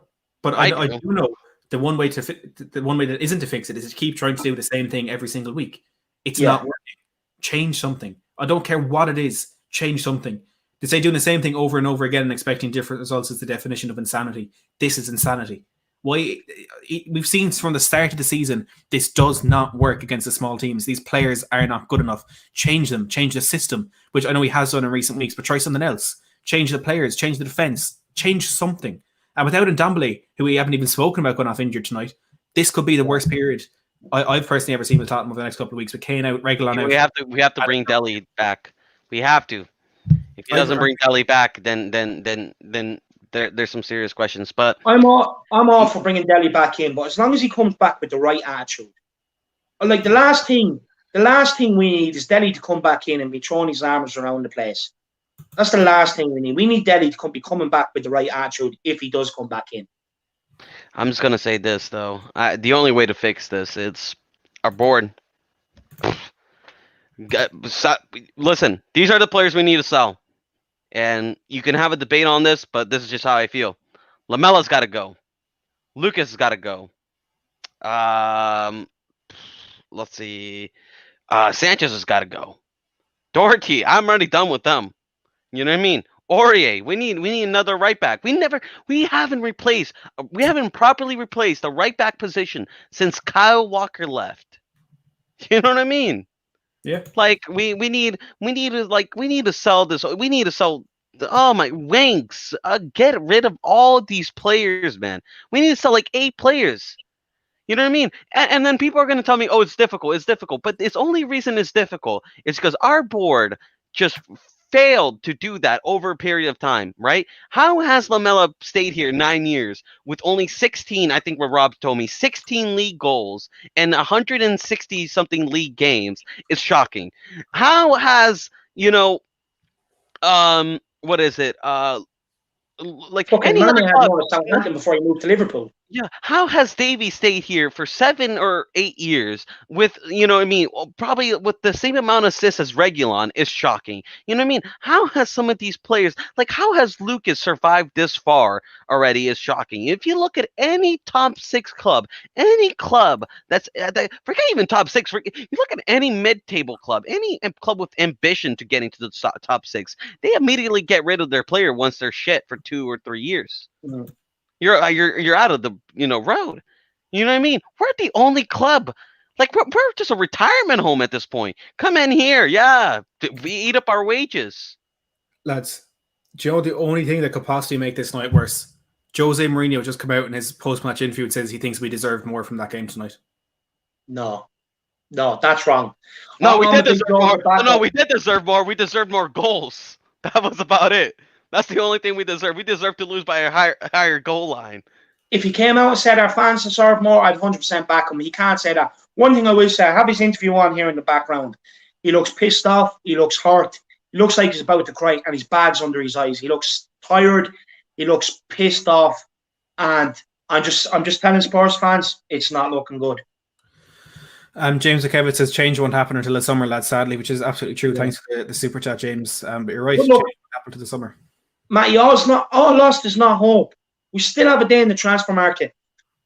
Look, I'm convinced we're not going to get anybody in. I know this board. I've been through these transfer windows too many times. Look, one thing I will say, and I'm not condoning it, right? But United fans protested outside one of their owners' houses. Marseille fans went up to the training ground yesterday and had a right go. I'm not condoning it. But we need as fans, we need to get some sort of appropriate, and I can't emphasize that enough, appropriate action taken against this board at this point. And peaceful. I'm not asking for violence. I'm not asking to go to their homes where they live with their families. That's wrong. Right? But what I am asking for is that we hit them where it hurts, in the pocket. That's what I'm asking for. Yeah. Stop buying club merchandise. Stop buying your tickets for the games. Because the only time they're going to listen to us is when you hit them in their pockets. That's the only time these money men will ever listen to us. So for me, we need to come up with some sort of appropriate action and start putting ENIC's name out there in the paper. Because once they start getting negative press and they're hurt in the pocket, you can guarantee they're going to give us change. You can guarantee it. For me, this whole crap of we have the stadium, we have the training ground. My point on it is when they sell the club, the cost of the stadium and the training ground will be in that when they sell the club, plus profit. Okay? So for me, they have the powers right now to open their checkbook and take a short-term hit for a long-term gain. Because if they don't do this, they're going to affect the sell-on value of the club as well. They're not going to get as much as they would if we're in Champions League, if we're up there fighting with the top of the Premier League. Yeah. So not only for us, but they need to do it for their investment as well. Yeah. Hey, look, listen. Go ahead. Sorry, Jordan with Super Chat, another £5 says, nothing short of a joke tonight. The inconsistency of these players is a joke, giving Jose a selection headache week in, week out. Jordan, thanks for the Super Chat. I appreciate it. But you were going to say agree. No, I was just going to say, I was even thinking about buying that yellow jersey that, Matty has, which is a beautiful jersey. I love it, but I'm not buying any jerseys anymore from this club. Not buying it. Not until they start backing the club. Not until they start, giving a shit about the club. I'm not buying anything from our store. Not buying anything. And so should every Spurs fan. Every Spurs fan right now should just stand up and say, you know what? I'm not buying anything from the store. Not supporting you, ENIC. I'm not supporting the club. You are supporting the club by doing that. Because people can say, oh, but you're not supporting the club if you're not going to buy anything and stuff like that. No, you're supporting the club because you demand more. And that's the only way we're going to demand more. Hit them right in the pockets. I agree with David. Hit them right, it hurts. Arsenal fans, and I hate to say it, Arsenal fans, I remember them many times boycotting Kroenke until they spent. I remember that when they boycotted to get Emery sacked. I remember when they did that. I remember when Barcelona fans went to the stadium and protested. Let's do a peaceful protest. Let's do it, properly. Let's not go like United fans and go to people's houses, but let's do a peaceful protest and properly. This is the only way this club will ever fucking change. Jose Mourinho said the team was a bit sad to concede a goal in the beginning brought even more sadness. Look, one thing on Jose's comments I will say, okay? If he came out and berated these players after the game, I would have loved it. Yeah, we would have loved that as fans, but in the dressing room, they would have turned on him even more. Yeah. That's the thing. And the thing is, even if he would have came out and berated them in the press, Marcelo, the likes of me, you and Matty would accept that. We'd be like, yeah, he's telling it how it is. That's exactly the way football should be. But at the same time, you're still going to have fans saying, oh, why is he coming out criticising the players, putting us in a bad light in the press? Jose Mourinho is in a position where no matter what he does, fans will always find the negative side to it. Always. If he makes a change and it doesn't work out, oh, why did he make a change? Even though they would have been the ones calling for him to make a change. Do you know what I mean? At the end of the day, we need to start prioritising where our problems are and going about and getting change about it. Yeah. And sacking Jose Mourinho is not the answer. Okay, yeah, look, I admit, sometimes his substitutions are not the best. I agree. But what do you want him to do? When he's brought on 3 lots of subs the game before, they've done nothing. Then he tries bringing on another 3, they come on and do nothing. What do you want him to do when our bench isn't good enough? What do you want him to do when we know we've only 5 solid stars to pick from? David, there's nothing the guy can do. I've just seen another comment. Chris there said, did he say anything about Aurier? Jose Mourinho has said it was on Sergio Aurier being left out. It was a technical decision. And listen to this. I'm happy with the decision because I thought Moussa Sissoko played well. Jose Mourinho has just said he thinks Moussa Sissoko played well. One of the worst performances I've seen in the Spurs jersey in terms of understanding of football, effort, ability, anything. One of the worst Spurs performances, and he's come out and said he thought Moussa Sissoko played well. I can't understand that. I can't for a single second defend, understand, or even begin to process that comment. look. And look at this. Look at this. No, David. Look at this. Listen to this now, David. Listen to this now, David. Now I'm looking on Twitter and I'm just saying, hey, is Dennis Serkin now available? Oh, let's get Dennis Serkin. Now everybody's hopping on in the Dennis Serkin, camp. It's like when is our fan base just gonna wake up and just look at the reality, man? Like some of these players are just not fucking good. You know what I mean? Marcelo, these fans on Twitter are about 6 months too late. We call for Dennis Serkin back in the Europa League group stage. Yeah. Right? One thing I'm going to say about Jose's comments, right? For us fans, we can sit here. We can exactly tell it how it is. When you're a manager, you do that behind closed doors. It's hard to do it in the press. If he came out in the press and slated Sissoko for today's performance, do you ever think he'd get a reaction from Sissoko? I don't think he would, Like the thing he said about Aurier, what he said there is smart because it's now leaving the door open for Aurier to come back in and prove to Jose that he deserves to play. He didn't come out and say, oh yeah, well he stormed off like a big man child at halftime last week. He could have came out and said that. But what good would it have done? At the end of the day, if he wants a reaction for these players, in a way, he does have to come out and protect them in the press. If he came out and said what he really thought, he'd be gone tomorrow morning. Yeah. No. That's fair. I've just tweeted for anyone if you do want to go over and have a little vote on this. I've just a quick poll. Retweet when you vote. Are you Jose out or Jose in? It's only running for. I've put it up for 9 hours instead of 10 minutes. Damn it. Anyway, look, head over there and vote. Are you Jose out or are you Jose in? It's a debate that's really ravaging on Twitter tonight. I'm seeing a lot of people who in the past have been big supporters of Jose Mourinho starting to turn on him a little bit. Which I understand. I'm not in that position. Again, I'm going to reiterate, I'm not in that position. I'm not saying Jose out. But there are a lot of people turning on him, and I do understand it. I'm not surprised by that fact. A tweet here as well saying Jose talking utter rubbish again as an analysis of his team's poor performance against Brighton, still trying to pull the wool over observers' eyes. That's from Jeremy Ruggles on Twitter. Jeremy Smith here with a super chat saying, look lads, if we get two world-class players, they can't play for all of the others. The rest of them, he can't play for all the others, the rest of them, so what difference would it make? Yeah, look, two world-class players isn't going to change his team. We need a new defence and we need a new attack to accompany Son and Kane. There are so many problems at this team. It begins with people laugh at me. Look, lads. laughed at me when I said we should get Milinkovic now. We should just go for Milinkovic now. Just get one world-class player. It can make a big difference. People fucking laughed at me. What I'm going to say on Jose Mourinho, okay, is be careful with what you ask for. Honestly, how many times have you seen teams change managers and it hasn't worked out for them? They get the little manager. Yeah, they get the little bounce. So but that's be very careful what you wish for. As Spurs fans, right, who are starved of trophies, how dare we sit here and criticise a manager that's won absolutely everything there is to win in football?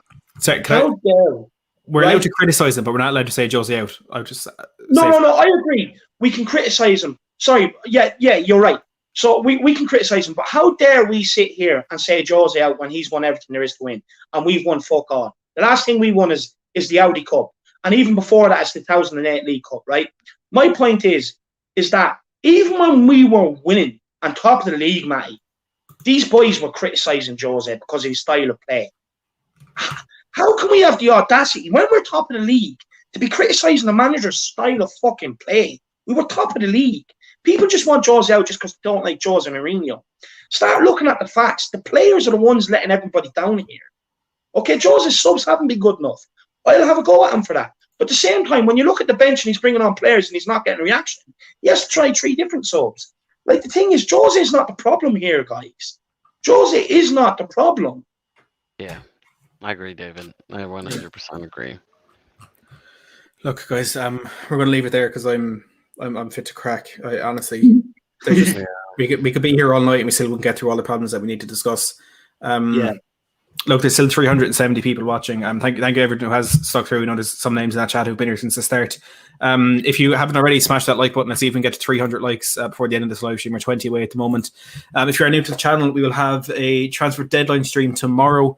On Monday, we might take a day off on Tuesday. We're going to have a Chelsea preview stream on Wednesday. Live watch along for that on Thursday. Tottenham Fan Voice podcast on Friday. West Brom preview stream on Saturday, and then the watch along next Sunday as well. So content every day this week apart from Tuesday. Smash that subscribe button if you do want that. And while you're here, head over to the Irish Hotspur as well. A lot of fantastic content coming up on his channel and has been posted in the last couple of days as well, last week or so. So head over to the Irish Hotspur and make sure to subscribe while you're there. Head over to my Twitter, have a vote at that poll as well. Are you Jose in or Jose out? It's at Matt Hayes THFC. If you want to head over there and have a look at that one. It's been a tough night. Yeah, it's been a very tough night. It's been a tough one to keep going for the last 4 hours. But look, we've done it. Thankfully, it's over. Thank you to everyone who has tuned in. Yeah, go on. Sorry, before we bounce off, if everyone could actually get over and subscribe to my channel, I'm less than 100 off 1K. It's been my ultimate goal and my dream to get to the 1K. I honestly thought I'd ever only have 100 people listening to me. So if you could get over there and give me a subscribe, give me that boost to 1K, I'd be highly grateful. I know today is not exactly a great day to be plugging it, but it honestly would mean a lot to me out here. You know what I mean? Like it does to you, Matty. Do you know what I mean? The support you get, I really would love to reach the 1K. So if you could help me, it's a big dream of mine, and I'd be absolutely delighted. Yeah. Yeah. Sorry, Matty. Yeah, I was gonna say while you're at it, give Matty Hayes a like. I can see we're almost at 300. I know it's not the time really to be really plugging, but listen, these watch alongs sometimes ain't easy. Matty puts in a lot of work, and at least give him the support and love, and make him happy. Unlike this fucking Spurs squad. It'll take a lot to that, but yeah, look, some people watching might know, if you like the video, if you subscribe, if you share the video, when you comment, YouTube basically knows that people are enjoying the video and they push it out to more people, so it massively helps us when you do that. It's more than just you showing your appreciation. It actually helps us reach more people. It is completely free for you to do, and it could really change our channel, change our lives as well. So to everyone who has liked, I think we've hit 300 now. We're 297. There we are, 300 likes. So thank you to everyone who has liked. Huge numbers. We've had nearly 20,000 joining us over the last 4 hours as well. Again, that's crazy numbers.